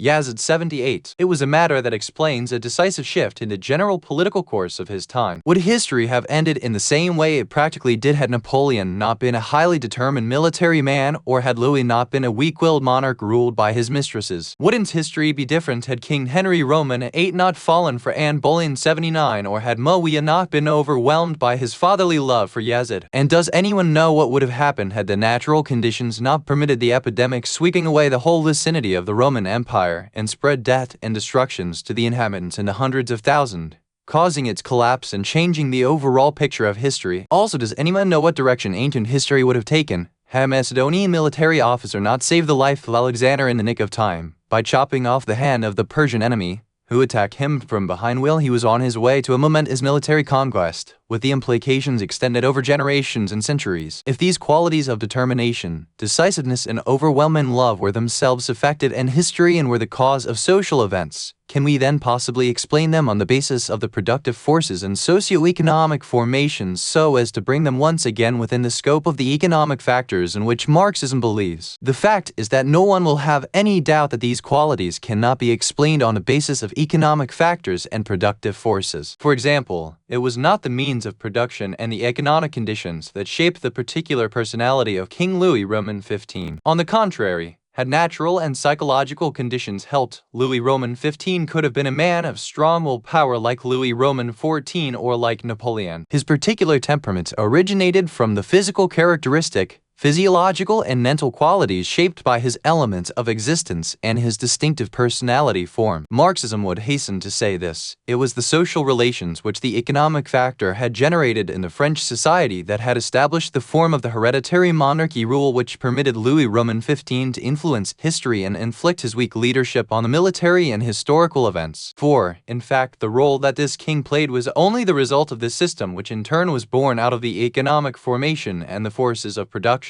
Or else, who can say that Louis Roman 15 would have been able to influence history had he not been a monarch or had France not accepted the system of rule by hereditary monarchy 80? This is quite true. Had Louis Roman 15 not been a monarch, his significance in the accounting of history would have been negligible. But we could similarly say from the other side, had Louis Roman 15 been a monarch enjoying unbendingly strong personality and resolute will, the historical role which he played and consequently the military and political events in France would have been different. What was then that factor that deprived him of his strong personality and denied him of resolute will? Was it the monarchy system or some physical factors contributed to his physiological constitution and his personality development? There are three suppositions possible, which are a republican system, a monarchy ruled by a weak-willed king, and a monarchy under a highly determined ruler. Each of these would have been found in France. Each one of these three suppositions had its particular effect on the course of the political and military events, and consequently in the formation of France at a particular interval of time. Let us elucidate the significance of the laws of history, which Marxism has revealed and employed these as the basis to explain history in terms of economic factor. These laws point to the fact that the economic configuration did not permit the establishment of the republican system in France. Rather, it would have imposed a monarchy rule on the country. Let us take that for granted as true. But it's only one side of the question, because we are able to eliminate only the first supposition. The two other suppositions remain intact. Is there, then, any scientific law that makes inevitable the existence of a weak-willed or strong-willed ruler at that particular interval of the history of France, apart from the scientific laws of the physics of physiology or of psychology, which explain the personality and the particular temperament of King Louis Roman 15? Thus, we learn that individuals do have their roles in history, which are determined for them by the natural and psychological factors, not by the forces of production that prevailed in the society. These historical roles that individuals play in accordance with their respective personalities are not always secondary roles in the process of history, as claimed by the great Marxist author Plekhanov when he asserts this. The personal qualities of leading people determine the individual features of historical events, and the accidental factors element and plays some role in the course of these events,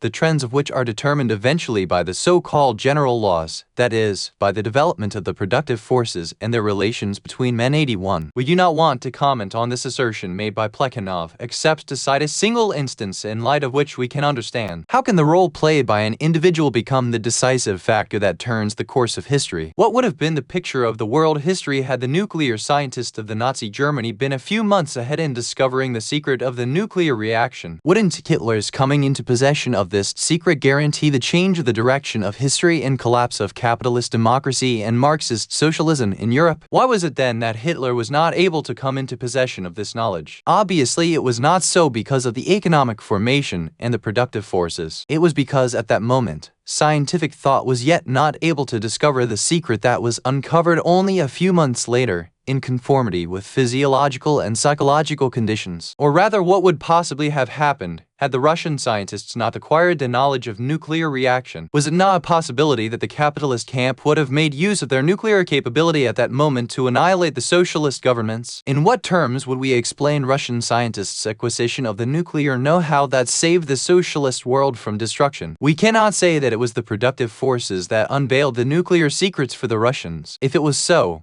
why was it then that among the large number of scientists involved in the related research, only a handful was able to dawn upon it? This clearly demonstrates that the discovery was attributable in a certain way to the particular physiological profiles and mental conditions. Had these conditions not materialized with respect to those few scientists in Russia, and had certain scientific capabilities not been consolidated, socialism would have been ruined and wiped out despite the laws of historical materialism. If it is possible to find moments in the human life which determine the issue of history or the nature of social events, how can it then be accepted that it is the laws of the means of production, which are the inevitable laws of history. Aesthetic taste and Marxism. Man's aesthetic taste as a phenomenon of social expression that differ from one society to another based on the value systems and means of production is another category of social realities which is inconsistent with historical materialism, as we shall see. The discourse on the aesthetics has various aspects. When an artist paints an admirable portrait of a great political leader or depicts an exquisite picture of the scene of a battle, we may ask for the first time about the method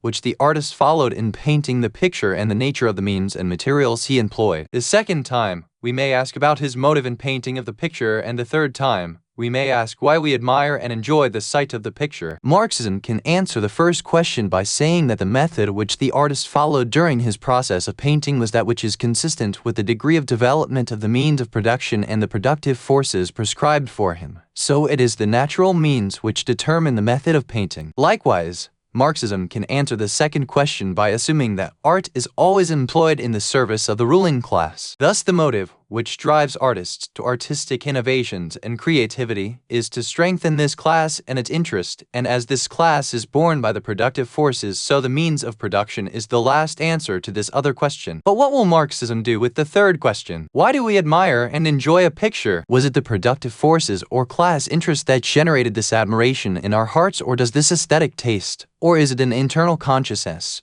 which emanate from the depth of the heart and does not proceed from the means of productions and their class conditions? Historical materialism obliges Marxism to explain aesthetic taste in terms of productive forces and class interest, for according to historical materialism, it is the economic factor that explains all social phenomena, but it will not be able to do that even if it tried, because if it were the productive forces and the class interest which create this artistic taste, it would have faded with their decline, and the artistic taste would have evolved and grown along with the development of the means of production, in the same way as all manifestations and the social relations. But the fact is that, in spite of the development of the means of production and the social relations, the ancient art with its exquisite marvels and beauty had not ceased even to this day to be the source of aesthetic pleasure and continues to fascinate and fill their heart with delight, even in this nuclear age, as it has done for thousands of years ago. How is it then that this emotional delight has continued such that it has caused both the men of capitalism and socialism to enjoy the art of the feudal society, as did the lords and the slaves? And what mighty faculty had the power to free the artistic taste from the fetters of historical materialism and implanted it eternally in the mind of man? Is it not the original human element that is the only explanation that answers this question? Here Marx tries to bring about reconciliation between the laws of historical materialism and the admiration for the ancient art by claiming this: modern man enjoys admiration of the ancient art as representing the infancy of the human species in the same way as it gives pleasure to all men to review the accounts of his early childhood, pure and free from entanglements. 82. But Marx does not say anything about the delights of men as to whether they were due to a tendency of man's original disposition or a manifestation subject to the economic factor, and whether these vary with changes. Why is it that modern man finds pleasure and fascination in admirable pieces of Greek arts, for instance, while he is not fascinated with the other aspects of their life, their thoughts, their habits, and their early customs, when all these also represent the infancy of the early humans? And what does Marxism say about those pure natural scenes, which from the most remote period of history are still capable of satisfying man's aesthetic sense and delivering delight to his soul? Why do we find pleasure in these scenes as just as did the masters and slaves, the feudal lords and the serfs, despite of the fact that they do not represent anything of the infancy of the human species, which was the basis of the Marxist explanation for our admiration of the ancient art?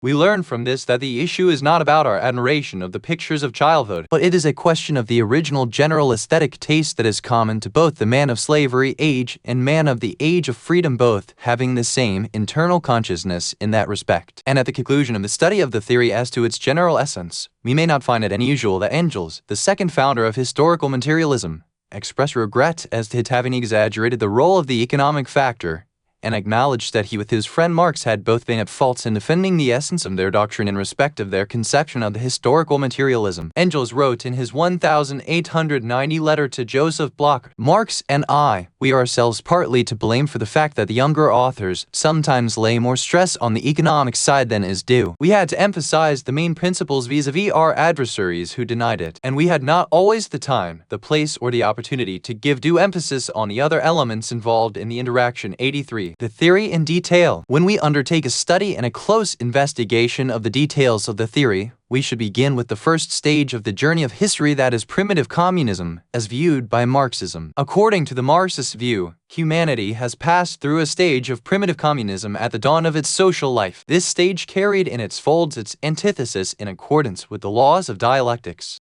After a long struggle, it grew and became violent to such a degree that the communist system of the society and the antithesis emerged triumphant in a new garb, the slavery system and the serfdom society in place of the communal system and the egalitarian society. Was there a communist society? Before we fully grasp the details of this stage, the basic question that obstructs the investigation is this: what is the scientific evidence as to whether humanity has actually passed through a stage of primitive communism? Or rather, how does one obtain this scientific evidence? While we are speaking about humanity before the ages of recorded history, Marxism has endeavored to overcome this difficulty and offer a scientific evidence according to the soundness of its understanding of that obscure phase of the human social life. It tried to do so by relying on the observation of a number of contemporary societies, which Marxism has judged as primitive, and which it considered as a scientific material of investigation for what was the prehistoric age, and as representative of the social infancy and reflective of the very primitive condition through which human societies have generally passed. Since the Marxist knowledge about these contemporary primitive societies confirms corroboratively that primitive communism is the prevailing condition therein,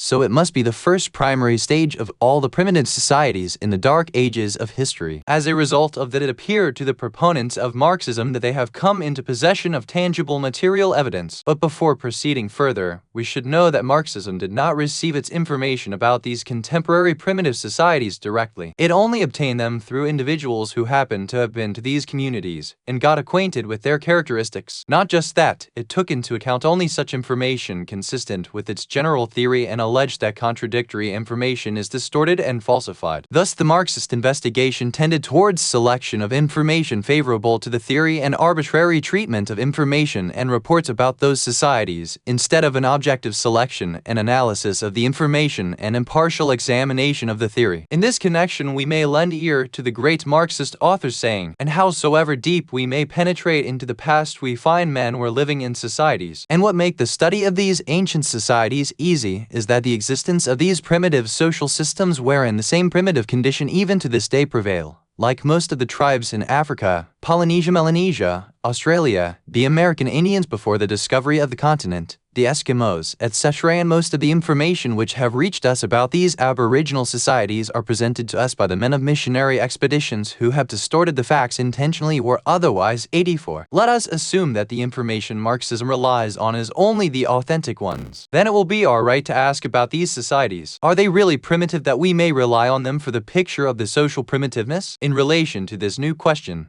Marxism does not possess a single scientifically acceptable evidence of the primitiveness of these contemporary societies. On the contrary, the law of the inevitability of the evolution of history in which Marxism believes demands that the process of the social evolution prevails decisively in these societies. Therefore, when Marxism claims that these societies are actually in their primitive condition, then it contradicts that law, as we see that inertia was established those societies for over thousands of years. How do we interpret primitive communism? We will leave this to see how Marxism explains the so-called stage of communism in accordance with the laws of historical materialism. Marxism explains the relations of communal ownership in the society of human in its primitive stage based on the forces of production and the prevailing conditions of production then. Due to man's physical shortcomings and the limited means at their disposal, human beings were forced to pursue production jointly in groups in dealing with obstacles in the nature. Cooperation in production necessitates the establishment of communal possession and prevents the thought of private ownership. Therefore, the property will be a communal property because the production is communal production, and the distribution among individuals would also be on the basis of equality because of the conditions of the production. 4. The very limited production made it necessary to distribute limited amount food and basic commodities in equal portions. Any other basis of distribution was impossible, because having any one of them acquiring a greater share would lead to the others starving. 85. In this manner, Marxism explains the communism of the primitive society and interpret the causes of equality prevailing therein. Morgan 86 spoke about this in his description of the primitive tribes which he witnessed living in the plains of North America and saw them distributing animal flesh in equal portions allotted to every individual of the tribe. Marxism says this, while at the very time contradicting it.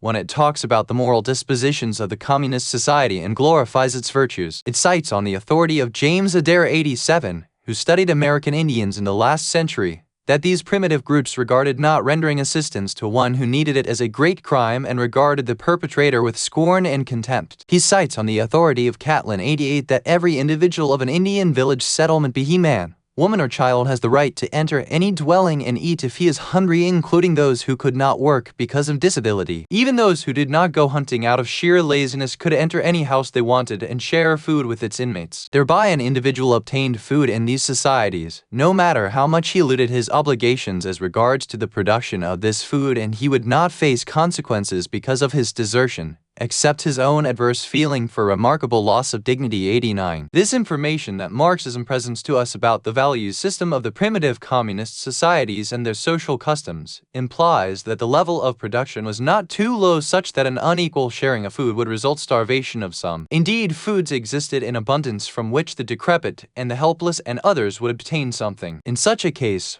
why should equal distribution was the only possible mode? Or how is it that the idea of exploitative and fraudulent distribution of the collective production did not occur to any of them? After all, there was plentiful production, thus making exploitation quite possible. If the forces of production permitted exploitation in these societies, we should find a reason why that did not happen, tied to the degree of consciousness of the primitive man and his practical idea. Indeed, the idea of exploitation comes to him as a belated manifestation of this consciousness and a practical idea, and as a product of his progress and the increase of human familiarity with life. Let us assume that we are agreeable to what Marxism says, that the basis of equal distribution in the beginning resulted from scarcity of goods and it was later rooted in practice and became a custom. But would we find therein a reasonable explanation for the attitude of the primitive society toward those idle individuals who avoided work by choice or by default? They practically sought to attain sufficiency out of the production of others without being threatened with danger of hunger and deprivation. Does the social participation in the process of production also impose that production output be distributed to the non-participants? If the primitives were determined as to the basis of equal distribution, or otherwise some would starve or they would lose a participant in the joint production, why then did they endeavor to support the idlers, who actually had no economic value to them? What is the antithesis of the primitive communist society? In the view of Marxism, in the primitive communist society, there was hidden conflict ever since it was born. This conflict grew and became strong enough that it destroyed this society. It was not a class conflict, as the primitive society was a single-class society. It was only a conflict between the communal relations of ownership and the forces of production.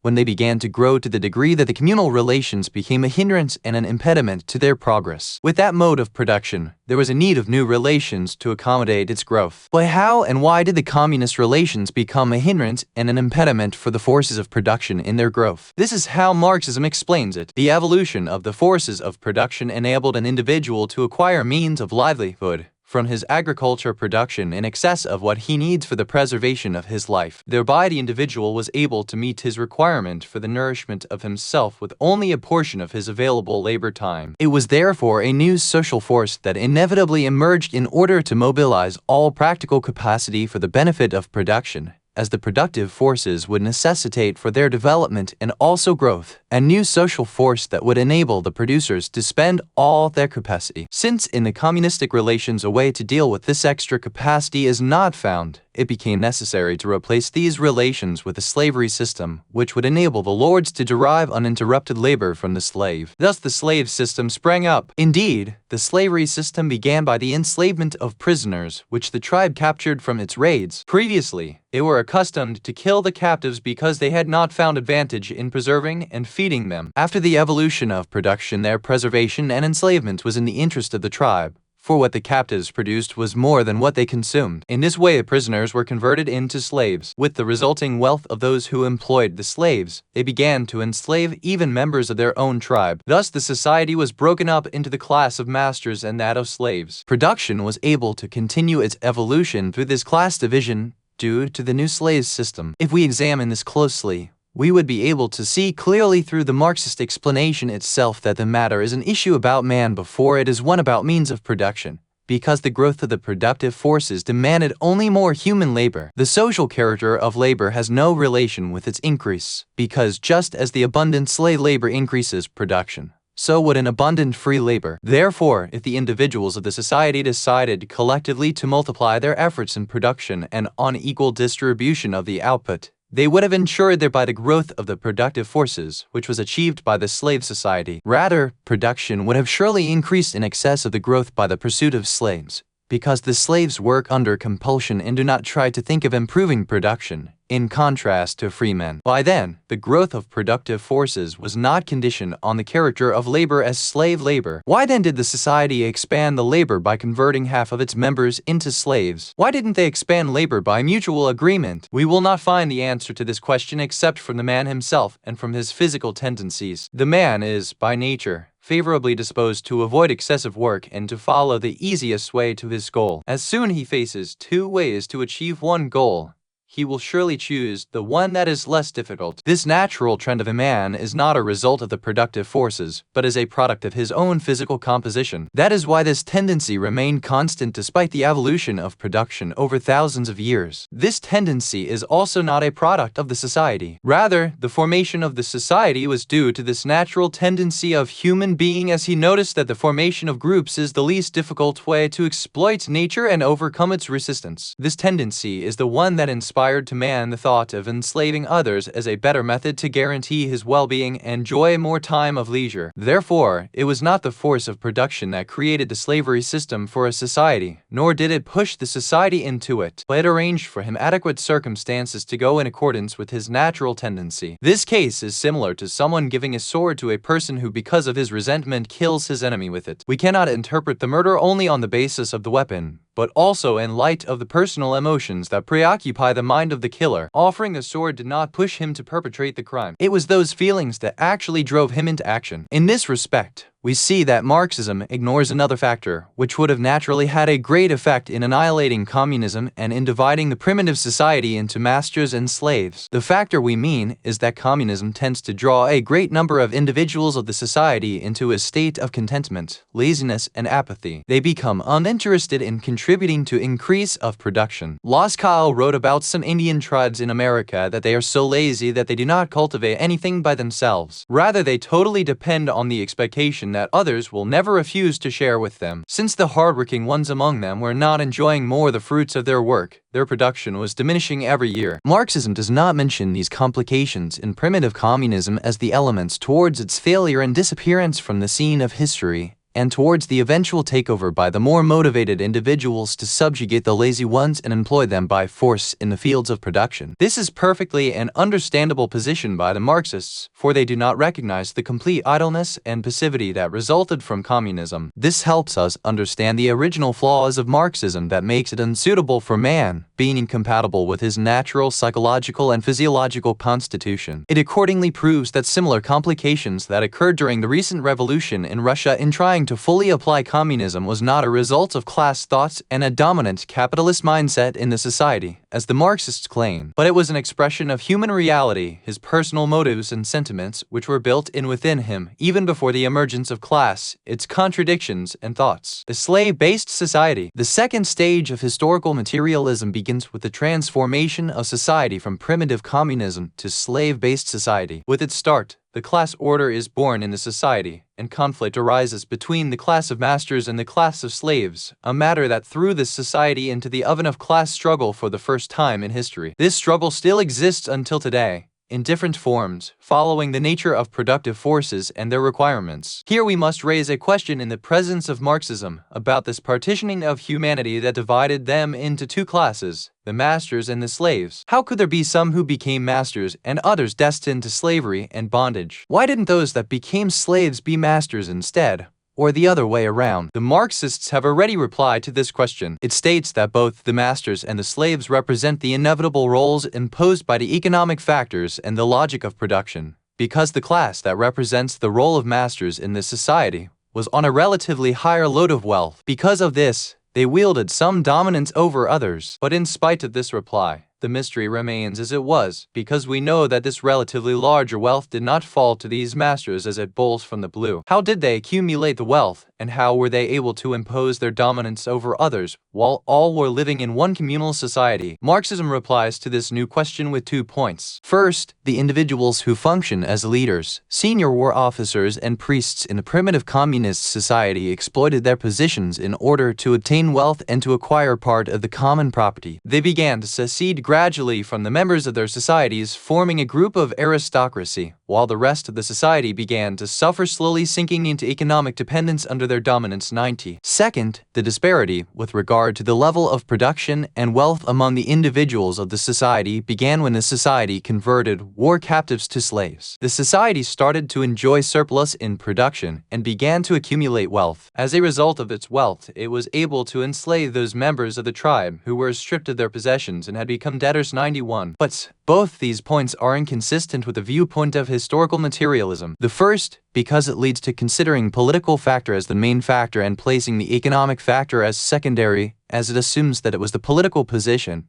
enjoyed by the leaders, priests, and the chiefs in the classless communist society that opened the path to enrichment and the creation of private ownership. Therefore, it implies that the phenomenon of class emergence was a product of political conditions, not the reverse, as the historical materialism declares. As for the second factor by which Marxism explained the disparity in wealth, it only advances one step towards resolving the problem. It regards the enslavement of the members of the tribe as preceded by and the enslavement of the war captives and the surplus production and wealth accumulation that followed. But as to why those masters were provided with the opportunity to enslave of the war captives and not to all members of the society, Marxism does not try to explain this, because it will not find its explanation according to forces of production. The explanation may be in different human conditions and abilities, diversity in physical, intellectual, and military abilities. These differ from one individual to another in accordance with their psychological, physiological, physical circumstances and conditions. The feudal society arose after that as a result of the contradictions in the then prevailing slave-based society. The conflict between relations in the social order and growth of productive forces grew over time. After long intervals of time, they became an impediment to the growth of production, an obstacle in the life of the slave-based society in 2 ways. One, it opened an opportunity for the brutal exploitation of the slaves as productive force by the masters. On account of this,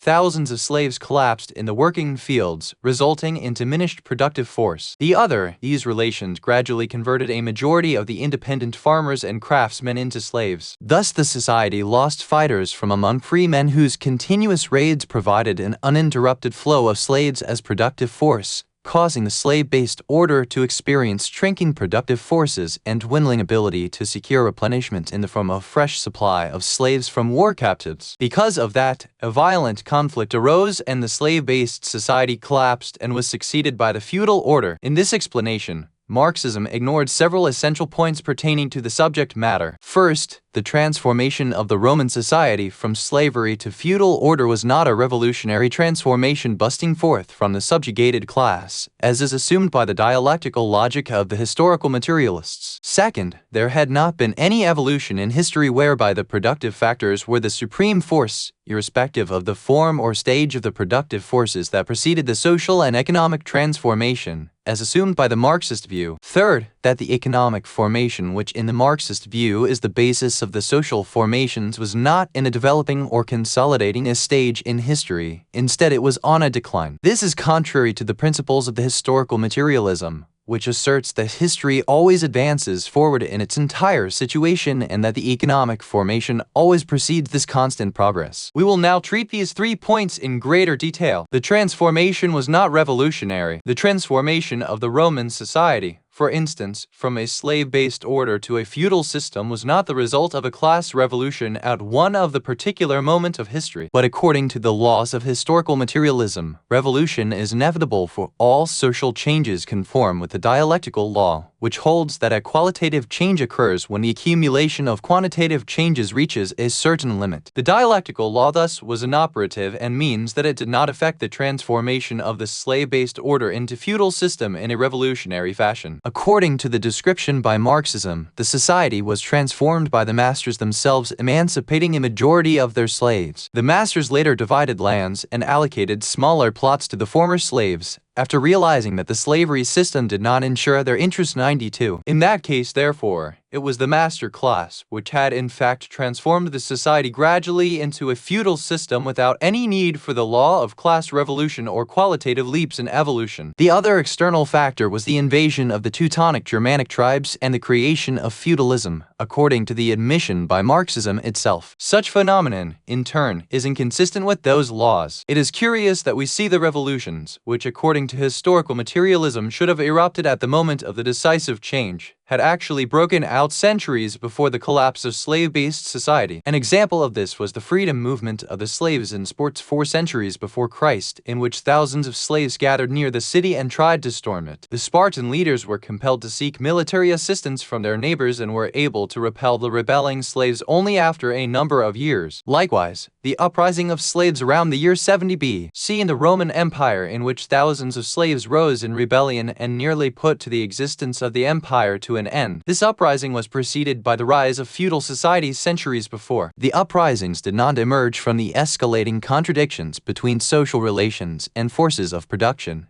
but were instead fueled by increasingly distressed people subjected to mass oppression by the military and political elites. The uprisings erupted despite the fact that the means of production were in harmony with the slave-based order. Thus, it is wrong to explain every revolution as the outcome of the evolution of production, or as a social expression of the need of the productive forces. Let us compare between the frightful revolutions which the slaves had launched against the slave-based system centuries before the change to feudal system. Engels wrote, "So long as any mode of production continues describing the ascending steps curves of development, it is received with enthusiasm and welcome even by those whose lot is made worse because of its corresponding mode of distribution." 93. How would we explain the uprisings of the slaves 6 centuries before the transition to feudalism in the narrow frame of this theory in relation to revolutions? If the discontent of the oppressed grows constantly as an expression of the changing method of production and not an expression of their real condition of the multitude of slaves,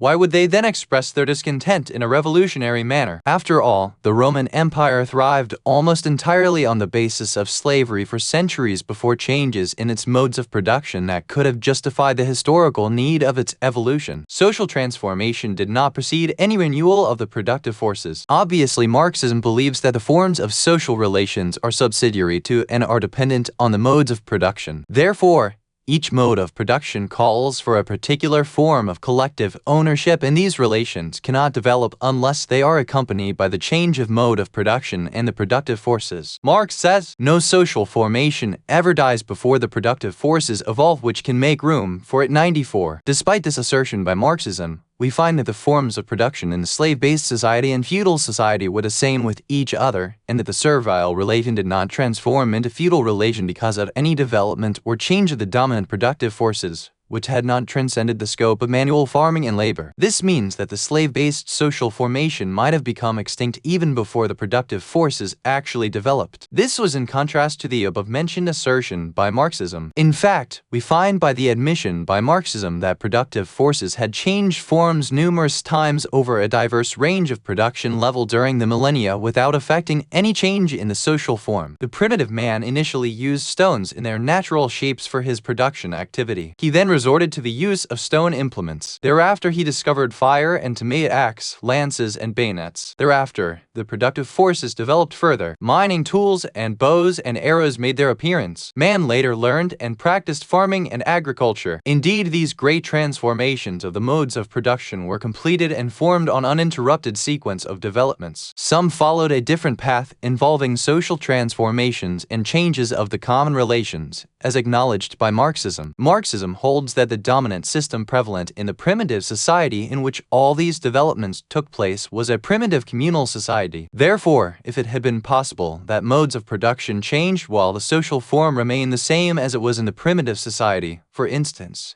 and if it had happened that the social form changed while the modes of production remained the same, as we observed in the case of slave-based order in the feudal society, then what is that need to affirm that every social formation is associated to a particular mode and phase of production? Why shouldn't we attribute to Marxism what it did actually say? that the social system is only the product or the sum total of the scientific practical ideas which man acquires during his social experience of the relations he shares in with others. Likewise, the modes of production are the results of the reflective and scientific ideas which man acquires during his physical experiment with regard to the forces of production and the forces of nature. Since the physical experiments are relatively of brief nature, they give their result in a relatively short interval of time. The modes of production evolve more rapidly in contrast to the social experiments, for it concerns the entire history of the society. Therefore, the reflective and practical ideas from social experiments do not grow at the same speed as those from physical experiment. That being the case, it is only natural that at the beginning the social forms and relations will not evolve with the same speed as that of the mode of production. The economic situation has not reached perfection. We have already previously mentioned that Marxism explains the decline of the slavery system by suggesting that it had become an impediment to the growth of production and because of its increasing incompatibility with it. Thus, it was necessary that the productive forces remove it from its path and produce a compatible economic relation that would complementary. Is this consistent with historical facts? Were the feudal conditions and circumstances of the society of a faster pace than the previous social system, and were thus more compatible with the growth of production? And did the mode of production move along with the human caravan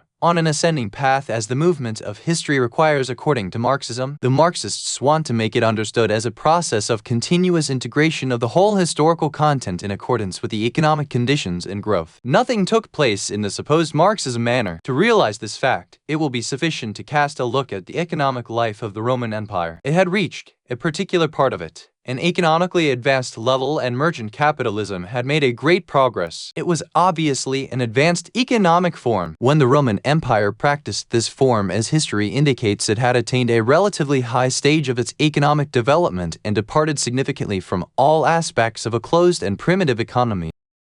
As a result, it had spread to many other states that were contemporaries of the Roman Empire. With well-developed and secure trade routes, internal trades within the Roman Empire flourished, and so did the commerce between Rome with other states. Italian earthenware overran the markets from Britain on the north to the coasts of the Black Sea in the east. Italian-made safety pins, fibulae, and lamps were found in all corners of the empire. In light of these facts, the question that faces us is, why didn't the economic modes under merchant capitalism sustain their growth and integration when the integrative trend was an inevitable law of the economic and productive modes, as claimed by Marxism? And why didn't merchant capitalism evolve into industrial capitalism as what happened in the middle of the 18th century? During that period, the merchants had accumulated abundant capital, and the widespread poverty and misery among the people were favorable factors that would meet the needs of industrial capitalism. The material conditions for the higher social form were obviously present. Thus, if the material conditions alone were sufficient for the evolution of the social relations, and if the forces of production during the course of their evolution are always in accordance with the prevailing economic modes, industrial capitalism would have necessarily emerged in the ancient history. It would be so logical that industrial capitalism and its resulting outcomes should have emerged during the end part of the feudal era, the way the distribution of labor led to the emergence of mechanization during the industrial era. Historical facts do not indicate disappearance of capitalism and its disconnection due to its growth and incompatibility with the social form, but history does reveal clearly that the establishment of the feudal system did away with the merchant capitalism and finally destroyed it in its infancy. Each feudal unit settled for its particular boundaries and was a closed economy, contented with its agricultural revenues and simple products. Therefore, it is only natural that commercial activity may fade away and merchant capitalism disappears and poverty return to such semi-primitive and domestic economies. Was this economic situation, which the Roman society experienced after the entrance of the Teutons 95,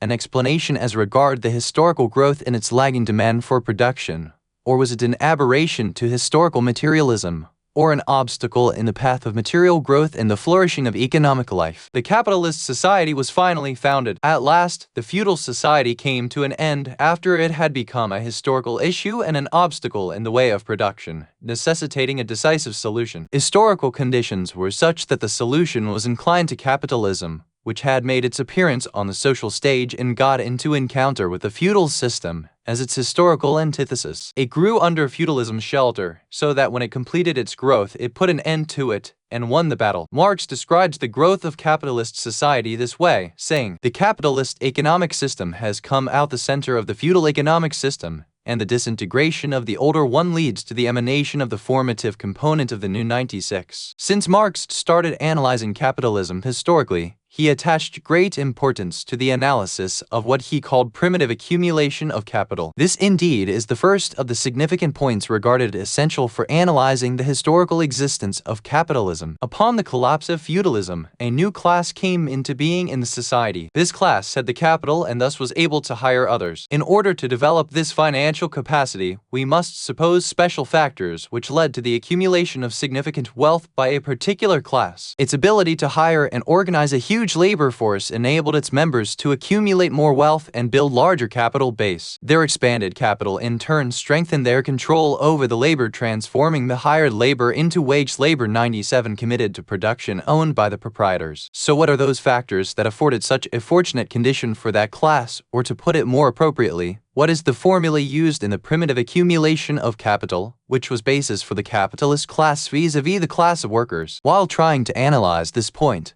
Marx started by reviewing the conventional viewpoint about political economy, which says that the factor that enabled one particular class of society to exclusively obtain political and economic conditions for capitalist-style production is that the members of this class were characterized by intelligence, frugality, and good management. They saved part of their income gradually and progressively built their capital. Marx had subjected this classical viewpoint to severe ridicule and great disparagement, as he usually did in dealing with views he was opposed to. Having ridiculed it, he remarked that mere accumulation from savings couldn't account for the existence of capitalism. To find out the secret of the primitive capital accumulation, that is the basis of the new class, we must examine the significance of the capitalist system itself and search in its depths for the intricate secret. Here Marx had recourse to his unique talent of expression and great command over words in order to express his point of view. The capitalist system brings out to us a special type of relationship between the capitalist, who has the means of production, and the hireling, who as the result of that relationship relinquishes all proprietary rights to his production,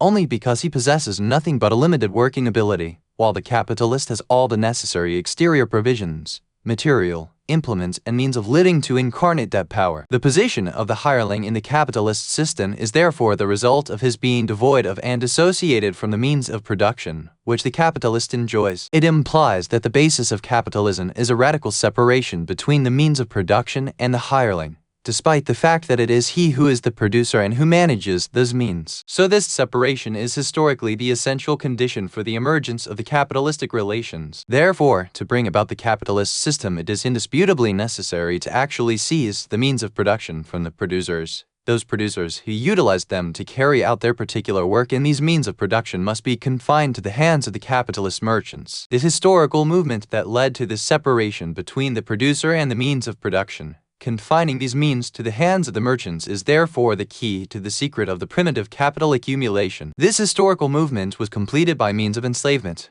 armed robbery, pillage, and different forms of violence, there being no hand in its realization of planning, economy, intelligence, and prudence as believed by authorities of the conventional political economy. 98. We have a right to ask this question: did Marx succeed in this explanation of the primitive accumulation of capital, which was the basis of the capitalist system? But before we answer this question, we must know that while putting forward this explanation, Marx did not aim at condemning capitalism on moral grounds, as it was based on extortion and pillage, although sometimes it appears that he was trying to do something like that. Marx condemned capitalism because he regards capitalism in the circumstance of its emergence as a movement forward which helped in leading man through the historical path to the higher stage of human development. Thus, in his opinion, it agrees in that circumstance with the prevailing moral values, as according to him moral values are merely the offspring of economic circumstances needed by the means of production. As the productive forces demanded the establishment of the capitalist system, it was only natural that the moral values be conditioned to that historical stage, in accordance with their demands. 99. So it was not Marx's objective, nor is it his right to aim, on the basis of his peculiar concepts, at passing judgment on capitalism from the moral point of view. In his study of capitalism, he only aims at applying the historical materialism to the course of the historical development and analyzing the events accordingly. So, how far he has succeeded in this regard? In this connection, we may first of all note the success achieved by Marx and the perfection he won by dint of intelligence and skill in his masterly use of words. This was because he noted, while analyzing the capitalist system, that embedded in its depths is a particular relationship between a capitalist who possesses the means of production and a hireling who has nothing and therefore forgoes his production in favor of the capitalist. He concluded from this that the capitalist system depends on the absence of productive forces among the workers' group which are capable of carrying out production, and the productive forces being confined to the merchants, such that the workers' group had no recourse but to work with merchants on wages. This fact was considered as being clear beyond any doubt, but Marx was in need of some more jugglery so he might by that reach his goal. That is why he changed his expression and turned the attention from his statement and laid emphasis on the secret of the primitive accumulation, which he alleged lies in isolating the means of production from the producers, stripping them off the productive forces, and exclusive possession of these means of production by the merchants. It is unfortunate that this great thinker began in this manner, as if he did not realize the significant gap between the premises he had propounded and the conclusion he ultimately emphasized. Those premises he advocated mean that the absence of the means of production with the group of people who are capable of working in the exclusive possession by the merchants constituted the fundamental condition for the emergence of capitalism. And this is different from the conclusion which he finally reached, which described the workers' lack of means of production as they were deprived of these. These acts involving depriving the workers' group and wresting the means of production off them are therefore totally new additions, not part of the analytic premises put forth by him. These cannot be derived logically from the analysis of the essence of the capitalist system and the relations between the proprietor and the workers as defined therein. Commenting on our statement, the proponents of Marxism may say this: it is true that the capitalist system depends only on lack of means of production with the workers and their abundance with the proprietors, but how do we explain that? And how is it possible that the means of production were found only with the proprietors and not the workers, if no movement had taken place to deprive the workers of their means of production and usurp those for the proprietors? Our reply to this statement can be summed up this way. First, this description does not apply to the societies in which capitalism rested on the shoulders of the feudalist class. For instance, in the case of Germany, a large number of feudal lords built factories, carried on their administration, and financed them with the feudal income they had received and accumulated. It was, therefore, not necessary that the change may take place from feudalism to capitalism, following a movement of a fresh usurpation, so long as it was possible for the feudalists themselves to carry out the capitalist-style production by using the feudal riches they had acquired in the beginning of the feudal history. Just as the Marxian description does not apply to industrial capitalism, which grew on the shoulders of the feudal class, it is also not applicable to that which grew out of merchant capitalism, whereby significant commercial profits were earned, as in the case of Italian commercial democracies like Venice, Genoa, and Florence, etc. A class of merchants emerged in these cities before the rise of industrial capitalist system, whose roots Marx was searching for. So the industrialists used to work for their own account while those merchants purchased from them their production and thereafter earned huge profits from their flourishing trades with the East following the Crusades. Their commercial center achieved more and more success, enabling them to monopolize trade with the East by forging understanding with the sovereigns of the states, the rulers of Egypt and Syria. As the result of this, their profits increased and they were able to throw off the yoke of feudalism and consequently set up large factories that swept off small cottage industries through competition. This was how the industrial capitalism began. Second, the Marxian viewpoint is not sufficient to solve the problem. It does not go beyond saying that it was the historical movement which stripped the producing workers off their means of production and confined them to the hands of the merchants and proprietors, and that led to the primitive accumulation of capital. It does not explain to us how a particular group could acquire the power to subjugate the rest of the society, commit violence, and forcibly deprive them of the means of their production, as claimed. Third, suppose that this ability to subjugate the others and commit violence against them does not need explanation, but it is not suitable to be a Marxian tool for explaining the primitive capital accumulation,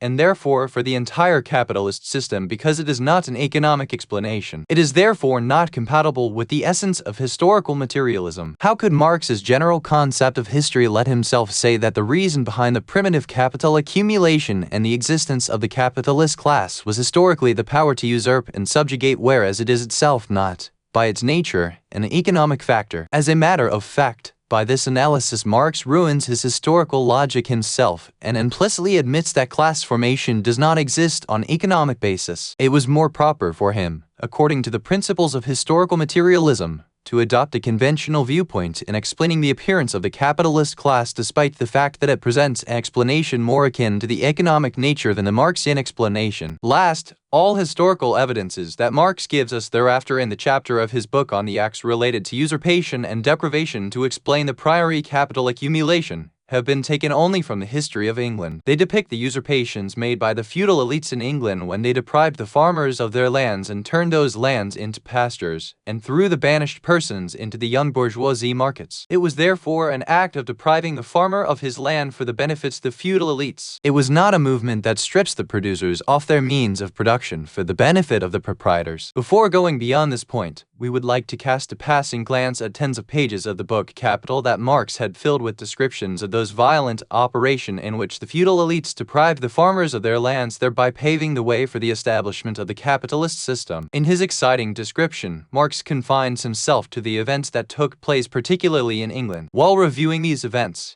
he explains that the real factor which led the feudal lords to resort to different forms of violence in driving away the farmers from their lands was that they wanted to transform the lands into pastures for the animals. Thus, they were no longer in need of this large army of farmers. But why was it all of a sudden that this general inclination to transform the farms into pastures emerged? In answering this question, Marx says that what particularly prompted the violent actions in England was the flourishing of wool factories in Flanders and the resulting rise in price of wool. 100. This answer has its special historical significance, although Marx has not attached importance to it. He mentions the flourishing industrial production in the industrial cities and in the southern part of Belgium, particularly Flanders, due to the prevalence of the capitalist trades in wool and other products and the emergence of big markets for those commercial commodities. The English feudal elites avail of this opportunity and turn their farms into pastures so they might be able to export wool to the industrial cities and participate in selling wool to the market. English wool was so good that it then defined the standard for high-quality wool cloth. 101. It is obvious from the description and study of these events that the factor that Marx regarded as historical proof for the emergence of the capitalist society in England driving out of the farmers from the lands did not emerge from the feudal system itself, as supposed by the disputant logic of historical materialism. It was not the feudal order, driven by internal conflicts, that dealt the fatal blow to the system, nor did the feudal relations bring about the causal factor that Marx meant. The capitalist order came into being only because of the flourishing wool trade outside England. It was the merchant capitalism itself that made the feudal elites drove most of the farmers into the urban markets, and not the feudal relations. Thus we see, even in the picture presented to us by Marx himself, that the causes and conditions for the antithesis of the social relations originated from outside those relations. They did not begin within those relations, and could not possibly materialize had the environment been insulated from exterior factors. Marx's confession. Marx realized, therefore, that the primitive accumulation of the industrial capital couldn't be explained on the basis of usurpation of lands by the feudal class. That only explains how the capitalist market found the displaced farmers by the countryside and their consequent migration to the cities. That is why he tried to deal with the problem afresh in chapter 31 of his book Das Kapital. In explaining the accumulation of capital, he was not content with the economic circumstances of merchant capitalism or usurious money lending that led to the accumulation of huge riches by the proprietors and moneylenders. He continued to insist on that the basis of the accumulation is extortion of the means of production and materials from the producers, and that is why he resorted to the following statement in explaining capital accumulation: the discovery of the areas in America with gold and silver deposits, turning the original inhabitants of the country to a life of bondage, their burial in the mines or their annihilation, the beginning of conquest and plundering of the East Indies and transformation of Africa into a sort of trade dens for capturing the Negroes, were all the innocent moving ways of bringing about the initial accumulation that broke the good news about the dawning of the capitalist period. 102. Once again, we find Marx explaining the emergence of the capitalist society by power, by the acts of raiding, plundering and colonization, although these elements by their nature are not compatible with Marxist principle, as they do not represent economic values or conditions. They only express political and military power. Strange enough, Marxism is inconsistent on this point in pursuance of some suitable ways to get rid of dilemma. Thus we find the Marxist ace, after having been obliged to explain the growth of the capitalist entity in the society by the factor of power, saying, "So power is the generator of every old society continuing in growth and power as an economic factor. 103. By expanding the concept of situation, he wants to broaden the economic factor to embrace all the factors that he had to rely on in his analysis. On the other hand, we read about the factor of power in the development of capitalism in another version of Marxism. In his book, Engels writes, "This entire operation can be explained by purely economic factors, there being no need at all in this explanations for forceful acquisition or by state intervention of any kind. The expression of authority-based proprietorship in this connection also proves nothing. It is just an expression with which a misled person attempts to cover his lack of understanding of the real course of affairs. 104. While reading the Marx's inciting analytical description of English capitalism and its historical emergence, we do not find any justification to reject or dispute it, because naturally we never thought of defending the dark European history when capitalism began to grow under the shadow of the oppressive materialist renaissance in its early days. But it is a different matter when we deal with his analysis of capitalism and its growth as an expression of historical necessity, without which, according to him, the capitalist industrial production theoretically cannot build its edifice. Therefore, while starting from the real capitalist environment of England, for instance, Marx had every right to explain its increasing capitalistic riches at the dawn of its modern history by the despicable colonial activities whereby different types of crimes have been committed by the empire in various parts of the world, and by forcefully stripping the producer colonies off their means of production. But this does not prove, theoretically, that capitalism cannot possibly be found without those activities and operations, and that it carries in its depths the historical necessity of these activities. And this means that England had necessarily witnessed these activities and operations in the beginning of capitalism, even if it lived in a different ideological framework. But history proves the opposite of that. Capitalist production took place in Flanders and Italy in the 13th century, and capitalistic organizations grew there, wherein thousands of workers produced commodities that flooded the world market for the capitalist proprietors. Yet during that period, no such conditions appeared in England in the 15th and 16th centuries, which Marx studied in his historical analysis of capitalism. Let us take another example. The capitalist-style production in Japan began changing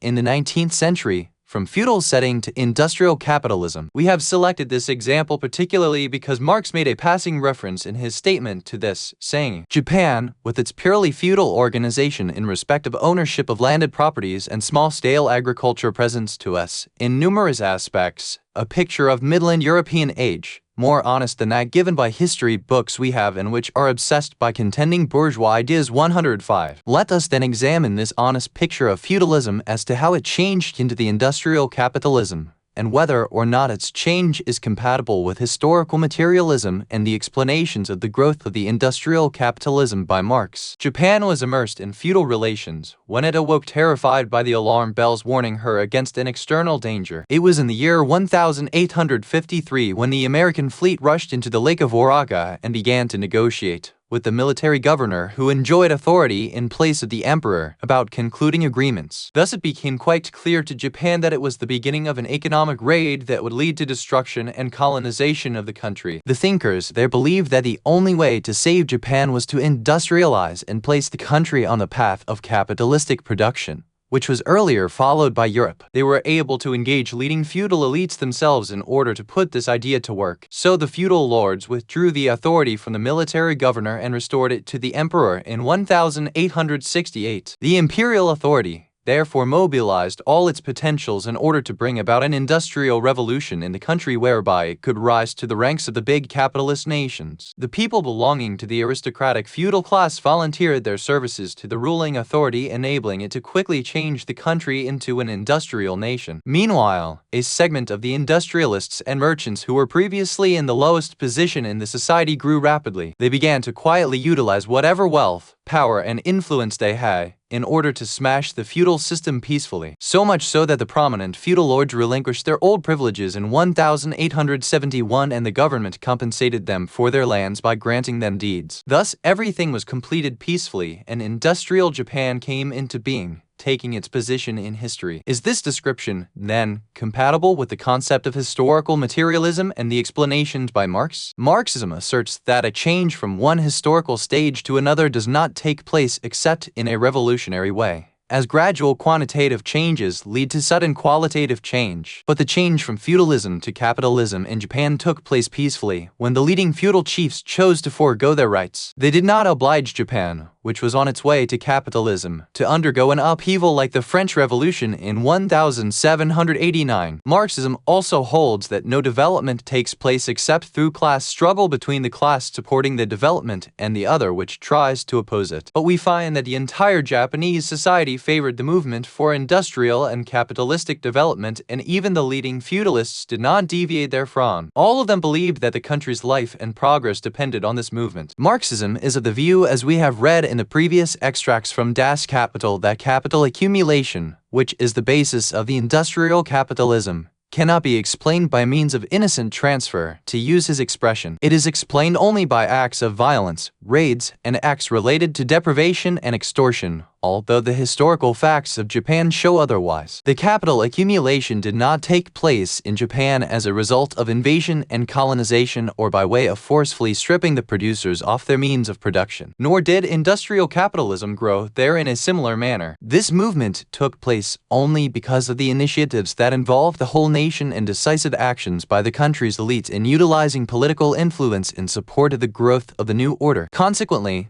the bourgeois class appeared on the social stage as a result of these political, ideological, and other activities, and not as force acting in a hostile political and ideological atmosphere. Laws of the capitalist society. When we consider the laws of the capitalist society from the viewpoint of historical materialism, we feel the need of bringing the economic aspect of Marxism. It does not become as clear with its full economic features and its stages of history as it does when Marxism studies the capitalist stage. Marxism has analyzed the capitalist society and its economic conditions and studied its general laws on the basis of historical materialism. It subsequently stressed the inconsistencies lurking in the depths of capitalism, which was piling up in accordance with the laws of the historical materialism, until ultimately they take the capitalist system to its inevitable grave in a decisive moment of the history. Labor is the basis of value. Like other economists who were his contemporaries or who lived before him, Marx began his study of the essence of the capitalistic society and the laws of the bourgeois political economy by analyzing the exchange value as the lifeline in respect of the capitalist society, making his analytical theory of value the cornerstone of his general theoretical edifice. Marx did not do any fundamental work in the field of analysis of the exchange value. He only adopted the conventional theory, which was built by Ricardo 106 before him, which says, "Human work is the essence of the exchange value. The exchange value of every product is,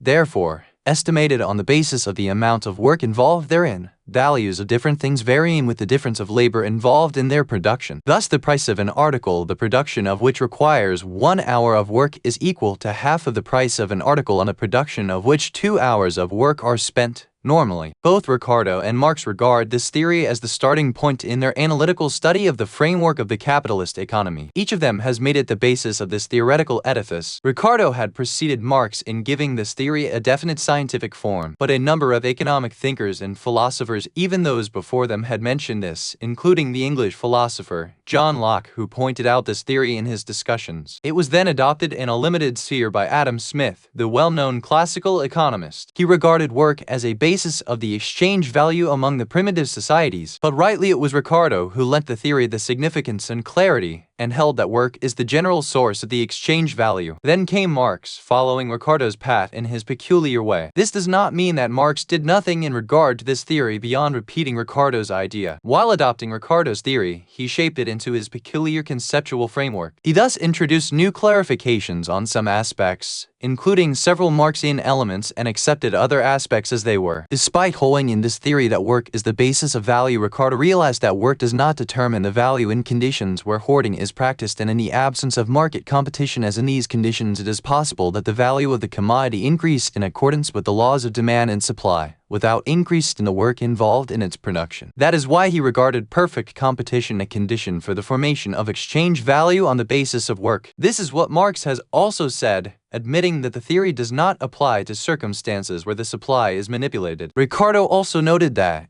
Human work differs in efficiency so that an hour of work by an intelligent and smart worker cannot possibly be equal an hour of work by a less talented worker. He treated it by prescribing a general measure for the productive efficiency in every society. Therefore, every unit of work creates a value that is consistent with that general measure. This is the very measure which Marx expressed as the necessary amount of work socially when he said, "Every productive work creates a value compatible with it when it is done in the socially recognized method." After formulating the theory, Ricardo found himself having to alienate elements of production other than work, such as land and capital, in the calculation of the value, as long as labor it remains its only basis. For that purpose he put forth his new theory explaining the land revenue, whereby he changed the prevalent economic meaning of income, in order to prove that land has no contribution in creating exchange value in the case of perfect competition. It was customary with the economists before Ricardo to explain the land revenue as being a boon from nature which grows the rough cooperation between land and human effort in agricultural production and consequently in creating the resultant exchange value. This implicitly means that work is not the only basis of the value. It was, therefore, necessary for Ricardo to reject this description of revenue in accordance with his theory about the value and put forward an explanation which may be compatible with the theory. That is what he actually did. He asserted that the revenue is the result of hoarding and it cannot appear in case of perfect competition. So those people who get hold of the more fertile part of land secure revenue as a result of their hoarding and because of others being obliged to work lands that are less fertile. As far as the capital is concerned, Ricardo said that capital is only an accumulated work that gets stored up and embodied in a tool or material to be spent afresh for the purpose of production. Therefore, there is no basis to regard it as an independent factor in the creation of the exchange value. Thus, the material used in production of which an hour of work has been spent and which has then been consumed in a new operation of production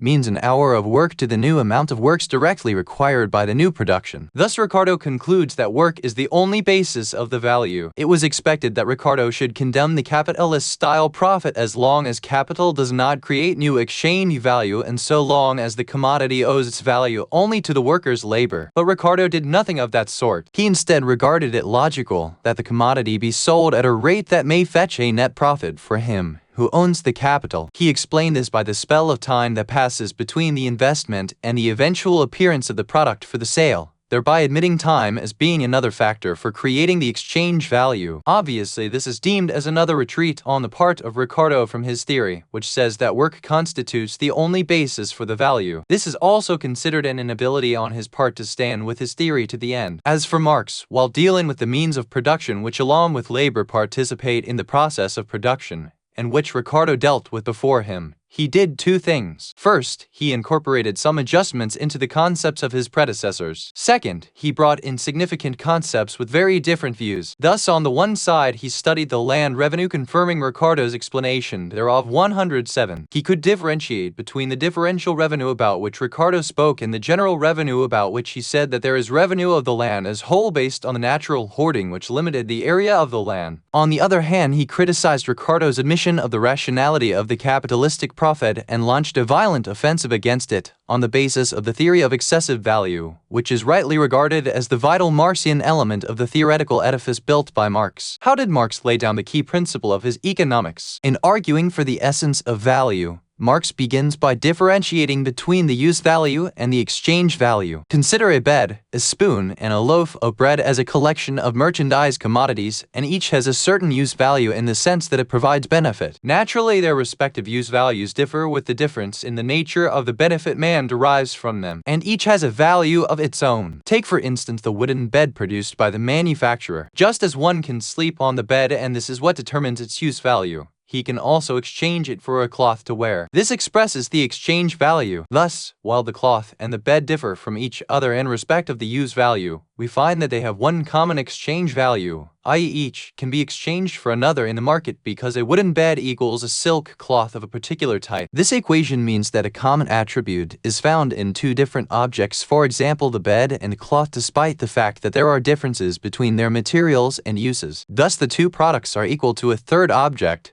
which is in its nature neither a bed nor a cloth, and this third object cannot possibly be a natural or technological characteristic for the commodities because the natural characteristics of the two are taken into account only to the extent of the benefit of use they render. The value and benefit of use found in each being different, The third thing which is common between them must be something other than use values and their natural material compositions. Therefore, when we remove these values from our consideration and set aside all the natural properties of each, there remains nothing but the element common to both products, which is human work. Both of them, therefore, constitute the embodiment of a certain amount of work, and since the two amounts of work spent in the production of the bed and the cloth are equal, their exchange value, consequently, would also be equal. Thus, the analysis of the process of exchange leads to the conclusion that work is the essence of the exchange value. 108 The price of the commodity in the market is, basically, determined in accordance with this law of exchange value, that is, in accordance with the human work embedded therein. But the market price is not compatible with the natural exchange value, which is determined by the law mentioned above, except in case where the supply of the respective products matches the demand for them. Otherwise, the prices of the products could possibly rise above its natural value depending on the mismatch between the respective demand and the supply. The laws of supply and demand can, therefore, raise or lower the price. That is, they can distort the price such that it differs from the natural value. But the natural values of commodities play the role of restricting the effect of the laws of supply and demand. For instance, although the price of the commodity may rise above its value due to shortage and excessive demand over supply, the natural value of the commodity restricts the price variation. That is why we see that the price of handkerchief, for instance, cannot possibly rise to the level of that of a car, irrespective of the levels of supply and demand. This hidden power in the handkerchief which attracts the price for it, but which does not allow it to rise unchecked, is the exchange value. Therefore, the natural value is an established fact behind the price, which is created by the work that is involved in the production of the products, the price being a market expression thereof which is limited by the natural value, while the laws of supply and demand play a secondary role in raising or lowering it, in accordance with the condition of competition, the imbalance between supply and demand, and the extent of the hoarding existing in the market. Marx noted, as did Ricardo before him, that this law of value does not apply to the condition in which hoarding exists because the value in such circumstances is determined in accordance with the laws of supply and demand controlled by the market abusers. Similarly, this law of value is only applicable to ordinary goods. It is not applicable in exceptional cases involving rare works, for instance, a plate that is made by an outstanding artist or a handwritten letter dating back hundreds of years. The price of such articles is therefore very high in view of their artistic or historical element despite the relative insignificance of the labor involved. That is why Marxism declared that the law of value based on work depends on two factors. First, the existence of perfect competition, and therefore it does not extend to the conditions where the supply is manipulated by hoarding. Secondly, the product has to be collectively produced. Thus, the law does not apply to an individual private production like the artistry painting and the handwritten letter we mentioned earlier. Before proceeding further, we would like to indicate a grave phenomenon in the Marxist analysis of the exchange value. In his analysis and discovery of the law of value and his economic experiments,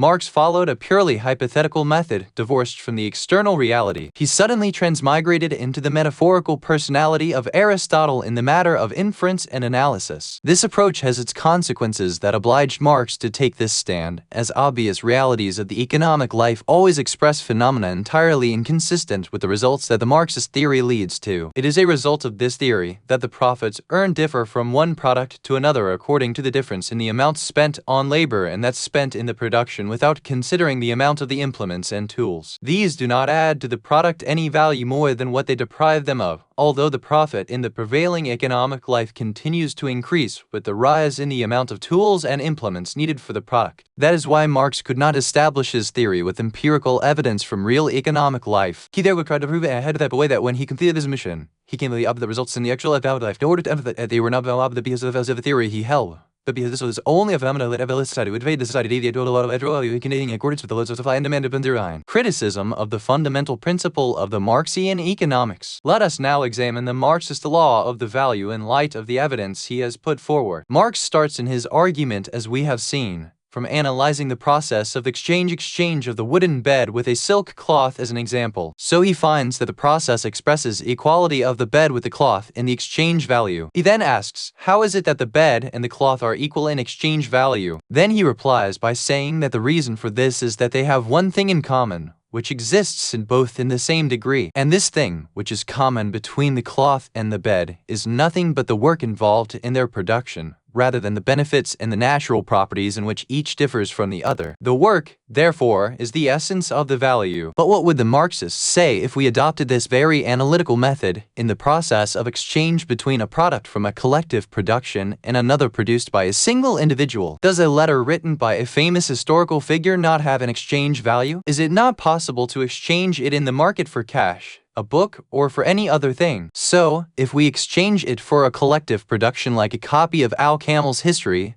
for instance, it would mean that the exchange value of a page of that antique document, for instance, was equal to a copy of the history of Al-Kamil. Let us then find out the common thing that lent to the two commodities the same exchange value. Just as Marxism searched for the common matter between the bed and the cloth, so just as the same exchange value of the bed and the cloth must be an expression of a page common between them, and this, according to Marxism, is the amount of work expended in their production. Based on the exchange value of the antique letter and a copy of Al-Kamil's history, it is an expression of the common element in both. Can this common element therefore be the amount of the work spent in their production? Naturally, it is never so, because we know that the work involved in the antique letter is far less than that involved in the production of one printed copy of Al-Kamil's history, including its paper, cover, ink, and the printing. That is why artistic objects and antiques have been exempted from the law of value. We do not blame Marxism for this exception, as every law of nature has its own exceptions and conditions. But we do demand on this basis an explanation of the element that is common in both the antique letter and a copy of Al-Kamil's history, which had been exchanged with each other in the market in the same way exchange had taken place between the bed and the cloth. If it was necessary that there be a common element between two commodities with equal value, beside the parity in the exchange process, then what is that common between the antique letter and a copy of the history of Al-Kamil, when they are different from each other, insofar as the amount of work involved, the nature of the benefit, and other peculiarities are concerned, does not disprove that there is something else other than just the common amount of labor among the goods exchanged in the market, and that this common element is found in the commodities produced individually in the same way it exists in those goods produced collectively. And when a common element is found in all the goods, despite the difference in the amounts of labor content and in their mark of having been produced individually or collectively, and also despite their difference in the benefits and natural and engineering peculiarities, then why shouldn't this be the basic source and essence of the exchange value? Thus we find that the analytical method adopted by Marx made him stop midway and did not enable him to continue his inferences, as long as the labor contents of the goods differ greatly while their exchange values are equal. Therefore, the parity of the labor content is not the latent secret behind equality in the operations of exchange. What is it then? What is the element which is common between the bed and the cloth and the antique letter and the printed copy of the history of Al-Kamil, which determines the exchange value of each of these objects? In our opinion, there is another difficulty that faces the Marxian law of value that it cannot overcome, because it expresses the inconsistency between this law and the reality experienced by the people, irrespective of their religious or political orientation. It is therefore not possible for this law to be a scientific explanation of the reality it contradicts. Let us take land as an example to show the inconsistency between the law and the reality. Land has the capacity to produce a variety of agricultural produces. It can be put to several alternative uses. For instance, land can be utilized for cultivation of wheat or cotton or rice. And different lands have different natural capacity for production, as some are more capable of production of a certain types of crops like rice, while others are more capable for wheat and cotton. Similarly, each piece of land possesses the natural capability to yield a certain produce. This means that if a certain amount of work were spent on a properly selected land, keeping in view of its capability for producing certain type of crop, it would yield large quantities of wheat, rice, and cotton as examples. But if that very amount of collective work were spent on a poorly selected piece, it would be possible to obtain only part of the output obtained in the former case. For instance, the same amount of labor is spent to produce a quantity of wheat from a poorly selected land than that to produce another larger quantity obtained from the well-selected land. Can we thus imagine that both will have the same exchange value, only because the amount of work involved in their production is equal? And can the Soviet Union, which is based on Marxism, allow itself to establish a parity in respect of the exchange value for those two different quantities, because they both carry the same labor content? The Soviet Union or any other country in the world, undoubtedly, realizes the loss it would suffer as a result of not utilizing each land to grow the crops it is most suitable for. Thus, we realize that same amount of agricultural work may result in two different values according to the method adopted in its distribution of lands of different capabilities. It is clear, in light of this, that the greater value comes from utilizing each land to produce the crops it is most suited to. It is not the result of the efforts expended in the production, as these remain the same and unchanged irrespective of whether the land is cultivated with the crop it is most suitable for or otherwise. The greater yield owes to the positive role the land itself plays in supporting and improving the production of 110, and thus we face the earlier question once again as to what is the real content of the exchange value, where the nature also plays a role just as the productive work do. There is another phenomenon which Marxism cannot explain in light of its peculiar law about the value, although it exists in every society. This is the fall of the exchange value of the commodity with the decline in the collective desire or demand for it. When the need or demand for any commodity weakens and the market places less significance on its benefit,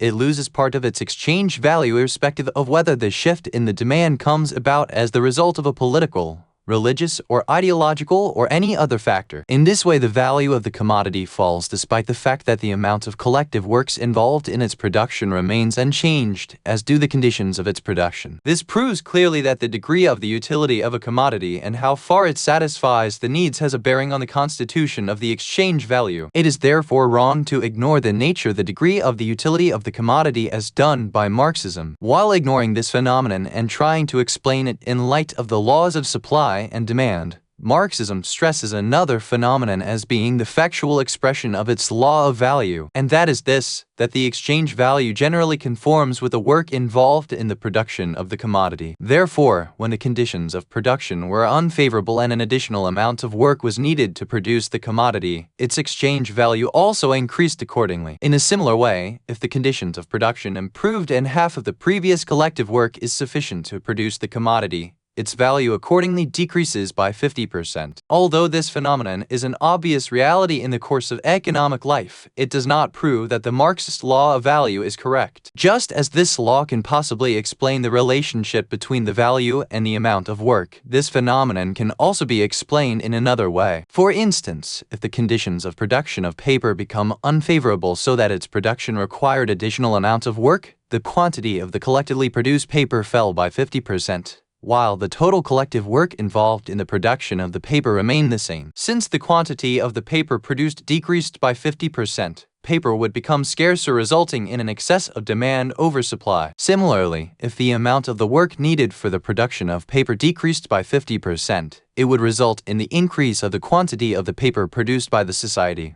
While the total collective work involved in the production of the paper remained the same, it would also result in the excessive supply over demand, as paper would also become more abundant, resulting in a decrease in its exchange value. As long as it is possible to explain the phenomenon in light of the factor of supply and demand or the maximum benefit in the same way as it was possible to explain it on the basis of the Marxian law of value, the latter cannot possibly be regarded as a scientific evidence drawn from the real-life experience for the correctness of this law to the exclusion of other assumptions. The work, after all these, becomes a heterogeneous factor that includes units of efforts, which differ in significance and vary in degree and value. There is technical work, which depends on special experience, and also simple work, which does not require any scientific or technical experience. An hour of work by a porter is different from an hour of work by a building engineer. Similarly, one day that a technical worker spends on the production of electric motors is entirely different from a day of work by a laborer who digs streamlets in a garden. There are also many other factors regarded as part human qualities that have real influence on work. These factors determine the significance of the work and the extent of its effectiveness in the way they determine the physical and mental labor required. Thus, the physiological and mental aptitude of the worker, his desire to excel and outperform others, and the sentiments he harbors in his mind toward the particular work are all factors which make him embark on it, however hard it may be, or turn away from it, however light it may be. Similarly, his perception about injustice and oppression against him, or the incentives he may hope for in respect of innovation,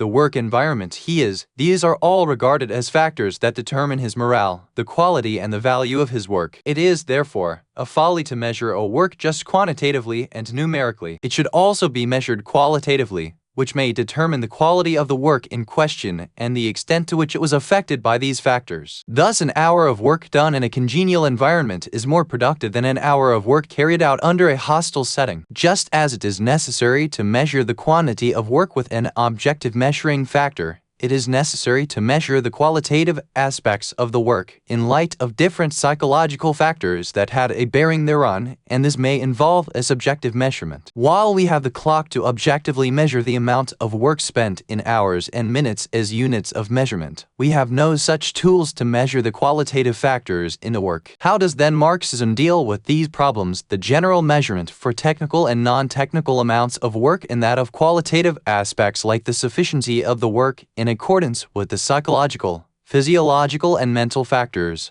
which differ from one worker to another. As for the first problem, Marxism has tried to solve it by classifying work into concrete labor and abstract labor. Concrete labor means the effort that is expressed by way of the natural ability, which every evenly built man possesses, without special involvement of his psychological and intellectual abilities. An example is the carrying of a load by a porter. Abstract labor is that human work that has a special useful effect normally through skill and experience gained from previous work experience or training, like the work of doctors and engineers. Therefore, the general meter of the exchange value measures only the concrete labor. Since a unit of abstract labor is double that of the concrete work, it creates exchange value greater than that created by 1 unit of concrete labor. Thus, the work an electrical engineer performs in a week in making a special electrical apparatus is more valuable than 1 week of work by a porter in carrying loads, keeping in view the fact that the work of the engineer incorporates his past work to gain that special experience in engineering. But can we actually explain the difference between a technical and non-technical work on this basis? This explanation given by Marxism for the difference that exists between the work of the electrical engineer and that of a general worker means that if the electrical engineer,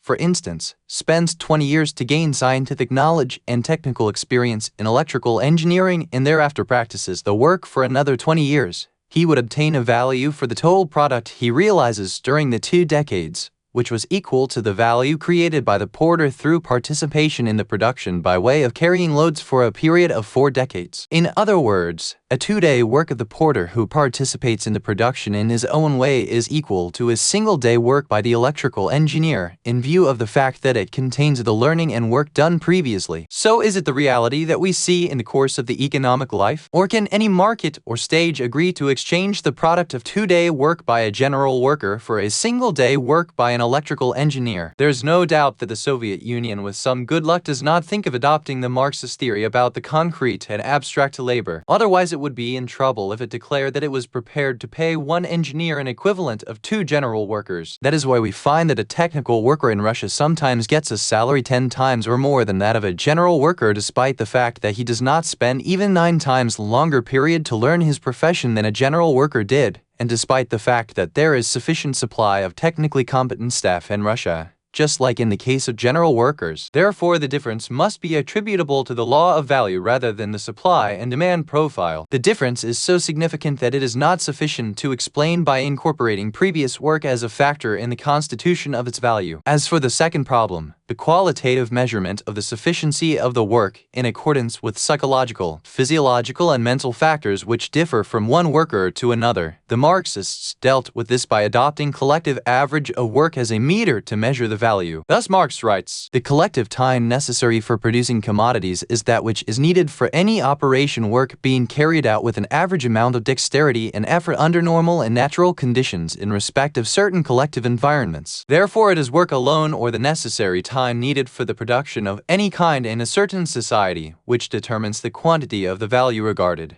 generally as an average copy of its kind. 111. On this basis, when the producing worker enjoyed such conditions that raise his performance above the level of the collective average, he could possibly create for his commodity, in 1 hour of work, a value higher than that created by an average worker during that hour, because an hour of his work was greater than an hour of the average collective work. Thus the collective average of the work and of various factors thereof constitutes the general measure of the value. The folly which Marxism commits in this regard is that it always studies the issue as one about quantity. Therefore, in the view of Marxism, the favorable conditions available to the worker are the only factor that helps him produce a larger quantity in less time, with the result that the quantity that he produces in 1 hour becomes greater than the quantity produced in an hour of the collective average work. Therefore, it is of greater value in a way that while this worker produces 2 meters of cloth in 1 hour, an average worker produces only 1 meter. Thus, the value of the 2 meters would be 4 times the value of this 1 meter because they represent 2 hours of general collective work, although their production was actually completed with 1 hour of specialized work. But the point that should be noted is that the intellectual, physiological, and psychological conditions that a smart worker possesses do not always mean a greater quantity produced by him compared to the work output by a worker who does not have those attributes. Sometimes the distinction is the qualitative aspects of the commodity produced. For instance, 2 painters each with an hour to paint a picture, but the natural ability of one results in a more attractive picture painted by him than that by the other. Therefore, the issue here is not that of producing larger quantity in less time, but that the one who does not have the same talent cannot produce a similar picture even if he spends double the time in doing so. Therefore, we cannot say that the more attractive picture represented 2 hours of general collective work, because even 2 hours of general collective work are not sufficient to produce that picture produced by the gifted painter due to his natural ability. Here we reach the fundamental point with regard to these 2 pictures, and it is that the 2 undoubtedly differ in their market values, irrespective of its political orientation or the profile of demand and supply. No one would like to exchange the more attractive picture for the other even though the supply and demand is balanced. This means that the more attractive picture gains additional value from an element that is absent in the other. This element is not the labor content in the 2 pieces, because the beauty of the picture, as we have seen, does not represent more labor content. It simply represents the quality of work involved in its production. Therefore, the quantitative meter of work, or in other words, the clock of man-hours spent, is inadequate in determining the value of the commodities in which different amount of works were involved. It is therefore not always possible to seek explanation for the difference in exchange values of the commodities in their respective labor contents. The difference is at times attributable to quality rather than quantity, to the types and peculiarities and not to the labor hours spent. These are some theoretical difficulties in the Marxian approach, and these prove the inability of the Marxian law to explain the exchange value. But despite all these difficulties, Marx felt obliged to adopt this law, as is quite clear from his theoretical analysis of value, which we reviewed in the beginning of this discussion. Because, while trying to discover the common element in 2 different goods like the bed and the cloth, he did not take into account the utilitarian benefit and all the natural and technical peculiarities, because a bed differs from a piece of cloth in terms of its use and also in its physical and technical properties. It then appeared to him that the only element that remained common between the 2 commodities is the human work done during their production. Here lies the fundamental mistake in the analysis. Although the 2 commodities are offered in the market at the same price,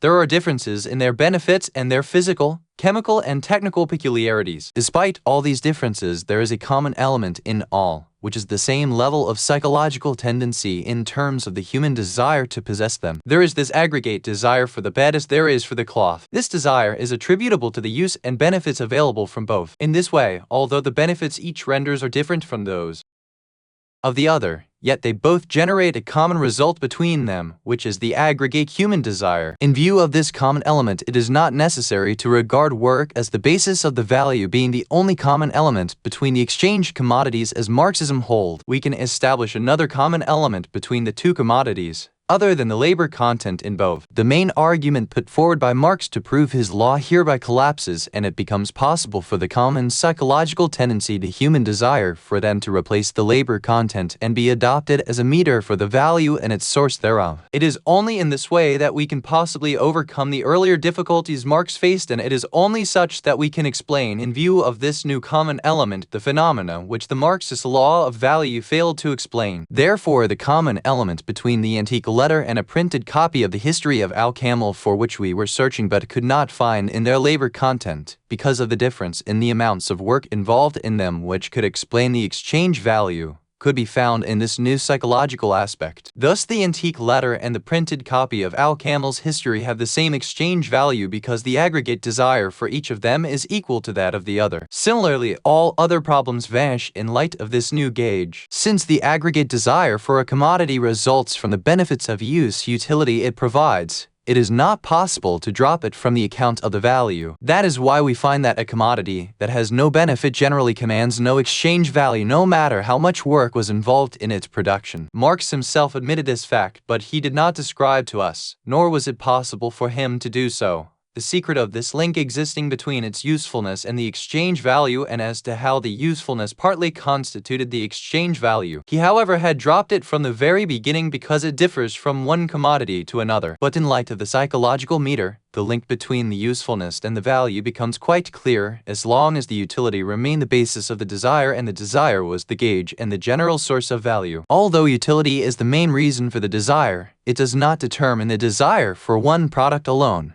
because the degree of the desire for any product is a function of the importance of the benefits it renders. Therefore, the greater the benefit or the usefulness of a commodity, the greater is the desire for it. Also, the level of the desire is inversely related to the ease of securing the commodity. Thus, the more readily available a commodity is, the lesser is the degree of desire for it, and consequently its value falls. The ease or difficulty of securing the commodity obviously depends on its abundance or scarceness. For instance, the exchange value of air is zero because it is abundant and can be secured from nature without making any efforts. The exchange value is zero because of the desire in the marketplace is non-existent. The lower is the possibility of obtaining a commodity because of its scarceness or because of the difficulty in its production. The more is the desire for it and greater is its value. 112. The Marxist criticism of the capitalist society. Some people think that we study the Marxist views about the capitalist society only with the intention to criticize them and justify capitalism,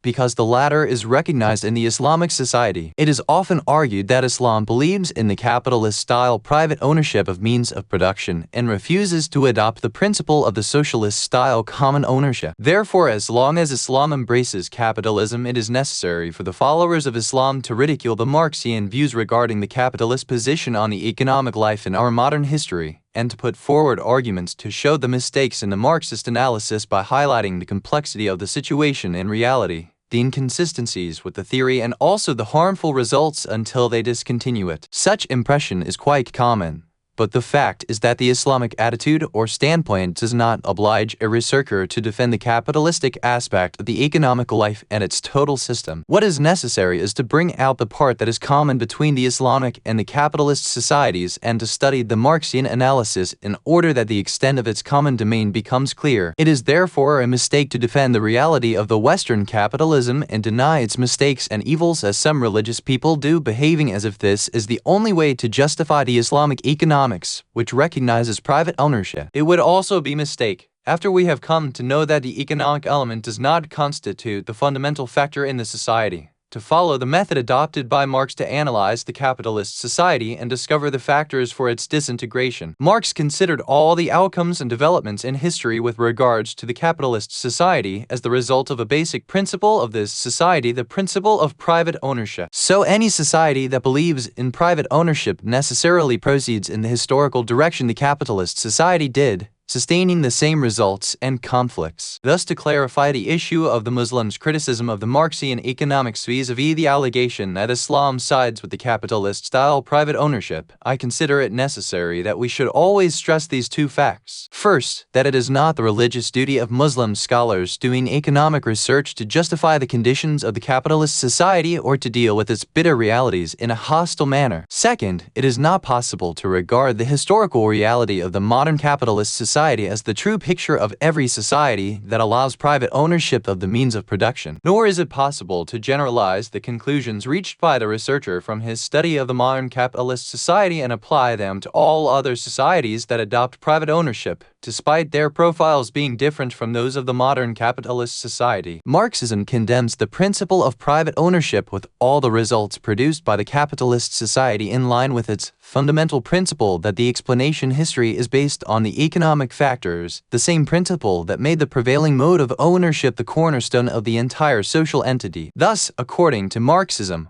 all that happens in a capitalist society has its roots in the economic principle of private ownership of the means of production. The increasing misery, manipulation of supply, atrocities of colonial rule, massive unemployment, and serious conflict at the heart of the society are all the results of private ownership and that is the historical path that such society is subjected to. Our stand on these Marxian views regarding capitalist society may be summed up in these 2 points. First, they represent a mix-up of the private ownership of the means of production and its reality characterized by certain economic, political, and ideological patterns. Thus, the complications in the form of this unpleasant reality are regarded as the inevitable outcome of any society that allows private ownership. Second, they are mistaken about the so-called scientific and economic foundations, which lend Marxism its scientific character in its analysis of the conflicts within the capitalistic society and its historical developments. Inconsistencies of capitalism. Let us now start with the most important inconsistency of the capitalistic society in the view of Marxism, or in other words, the main axis of the inconsistency. It is the profit that flows abundantly to the capitalist owners of the means of production, through the production, by way of wage labor. The secret of the so-called inconsistency and riddle of the entire capitalism lies in the profit. Marx tried to discover this profit in the excess value of the commodity produced, as he believes that a commodity owes its value to the paid work involved in its production. Therefore, when a capitalist purchases some wood for 1 dinar and then engages a worker on wage to make a bed from it, which he later sells for 2 dinars, the wood earns a new price which represents the second dinar added to the price of the raw wood. According to the Marxian law of value, the source of this new value is work. So, in order that the owner of the wood and the tools earn some profit, he pays only part of the new value which was created by the worker as wage for his work, and retains the remaining portion of the value as his own profit. Hence, it is always necessary that the worker produce a value that is greater than his wage. It is this additional value that Marx calls the excess value and regards it as the general source of benefit for the entire capitalist class. While explaining the profit, Marx claims that this is the only explanation for the entire issue of capitalism. According to him, when we analyze the process of the capitalistic production, we find that the owner bought from the supplier all the materials and tools which are needed for production, as also from the worker all the human power required for the production. Thus, these are the 2 elements exchanged, and upon examination we find that both parties involved in the exchanges can benefit in respect of the usefulness, because each party exchanges a commodity that possesses usefulness that he does not need for another having the benefit that he needs. But this does not apply to the exchange value, as the exchange of commodities in its natural form constitutes exchange of equals, and wherever equality exists there can be no profit, because each one gives a commodity in exchange for another one having an equal exchange value. This being the case, where could an excess value or a profit have come from? In his analysis, Marx goes on to emphasize that it is impossible to suppose that the seller or the buyer would earn profit at random,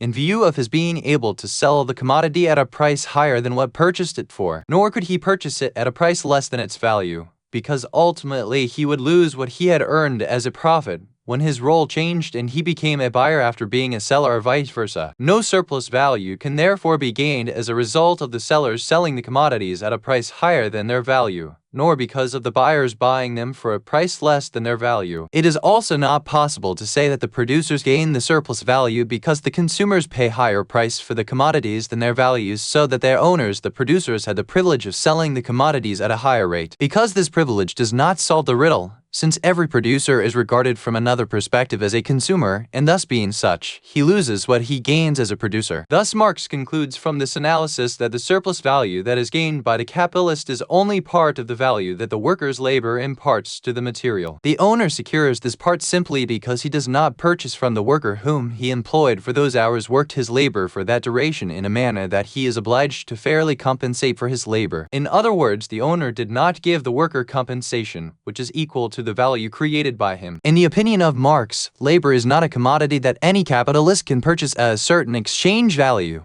because work is the essence of value, and thus all goods owe their respective values to labor, which in turn does not earn its value from anything. It is therefore not a commodity. In fact, the commodity that the owner purchases from the worker is the ability to work. The value of this commodity is determined by the amount of the work necessary for retaining and reviewing that ability, i.e. by the amount of work, which is essential to sustain the worker and preserve his faculties. So the owner purchases from the worker his power for working for 10 hours rather than the work itself. He purchases this power with the value which ensures creation and renewal of that power for the worker, and that is the wages. Since the work of 10 hours is greater than the work required for the renewal of the faculties of the worker in his sustenance, the capitalist retains the difference between the value of the power of work paid to the worker and the value created by the work itself which he receives from the worker. This difference is constituted by the surplus value that the capitalist gains. In view of this, Marx believes that he has discovered the main inconsistency in the framework of capitalism, represented in the fact that the owner purchases from the worker his labor power, but he receives from him the work itself. He also contends that it is the worker who creates the whole exchange value,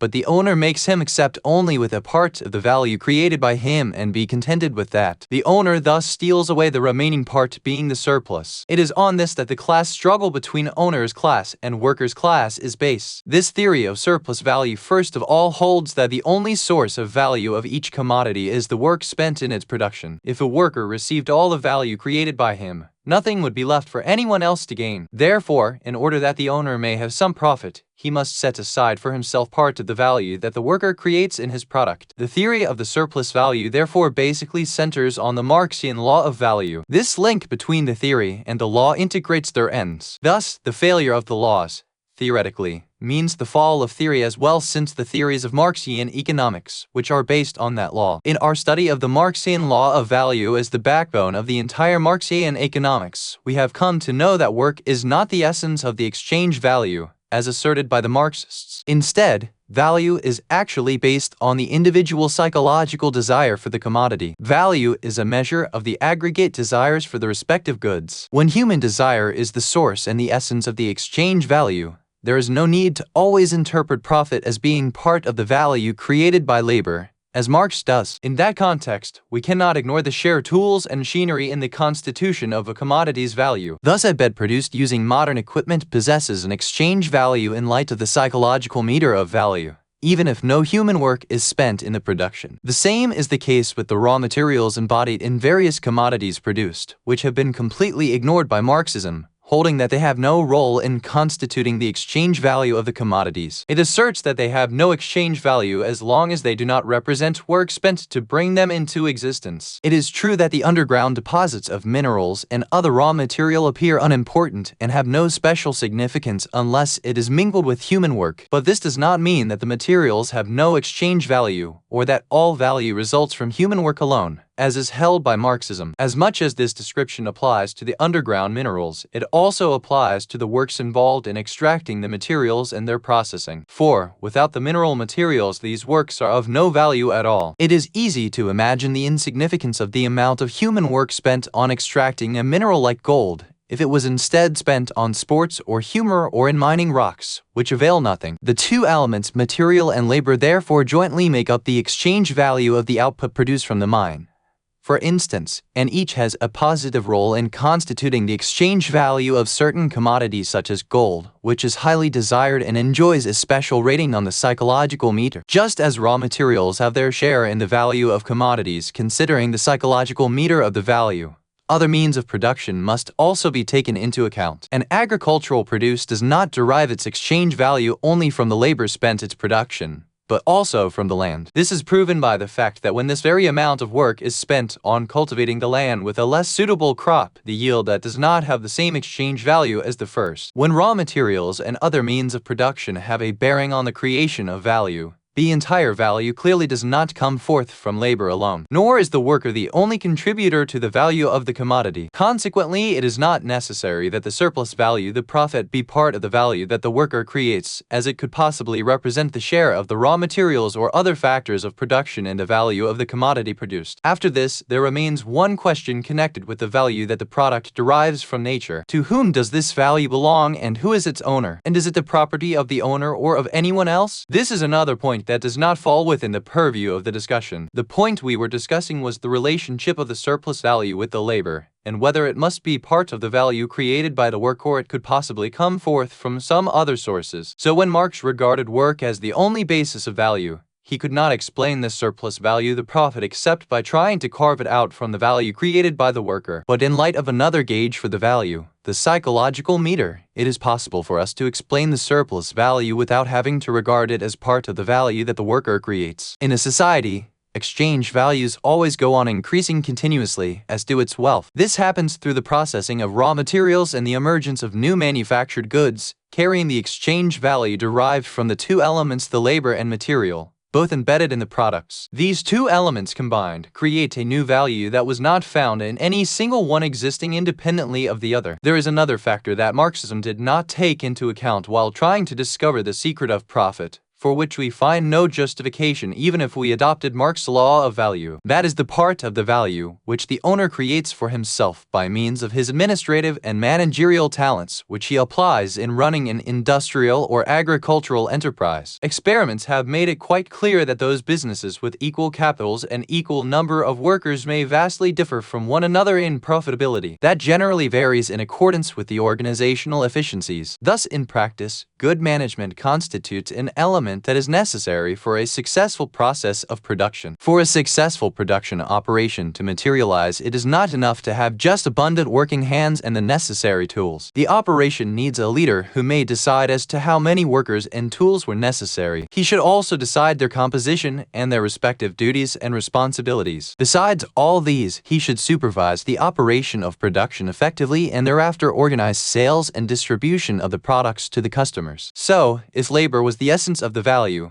the administrative and managerial work must share in the value created in the commodity by the work. Based on his theory of surplus value, it was not possible for Marx to explain the profit except in relation to the value which the usurious capitalist earns, or the capitalist-style enterprises in which the proprietor only invests but does not participate by way of management and administration. With the theory of surplus value having been disproved following the collapse of its theoretical basis represented by the Marxian law of value, we should naturally reject the class conflict that Marxism deduces from this theory, asserting that in the exploitative relationship between the owner and the worker, the owner who extracts the surplus value created by the worker, it is the surplus value represented by the difference between what the owner purchases and pays for and what he actually receives from the worker. For, according to Marx, the owner buys from the worker his labor power and but receives the actual work from him. Thus, the first contradiction or conflict relies on Marx's explanation of profit based on the theory of surplus value, but based on a broader consideration.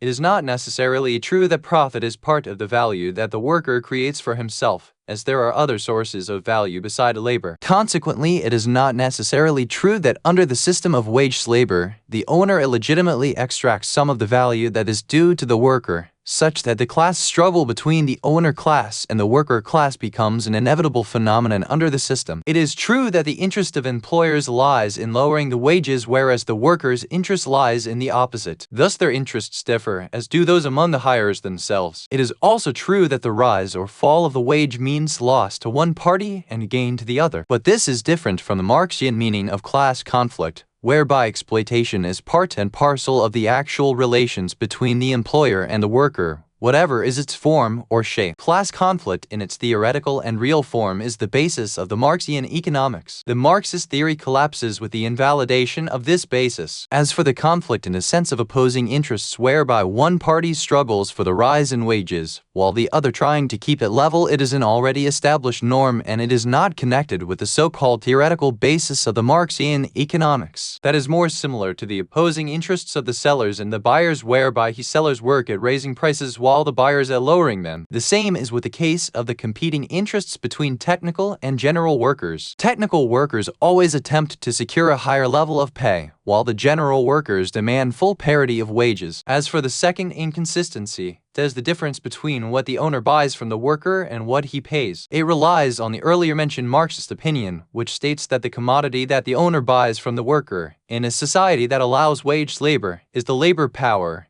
not the work itself. Since in the opinion of Marx, work is the essence of value and is its meter, it thus cannot have a value that could be measured or estimated such that it could be sold for that figure. But it is different with the labor power, for it represents the amount of work involved therein, or in other words, on nourishing the workers, so that value of the labor power could be measured with the work spent, and whereby it could become a commodity having some value at which the owner could buy from the worker. But the reality established by the Islamic economics in this regard is that the owner does not own or buy work from the workers, as held by the capitalism, nor does he buy the labor power, as asserted by Marxism. It is neither the work nor is it the ability to work that is the commodity or the property that the owner buys from the worker and pays for. What the owner purchases from the worker is the benefit from his work that is the tangible effect caused to the raw material by his work. Thus when the owner of the wood and the tools hires a worker so that he may make a bed from the wood, he would be giving him the wage as the price for the transformation that the wood would undergo, changing in form into a bed as a result of the worker's labor. This transformation whereby the wood becomes a bed is the tangible effect of the work that is consequently the benefit from work that was purchased by the owner from the worker with the wage paid. The benefit from work is something different from labor and labor power. It is also not part of the man's being. It is a commodity with a value that is a function of the significance of the benefit in accordance with the general psychological meter of value meter of the collective desire or demand. The owner thus purchases from the worker the benefit from his work, and he secures this benefit embedded in the wood, which in our previous example has been transformed into a bed without there being any disparity between what he purchases and what he receives. 113. We should not overlook the difference between the benefit from the work and the relatively scarce raw materials like the wood and the minerals. For, although they all have exchange values in accordance with the general meter of value, the benefit from the work, which means the transformation of the raw material as a result of the work, as in the case of the wooden bed being something associated to humans, is subjected to human will and determination. It is thus possible for human will to intervene in making labor as commodity scarce and thereby raising its price as workers' unions do in the capitalist countries. At the first glance, it appears as though workers determine the labor prices themselves at random and in line with the strength of the unions. But in reality, they are subject to the general meter of value. Human will may at times intervene, resulting in wage increase. Having studied the theory of surplus value, let us now continue to review the other stages of the analysis of the capitalist society by Marxism. We have known so far that Marx built the theory of surplus value on his peculiar law of value and explained the nature of the capitalist profit accordingly, and concluded that the fundamental conflict in capitalism lies in the capitalistic profit,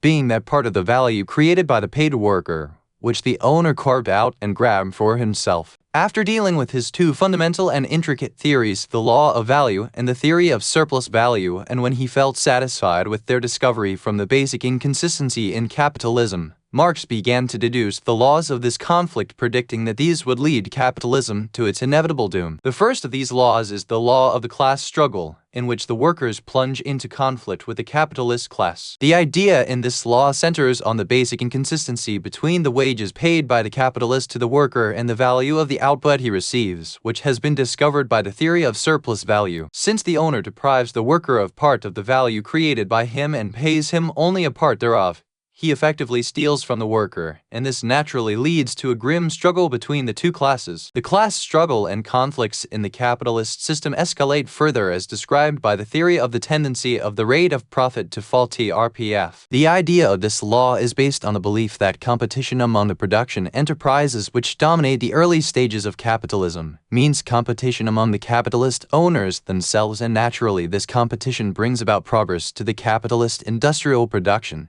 as each capitalist owner desires to improve his business in order to earn more profit. The only choice before the proprietor's class is to convert part of his profit into the capital and invest in continuous scientific and technical development to improve the equipment and machineries or to replace them with more effective and efficient ones, so that he could keep pace with his competitors in the overall growth of the capitalistic production. Thus, the very constitution of the capitalist society has the potential to force the capitalists to accumulate capital and improve or upgrade their tools, which implies the competitive forces among the capitalists themselves. This need to accumulate the capital leads to the birth of the TRPF theory. For its growth, the capitalist production relies increasingly on equipment and machineries in line with the scientific progress in this field. The amount of labor needed decreases progressively with the improvements in the equipment and machineries. This thus means a fall in the new value created by the production, in line with the reduced labor content in the products. Consequently, the profit falls in accordance with the reduced new value. To meet this necessity of the fall in the profit,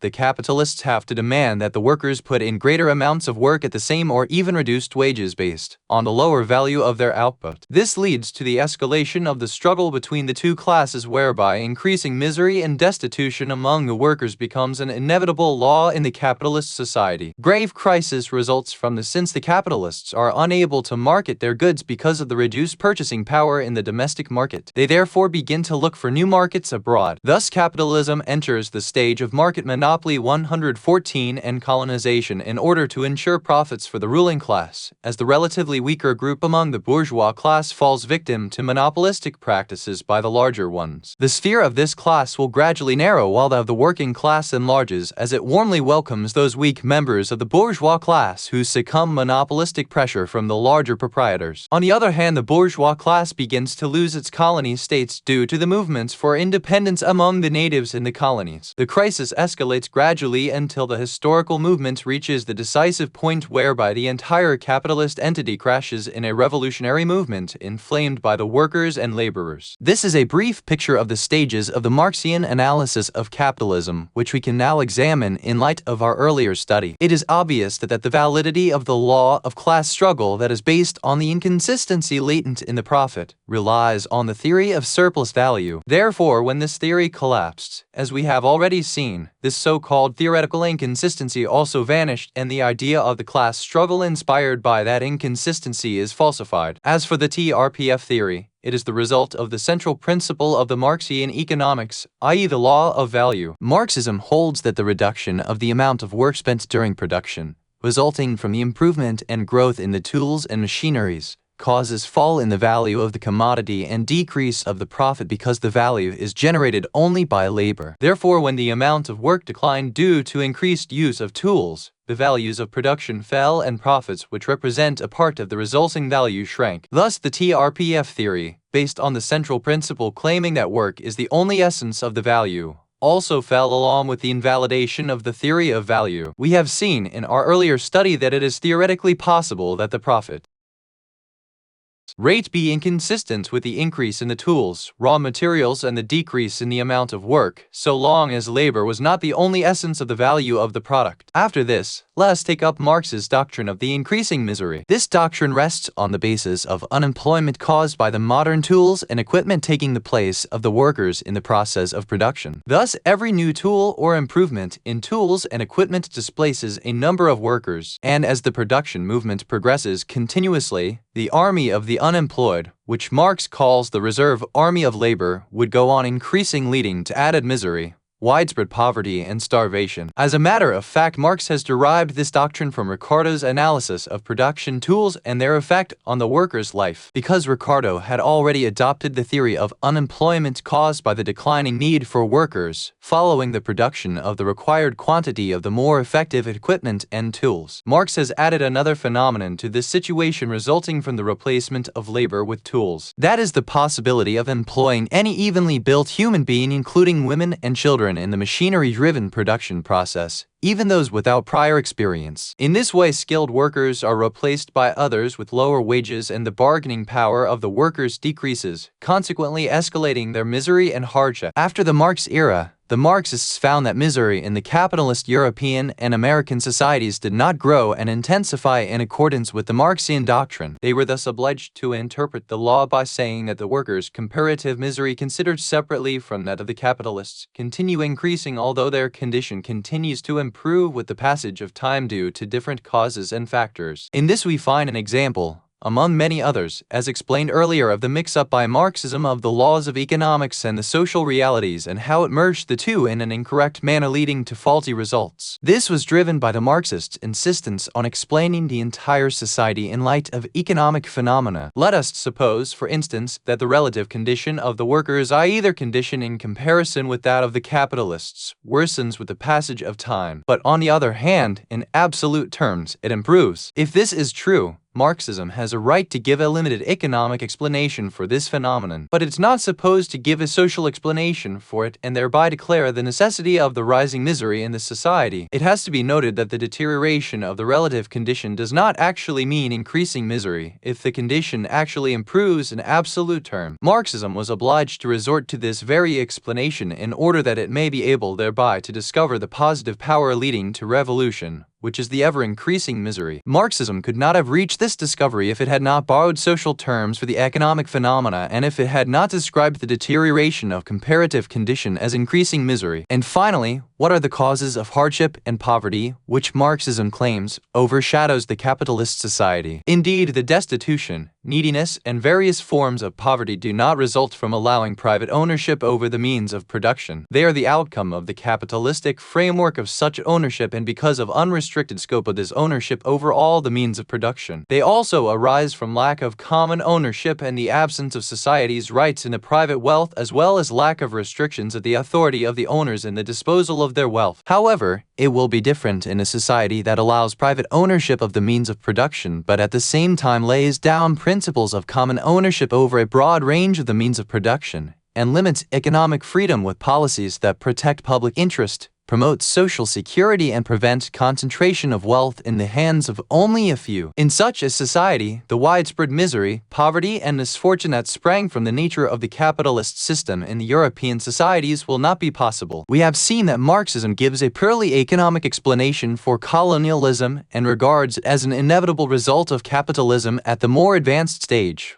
whereby the domestic markets and wealth have become insufficient to meet the interests of the capitalist class. The ruling elites of the capitalist state are thus obliged to secure foreign markets and riches through colonization. But the fact is that colonialism does not constitute an economic expression of capitalism at the declining stage. It is a practical expression, in a deeper way, of the materialism-based thinking with its moral measures, worldview, and goals. It is this intellectualism that made profit maximization the main objective regardless of the means, their moral attitude, and their long-term consequences. This is proven by the fact that colonialism began ever since capitalism began in the European societies with its intellectualism and its measures without waiting for capitalism to reach its advanced stage, so that colonialism does not constitute an expression of a purely economic need. The European countries brazenly and explicitly divided the colonies among themselves in the early era of capitalism. India, Burma, South Africa, Egypt and Sudan and several others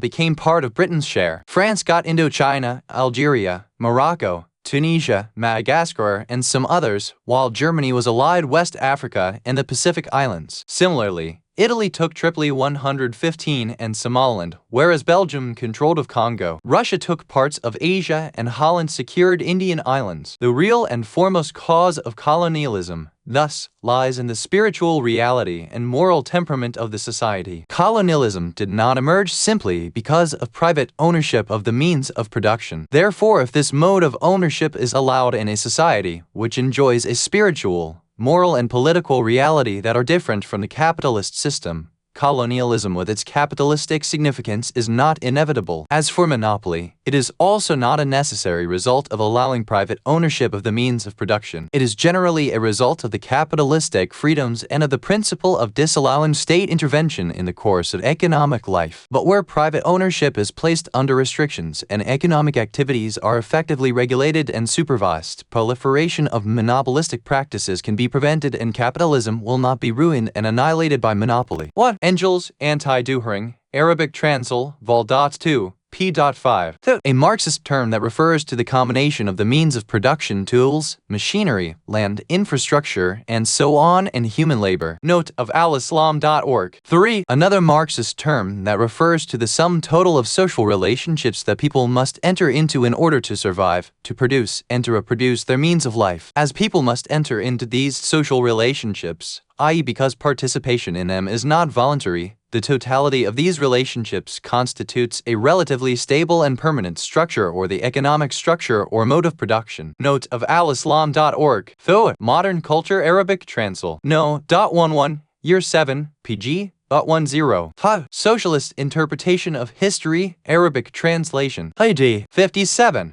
See Falsafatuna Arabic, pp.174-242-7. Marx theorized that with the rise of capitalism, the bourgeoisie, a minority within the population, would use their influence to oppress the proletariat, the majority class. This opposition between the social forces constitute the class contradiction or class conflict. Note of al-Islam.org.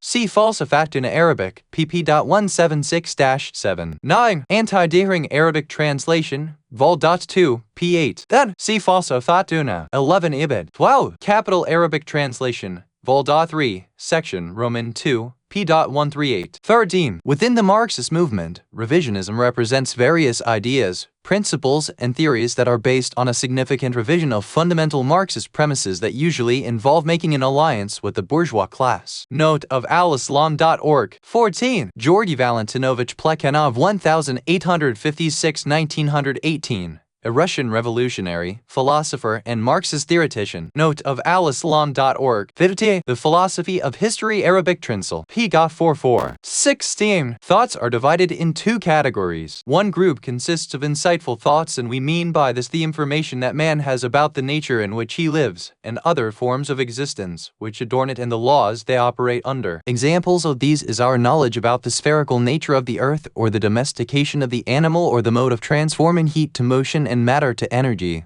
or the knowledge that every event is subject to a cause, and all other such notions and ideas as revolve round the determination of the nature of the universe and the kind of laws governing ideas and notions of man. The other category consists of man's experiential thoughts regarding how an individual or society should behave in the sphere of economical, political, and personal matters, like the views of the capitalist society as to the relations which should be established between the worker and the owner of the properties, and the views of the socialist society which rejects these views, or the views of different societies on how a married couple should behave towards each other, or even what political course a government should follow. Insightful thoughts are about what is or what actually exists, and experiential thoughts are as to what ought to be or not to be. 17. Politzer, Georges. Materialism and Idealism in Philosophy Arabic Transl. p.77. We wish to point out in this connection that this book is not the work of G. Politzer, but of two Marxist authors, G. Mass and Maurice Kantwig, but as they have given his name as the author of the book, we also did so. Adian. Georges Politzer 1903–1942 was a French philosopher and a Marxist theoretician. Note of al-Islam.org. 19. Ivan Petrovich Pavlov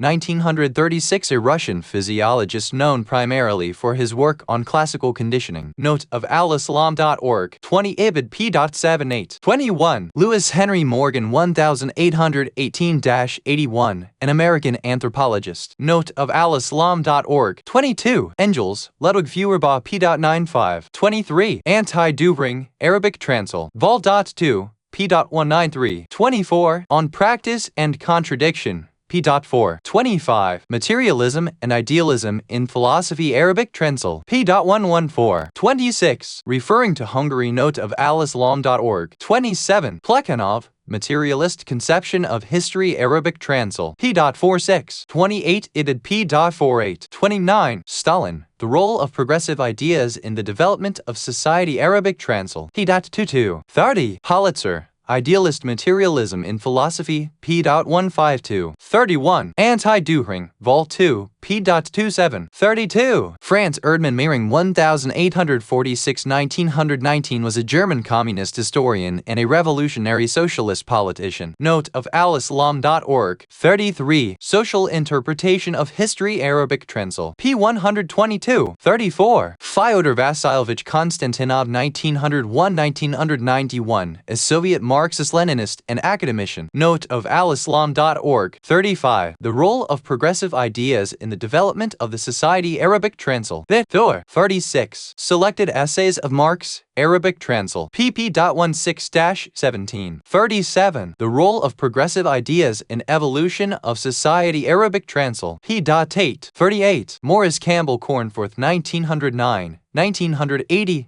British Marxist philosopher. Note of al-Islam.org. 39. Dialectical Materialism, Arabic Transl. p.40. 40. Ibid Condensed, pp. 8–9. 41. Denis Diderot 1713–1784 was a French philosopher, art critic, and author. Note of al-Islam.org. 42. Alexander, born 610 BC, died about 546 BC. 43. Heraclitus was born in 535 BC, died in 475 BC. 44. Born in Shiraz, Iran, and lived c. 1571 to 1635/40. Note of al-Islam.org. 45. Marx, Socialist Interpretation of History, p.76. 46. Peter Jean Olivier, also Pierre de Jean Olivier or Petrus Joannes Olivier 1248. 1298, a French Franciscan theologian and philosopher. Note of al-Islam.org. 47. Averroism refers to a school of medieval philosophy based on the application of the works of 12th century Averroes Ibn Rushd, a commentator on Aristotle, in 13th century Latin Christian scholasticism. Note of al-Islam.org. 48. English philosopher Thomas Hobbes 1588 to 1679. Note of al-Islam.org. 49. Webb c. 460 c. 370 BC. Note of al-Islam.org. John Dalton, English chemist, physicist, and meteorologist 1766 1844. Note of al-Islam.org. 51. Dialectical materialism Arabic Transil p.32. 52. Studies in social life Arabic Transil p.81. 53. The prince was later installed on the throne of England under the name of King Charles Roman II in the year 1660. Note of al-Islam.org. 54. Oliver Cromwell 1599. 1658. Note of al-Islam.org. 55. Leviathan, the matter, form and power of a commonwealth ecclesiastical and civil, by Thomas Hobbes, published in 1651. 56. Dutch philosopher 1632. 1677. Note of al-Islam.org. 57. Soviet philosopher Boris Alexandrovich Chagin 1899.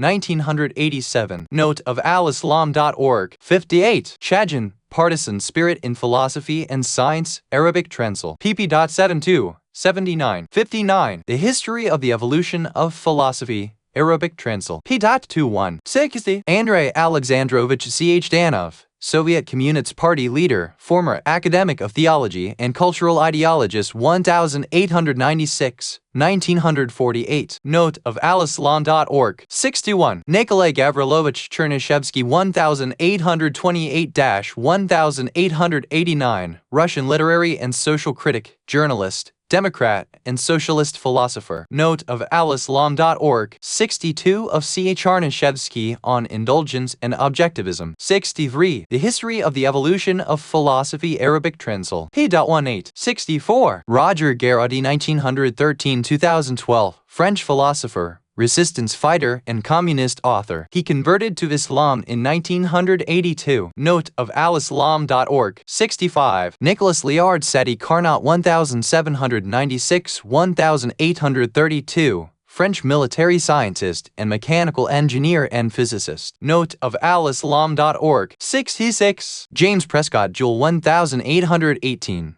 1889, English physicist and mathematician. Note of al-Islam.org. 67. Julius Robert Mayer 1814. 1879, German physician, chemist, and physicist. Note of al-Islam.org. 68. Partisan Spirit in the Sciences, Arabic Transil, pp.11-13. 69. Vide Garaudy, The Partisan Spirit in Philosophy and Science, Arabic Transil, p.12. 70. Antoine Lavoisier 1743-1794, a French chemist. Note of al-Islam.org. 71. Referring to claim by Marxism that when the economic and material conditions permit the forces of production to posit a new problem to the scientists and compel them to think out a solution for it, these scientists reach the required solution in times very close to each other because the motive force which drove them to it occurred at the same time during the development of the production. 72. William Stanley Jevons 1835.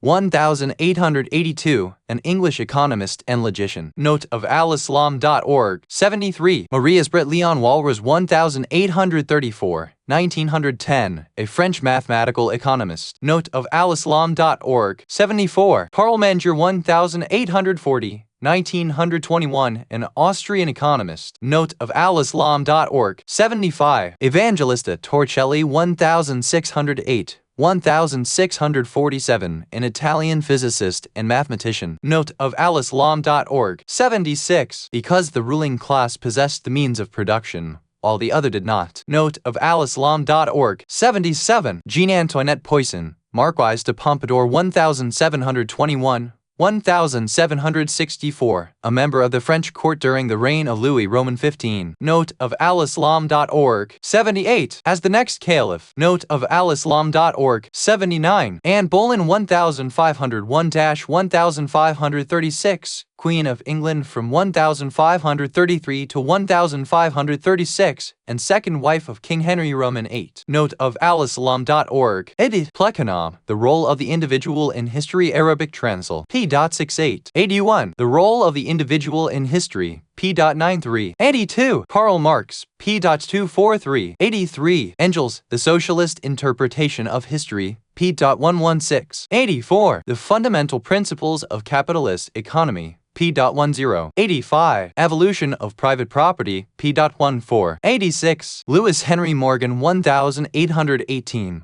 1881. A pioneering American anthropologist. Note of al-Islam.org. 87. James Adair, historian. c.1709-1783.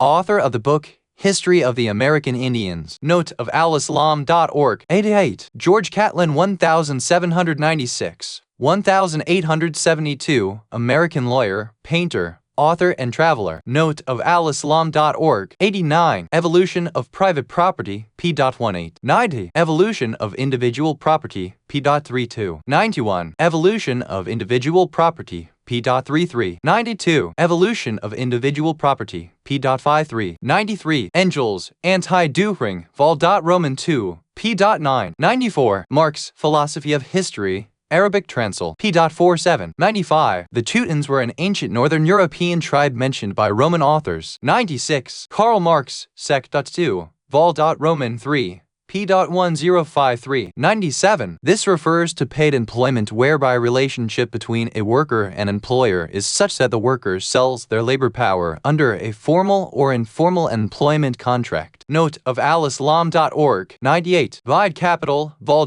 Roman III, Sec. 3, pp.1050-55. 99. Engels said, while bringing out the evil aspects of the capital production, establishes with equal clarity that this social form was a necessity so that the powers of production may gradually uplift the society to a level in which human values of all the members could develop equally. Capital, Appendices p.1168, 100. Capital, Vol. Roman III, Sec. 2, p.1059, 101. English History, p.56, 102. Capital, p.1116, 103. Capital, Sec.2, Part Roman III, Chap.31, p.1119, 104. Anti-Dühring, Vol. Roman II, p.32, 105. Capital, Sec.2, Vol. Roman III, p.1058, 106. David Ricardo 1772, 1823, British political economist. 107. Capital, p.1186, 108. Vide Capital, Vol. Isaac 1, Chapter 1, pp.44-49, 109. Capital, p.1185, 110. In defense of its viewpoint, Marxism may say that if the production of a kilogram of cotton, for instance, requires 1 hour work in the case of some lands and 2 hours in the case of some others, it is therefore necessary to take the average in order to know the average collective work necessary to produce 1 kilogram of cotton, which in our example is 1.5 hours. Now 1 kilogram of cotton comes to mean 1.5 hours of average collective work, its value being determined accordingly. Thus 1 hour work on the land that is more capable would render greater value than an hour of work on the other land, because although the two works are equal in individual respect, yet the amount of the average collective work involved in one of them is greater than the one embodied in the other. Because 1 hour work on a fertile land is equal to 1.5 hours of average collective work. As for an hour of work on the other land, it equals 2/3 2/3 of an hour of average collective work. The difference between the two products in respect of the value is therefore due to the difference of the two works themselves in respect of the amounts of average collective work involved in each of them.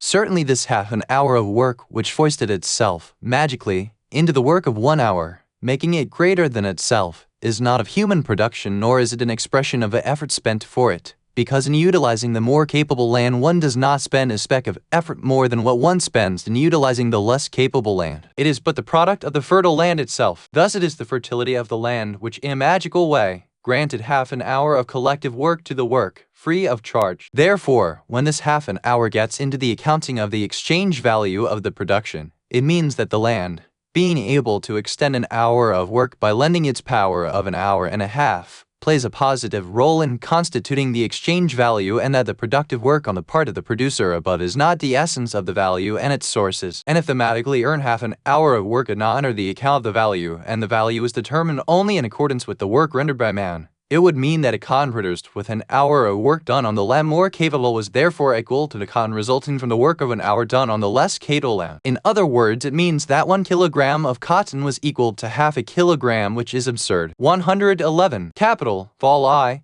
pp.49-50. 112. This revelation is more applicable to the reality than the theory of marginal utility, based on the law of the diminishing value. According to this theory, the value of a commodity is estimated based on the potential of satisfying the desire by the last unit of the commodity. The last unit possesses the least power of satisfying the desire in view of the gradually diminishing desire as it gets satisfied. That is why the abundance of a commodity causes diminishing marginal value and general decline of its value. But this theory does not completely represent the reality, because it does not apply it to some cases in which consumption of the first unit or units might cause more desire and dire need for consumption of new units, as happens in the case of those materials, which gets to rapidly become a fashion or trend. If the theory of marginal utility was correct, its result would have been that the exchange value, in such cases, increased with the increase in the units of the commodity offered in the market, because the desire or the requirement by the time the second unit consumed is greater than that at the time of consumption of the first unit. But the facts generally indicate otherwise. This proves that it is not the degree of need at the time of the consumption of the last unit that constitutes the overall meter of value,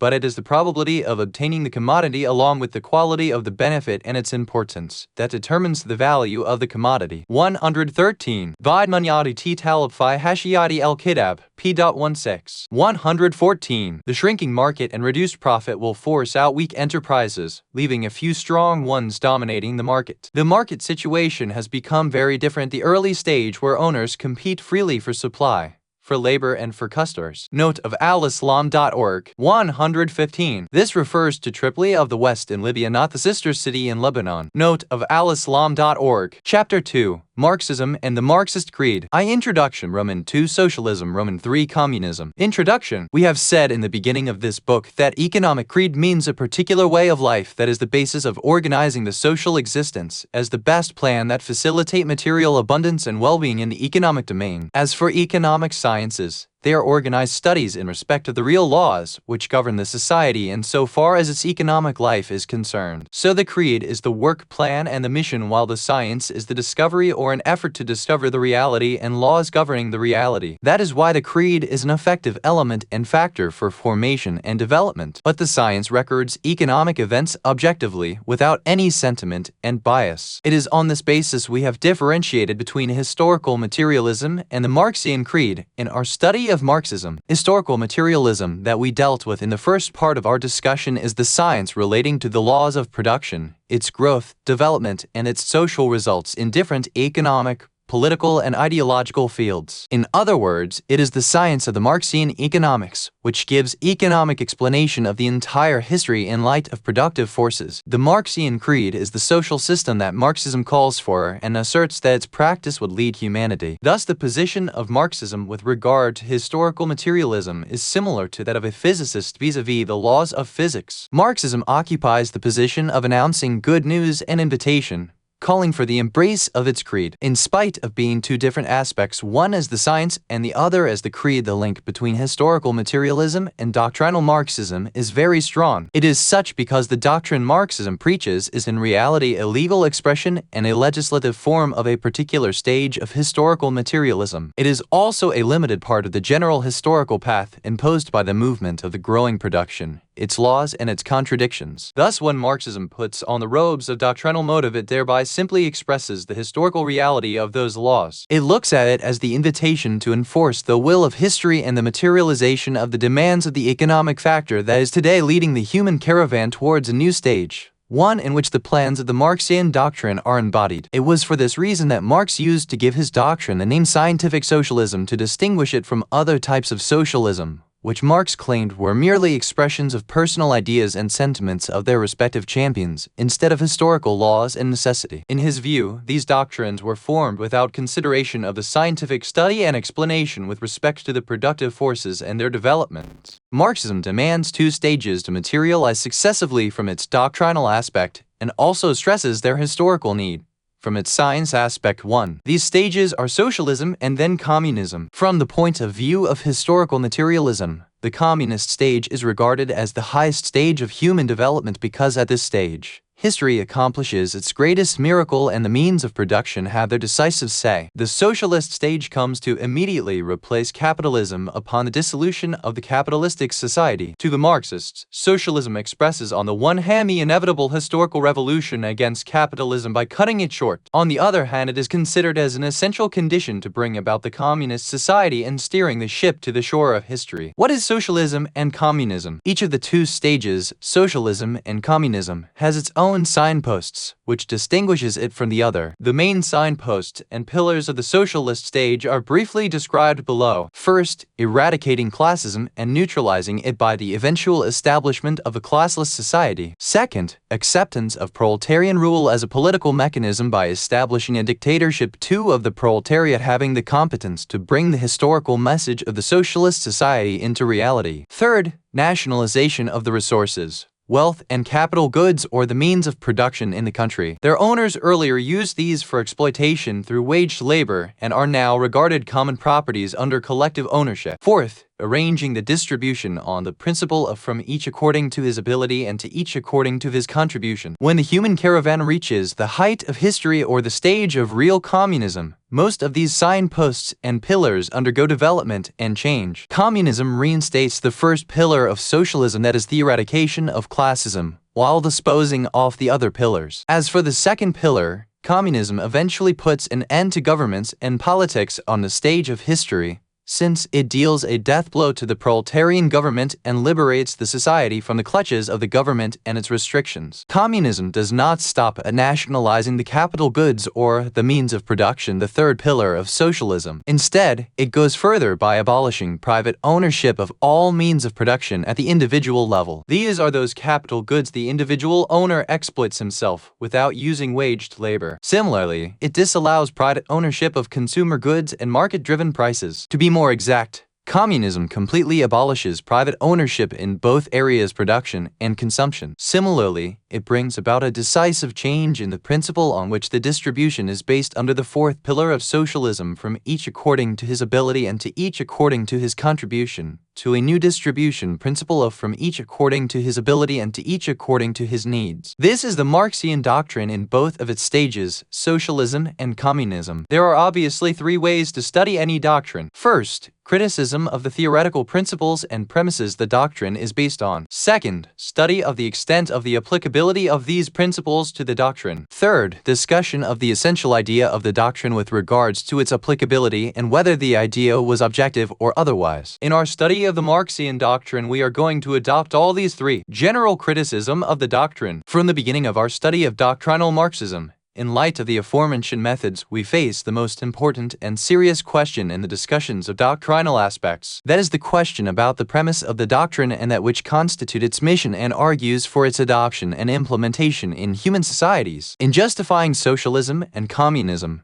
Marx certainly does not rely on particular value system or concept of equality, as do other socialists. He describes them as imaginists because, in his opinion, moral values and their meanings are simply the outcome of economic factors and social condition of the productive forces. There is no sense, therefore, in making a call for social condition on a purely moral basis. Marx only relies on the laws of historical materialism, which explains the movement of history in light of the development of a variety of productive forces. Thus, he considers these laws as the scientific basis of history and as the force that brings about its successive stages at determined intervals in accordance with the productive forces and the prevailing social form. In this light, he finds that socialism is an inevitable result of these laws that operate decisively towards changing the last stage of the stage, that is the capitalism, to a classless social formation. As for the issue of how the Marxian laws of historical historical materialism worked to abolish capitalism. We have seen before how Marx explained this in his analytical discussions of the capitalist economics. In his analysis, Marx tried to discover the fundamental inconsistencies which lead capitalism to its demise according to the laws of historical materialism and carry humanity to the socialist stage. In short, according to Marx, the laws of historical materialism constitute the general principle for all stages of history. The analytical premises in the Marxian economics, such as the law of value and the concept of surplus value, apply those principles to the capitalist stage of history. The doctrinal socialism is the necessary result of this application and a doctrinal expression of the inevitable historical course of capitalism as imposed by the general laws of history. In our broad discussion of historical materialism, with its laws and stages, we arrived at results that are different from those concluded by Marxism. We have seen clearly that the historical reality of humanity does not march with the procession of historical materialism, nor is its social arrangement determined by the condition of the productive forces and their inconsistencies and laws. We also realized from our study of the laws of the Marxian economics the mistake of Marxism in the analytical basis used to explain the inconsistencies in capitalism from various aspects and its continuous march towards its inevitable end. All those inconsistencies centered on the Marxist law of value and the concept of surplus value. Consequently, with the collapse of these two props, the entire edifice would fall. Even if we suppose that Marxism was right in its analytical study of the capitalist economics, such studies only discloses the forces and conflicts that cause a slow and gradual death of capitalism. They do not prove that Marxist socialism was the only substitute for capitalism in the historical course of development. In fact, they paved the way for numerous economic forms to occupy the place of capitalism in society,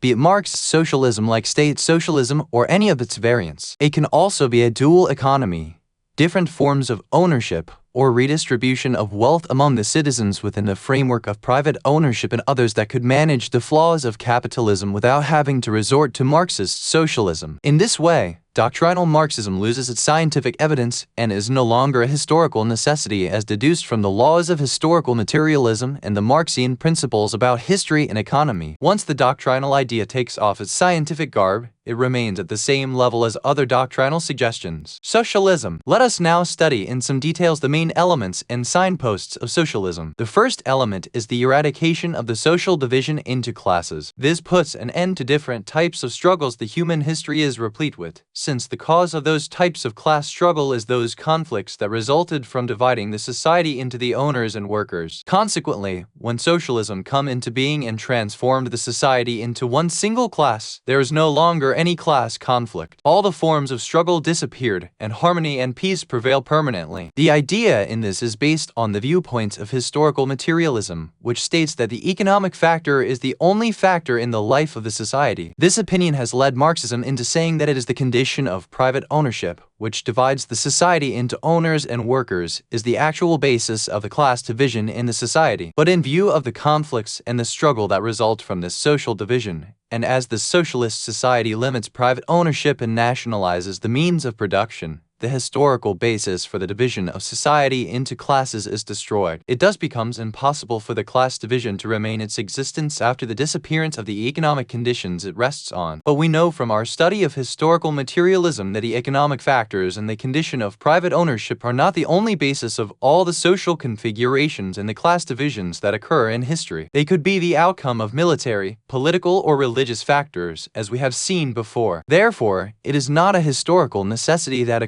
class-based society should disappear with the end of private ownership. It is possible that a similar class-based society develops in the socialist society because of other factors. While analyzing the socialist state, we have found that because of its economic and political nature, it leads to the creation of a new version of class conflict after the elimination of the earlier form of class-based division. We knew that the economic scenario under the socialist stage is based on the distribution principle of from each according his ability, and for each according to his contribution. We shall soon see how this principle leads to the creation of new contradictions and divisions in the society. Let us now discuss and examine the political nature of socialism. The basic condition for the socialistic revolution revolution is that it should materialize at the hands of revolutionaries and intellectuals taking its leadership, because it is not reasonable that the proletarian with all its elements should lead the revolution and the direction of the movement. The revolutionary movement must be carried on under the shadow of their leadership and direction. That is why Lenin stressed after the failure of the revolution of 1905 that only the professional revolutionaries could form a party of the Bolshevik type. Thus we find that the revolutionary leadership of the working class was the natural privilege of those who call themselves professional revolutionaries, in the same way the revolutionary leadership of the farmers and the workers during the earlier revolutions was held by persons who were not from them. There is one difference between the two, and it is that the distinction of leadership in the socialist stage does not represent economic influence. It takes place only out of ideological, revolutionary, and party peculiarities. This revolutionary and party color constituted a veil on the socialist experiment that Eastern Europe had. It concealed the reality from the people so that they ostensibly did not dispute that revolutionary leadership of the socialist movement, a seed of what Marxism describes as historically the worst form of social division into classes. Marxism is of the view that this leadership must have absolute authority in the socialist stage, and considers it necessary to establish a dictatorship of the proletariat and centralized absolute authority to finally end capitalism. Lenin described the nature of the powers under the system of the party that has the real authority in the country during the revolution, saying, "It is not possible for a communist party, in the present case of an acute civil war, to discharge its duty unless when it is organized in an extremely centralized fashion and controlled by a strict system similar to the military order, and when its central apparatus is robust and dominant, enjoying broad authority and full confidence of the members of the party." Stalin added, "This is the situation with regard to the system of the party during the period of the struggle preceding the materialization of the dictatorship of the proletariat, and the same must be said, even to a greater degree, about the system of the party after the dictatorship had materialized. Therefore, the socialist movement is particularly distinct from other revolutionary movements in that it is obliged, in the opinion of its magnates, to continue following the revolutionary way and the system of absolute government within the party and outside it, with a view to creating new socialist man, free from the ills of the class-based societies and their abusive tendency in which humanity has lived for thousands of years. Thus it becomes necessary that the revolutionaries, leaders, and those who circle in their party orbit should wield the unlimited authority so that they could work out a miracle and develop the new man. When we reach the stage of the sequence of the socialist movement, we find that the party leaders as well as their political supporters enjoyed such authority that even the most privileged classes did not, throughout history. At the same time,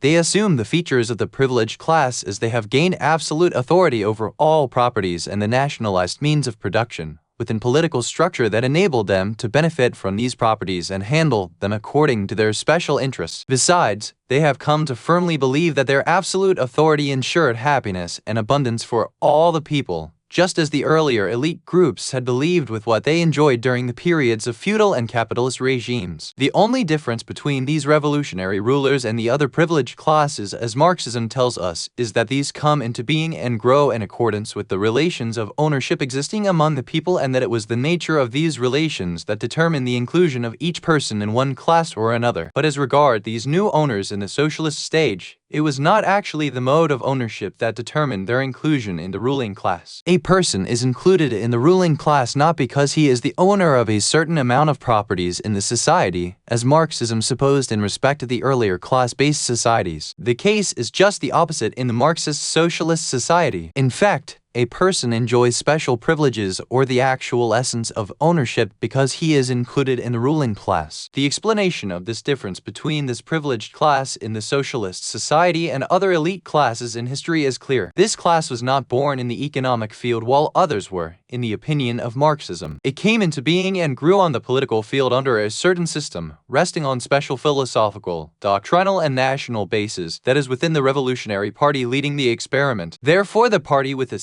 system and special limits constitutes the factory of this ruling class. The manifestations of this party-based class are seen in the unlimited administrative privileges enjoyed by the members of this class, extending from administration of the state to industrial organizations and production enterprises and other aspects of life. They are also reflected in the great disparity between wages of the workers and those of the party employees. In light of this new class-based scenario that the Marxist socialist stage leads to, it is possible for us to explain the forms of disparity and struggle in the political field in the socialist world, which are sometimes represented in colossal cleansing operations. The privileged class under the shadow of the socialist movement grew within the party as we have seen, but it does not include the entire party. Furthermore, it may extend beyond precincts of the party in accordance with the circumstances besetting the leadership and their demands. It was therefore normal that the privileged class should encounter strong opposition within the party from those persons who were excluded in that class, despite their membership and loyalty to the party, or who were expelled from its fold and consequently began to regard this new class composition a betrayal of the principles they proclaimed. The privileged class also faces great opposition from outside the party, from those who are vulnerable to oppression by dint of the party's political reality, in the form of special privileges, certain rights, monopoly of administrative apparatus, and essential services in the nation. It appears logical after this that large-scale cleansing operations, as the communists call them, are a reflection of those circumstances and the class-driven conflicts. It is also natural that these operations were violent and extensive, according to the power enjoyed by the ruling elites in the party and the state. To realize the degree of the violence and extensiveness of the operations, it would suffice us to know that they used to continuously take place at the top of the party's hierarchy in the same way as they did at the bottom, with a level of violence exceeding that presented by Marxism as a general mark for different forms of class conflicts in history. The purgative operations once involved 9 of the 11 members of the ministry that moved the wheels of the Soviet government in 1936. These operations also involved 5 of the 7 chiefs of the Central Soviet Executive Committee, which formulated the Constitution of 1936 and swept off 43 secretaries of the central organization of the party out of a total of 53, as also 70 of the 80 members of the War Committee. The cleansing operations also involved 3 of the 5 marshals of the Soviet Army and approximately 60% of Soviet generals and all the members of the first political office that Lenin had established after the revolution, with the exception of Stalin. Similarly, the operations also led to the event in 1939, as the result of which 2 million members of the official party were expelled,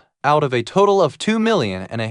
That was almost the entire party itself. By this we do not intend to publicize the ruling apparatus in the socialist society. That is not the intention of this book. All we want is to analyze the socialist stage scientifically to see how authoritarianism and materialism, by their nature, leads to a class condition that gives birth to horrible forms of struggle. The very movement that came to remove class-based system ended up establishing a new one. The dictatorship of the proletariat, which is the second pillar in the socialist stage, is regarded by Marxism as an interim necessity that should last until the entire spiritual, ideological, and social characteristics of capitalism are wiped out. It also expresses a deeper necessity in view of the nature of Marxist socialism, where all aspects of the economic activity in life are centrally planned and controlled to have a strong central authority. Such planning and implementation tasks require powerful authority that is not subjected to supervision and enjoys broad mandates, so that it could hold all the public utilities in the country with an iron hand and distribute them in accordance with a thorough and minute plan. Thus, the central economic plan prescribes for the political elites with powers of authoritarian nature over a broad scope,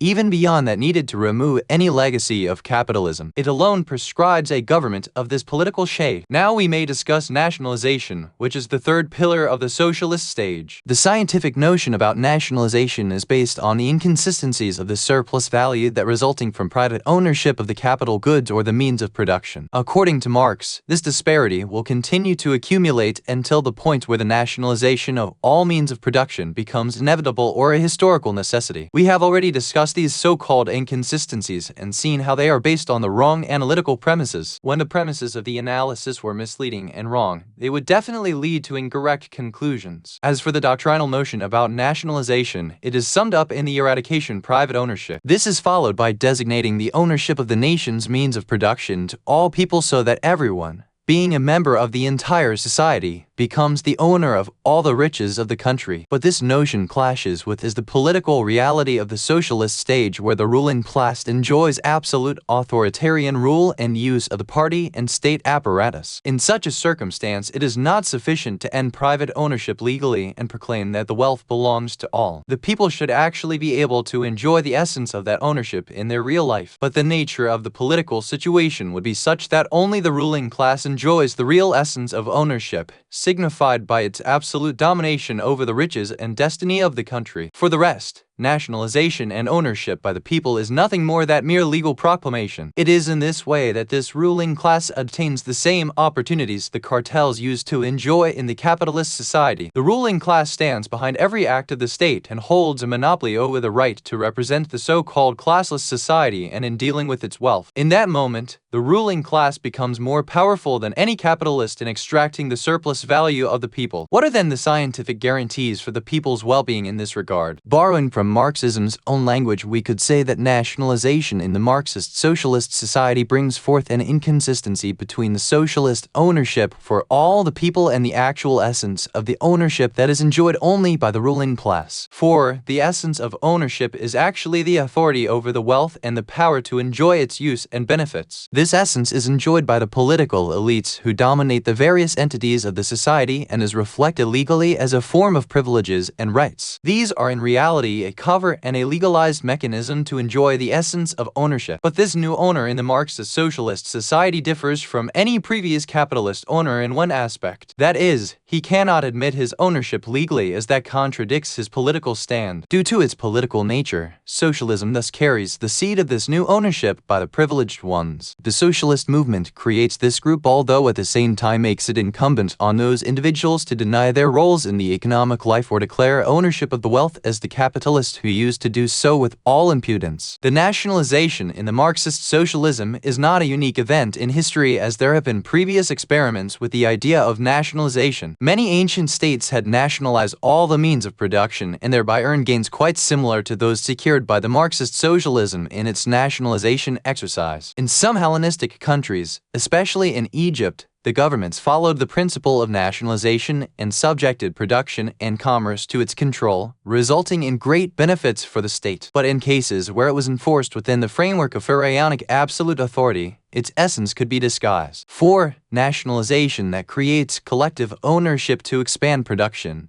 done under the shadow of an absolute authority, would result in the authority itself dominating and controlling the nationalized assets. That is why in the ancient nationalization exercises, there were treacheries on the part of employees and oppression on the part of the authority. This was embodied in the elevation of the king to a divine status. The rich and powerful began to spend all their properties on this ruler god to serve his desires, such as building of temples, palaces, and tombs. It was not mere chance that the nationalization exercise in the most ancient Pharaonic era was accompanied by the same phenomena as those seen with the Marxist nationalization exercise in the modern age. These include rapid progress in production and growing power of the authority upon taking over the control of nationalized wealth. Production output increased under the shadow of modern nationalization exercise, as it did under the same program during Pharaonic rule, because exploitation of the needy always results in temporary rapid progress in production. In both situations, nationalization expanded under the rule of unrestricted supreme authorities, because when production growth is the only goal, nationalization indeed requires such extensive authority. Under both, nationalization resulted in the ruling authority benefiting from the essence of ownership and becoming brutal, because the nationalization programs were not based on any spiritual premise, nor were they guided by any value system. It was purely based on materialism aimed at maximizing production. It is thus expected that the ruling elites would not find consistency between this material objective and the opportunities for privileges and enjoyment made available to them. It is also expected that they would not implement the essence of public ownership in real practice, except within the limits of material incentives to facilitate the increase in production. It does appear strange that we find the ruling elites in the ancient experiment lamenting about treachery, alleging that the workers were enriching themselves with public properties, while in the modern experiment, Stalin had to admit in a circular to all his countrymen that the state and party elites had accumulated riches, taking advantage of the immediate post-war period. Thus, the resemblance between the two socialist experiments is very clear both in appearance and results, in spite of the difference in their civil conditions and the modes of production. This indicates that the essence of both the experiments is the same,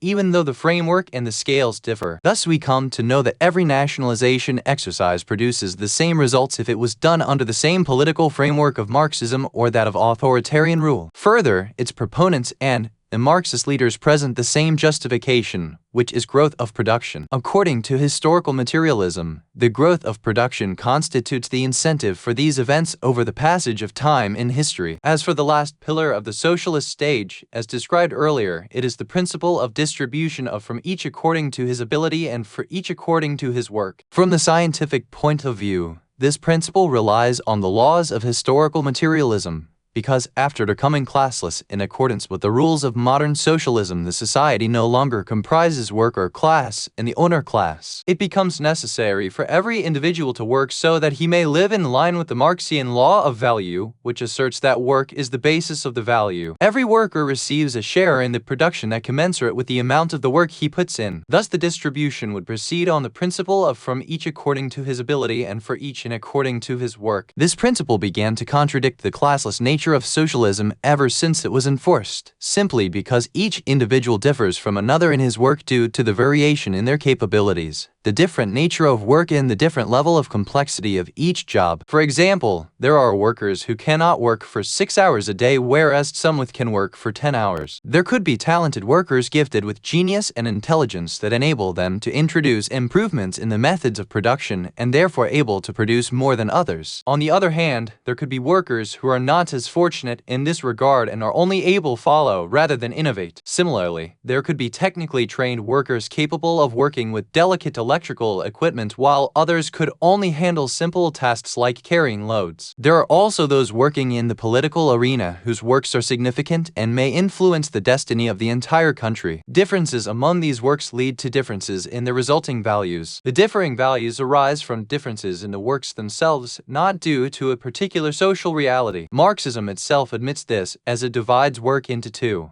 concrete labor and abstract labor, holding that the value of an hour of abstract and highly complex work may be many times more than that of an hour of concrete labor. Faced with this problem, the socialist society finds only two alternatives to resolve the issue. 1. Keeping to the principle of distribution for each according to his work and therefore distribute the production among the individuals with unequal amounts, thereby creating class difference once again. Thus, the socialist society has become a class-based society in a new way. Another alternative is for the socialist society to borrow the capitalist method of stealing the surplus value as viewed by Marx, such that the wages of all the individuals are equalized. The theory and the practice pose to the Marxists two different paths in dealing with this problem. Thus, in practice, the socialist society existing today adopts the first alternative to resolve the problem, with the society having a new class conflict. That is why we find that the top 1% of the population earning 4% to 5% of the total income in Russia. 3. The socialist leaders found that it is practically impossible to implement absolute equality and to bring down the work of scholars, political leaders and the military men to the level of concrete labor that would freeze intellectual growth and paralyze scientific and intellectual life,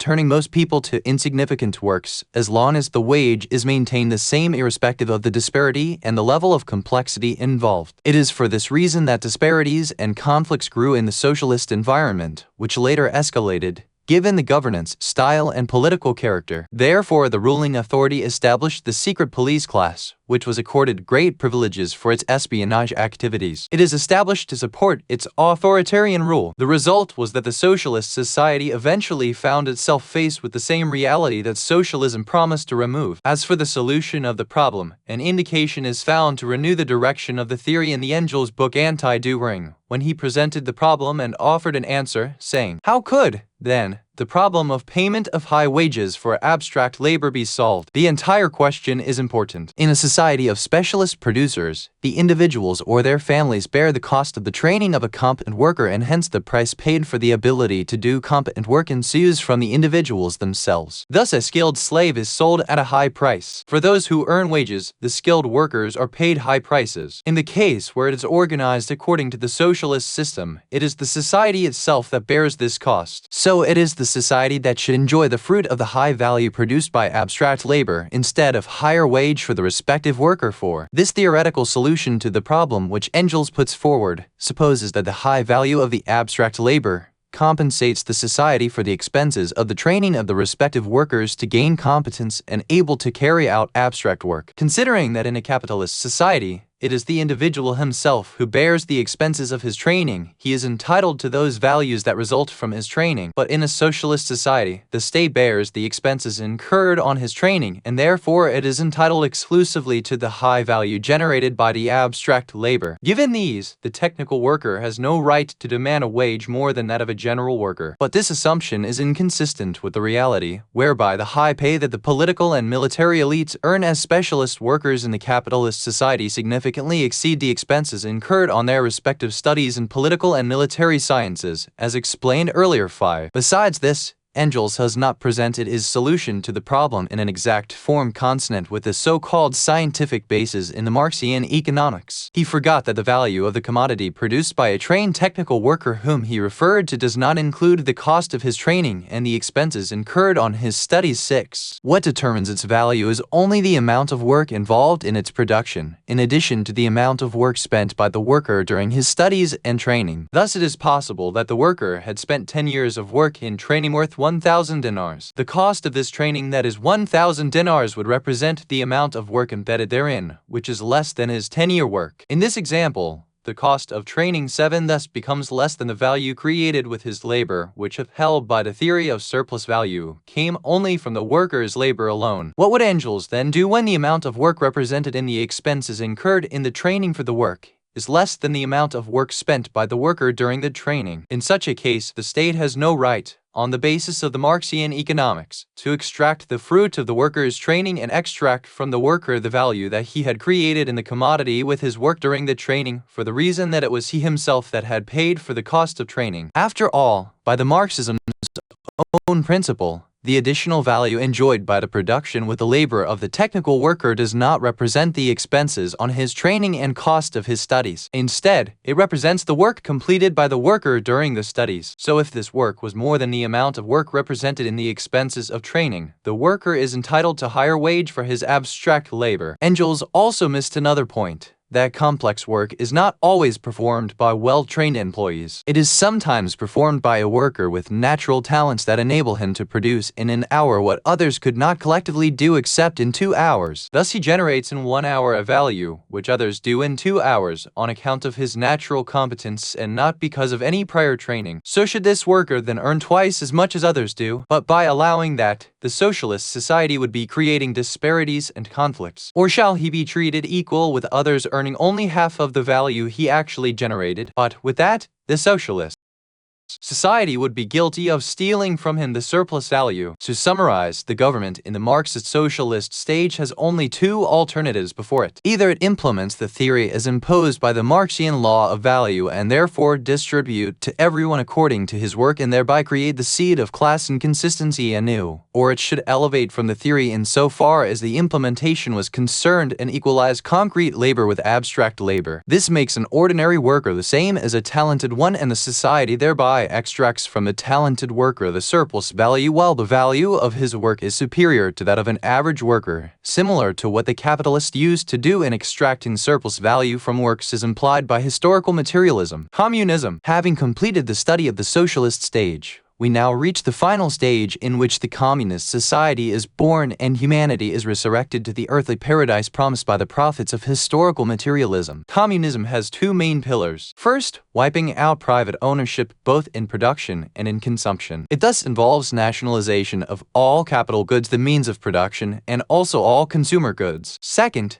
elimination of the political authority, and the eventual liberation of the society from the state. The eradication of private ownership in all fields was not derived from the scientific law of value. The nationalization of the means of production that formerly belonged to the capitalists was based on the theory of surplus value and the Marxian law of value. The idea behind nationalization is the assumption that the society attains a high degree of prosperity as the productive forces also grow enormously, thanks to the socialist system. Therefore, no room is left for private ownership of consumer goods, what more of capital goods, because every individual in the socialist society would get what he needs and desires to consume at any time he wishes. Therefore, there is no need for private ownership. On this basis, the principle of distribution in the communist society is from each according to his ability and for each according to his need. That is, everyone is given as much as that would satisfy his wants, and all his demands are met because the wealth possessed by the society could satisfy all wants. We know of no hypothesis more imaginative and extensive than this, that every man in the communist society is able to satisfy all his desires and needs entirely and completely in the same way as he fulfills his needs for water and air, so that there may be no scarcity nor competition over the commodities nor any need to have anything exclusively. It appears from this that communism works wonders on human personality, turning the people into dedicated and prolific workers in production despite the absence of personal interest and pride under the shadow of nationalization. At the same time,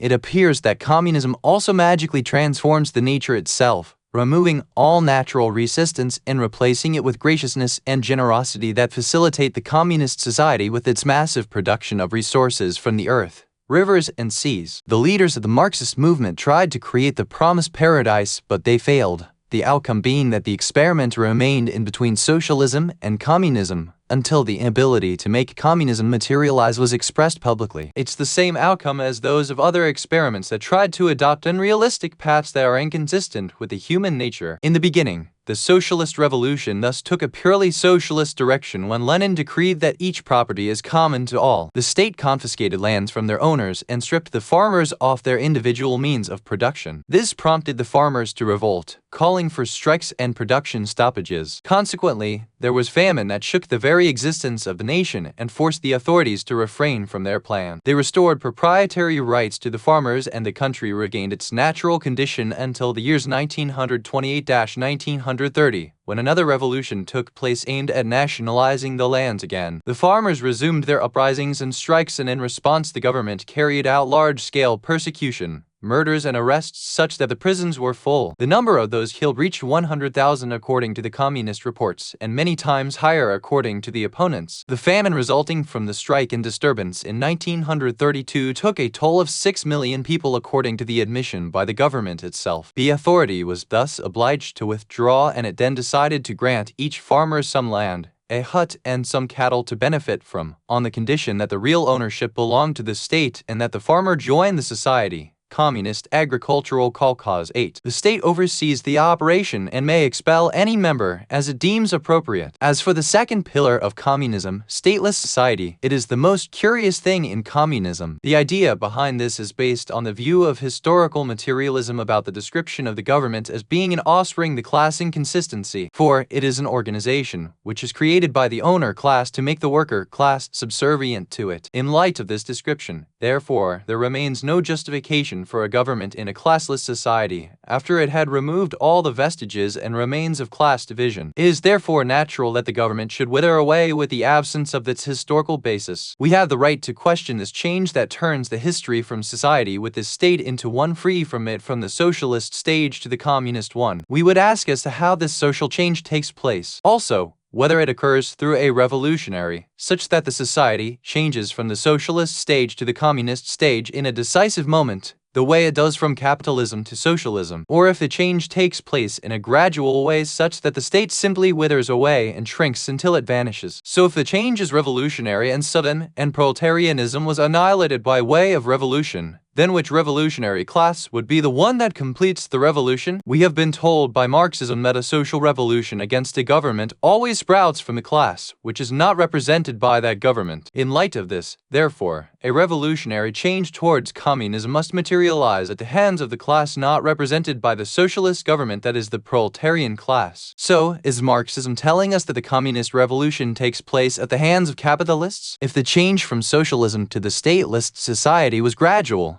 then it contradicts before anything else the norms of dialectics on which Marxism is based. For the law of dialectics 9 that quantitative differences beyond a certain point pass into qualitative changes stresses that qualitative changes are not always gradual. They may be a leap from one state to another. On the basis of this law, Marxism believed in the necessity of revolution and a sudden change at the beginning of each historical stage. How did this law then get invalidated at the time the society changed from socialism to communism? The peaceful gradual change from the socialist to communist stage is inconsistent with the laws of dialectic, as it contradicts the norms and reality. How could we imagine that a government in the socialist society gradually relinquishes its authority and diminishes itself to extinction? when all other governments on the face of the earth cling to their respective centers and defend their political survival till the last moments. So, can there be anything stranger than this? The government itself offering to gradually diminish and wither away from existence for the sake of the society's development. Is there anything more remote than this from the real nature of the socialist stage and the socialist experiment in the world today? We have learned that one of the elements essential for the socialist stage is the establishment of the dictatorship of the proletariat having absolute power. How does this absolute dictatorship, then, become a prelude for the eventual stateless society? And how could a dominant and indiscriminate authority pave the way for its own gradual and peaceful departure? Lastly, let us lean toward Marxism in its notions and suppose that the miracle has materialized and that the communist society has come into being, with everyone working according to his ability and earning according to his needs. Wouldn't the society then need an authority that may determine this need and reconcile or mediate the conflicting needs in the event they compete for commodity? Wouldn't the society also require an authority to regulate work and allocate it among the various units of production? What? From historical materialism aspect, note of al-Islam.org. The term dictatorship indicates full control of the means of production by the state apparatus. Note of al-Islam.org. 3. This is for the period between 1925 to 1985. Note of al-Islam.org. 4. Anti-doping, Arabic Transil. Vol p.96. 5. The author is arguing that the reason offered by Engels regarding cost of studies to justify equalizing the salaries of technical and general workers is inadequate. He implies that there are other factors contributing to the difference in value, apart from the cost of training and studies. Note of al-Islam.org.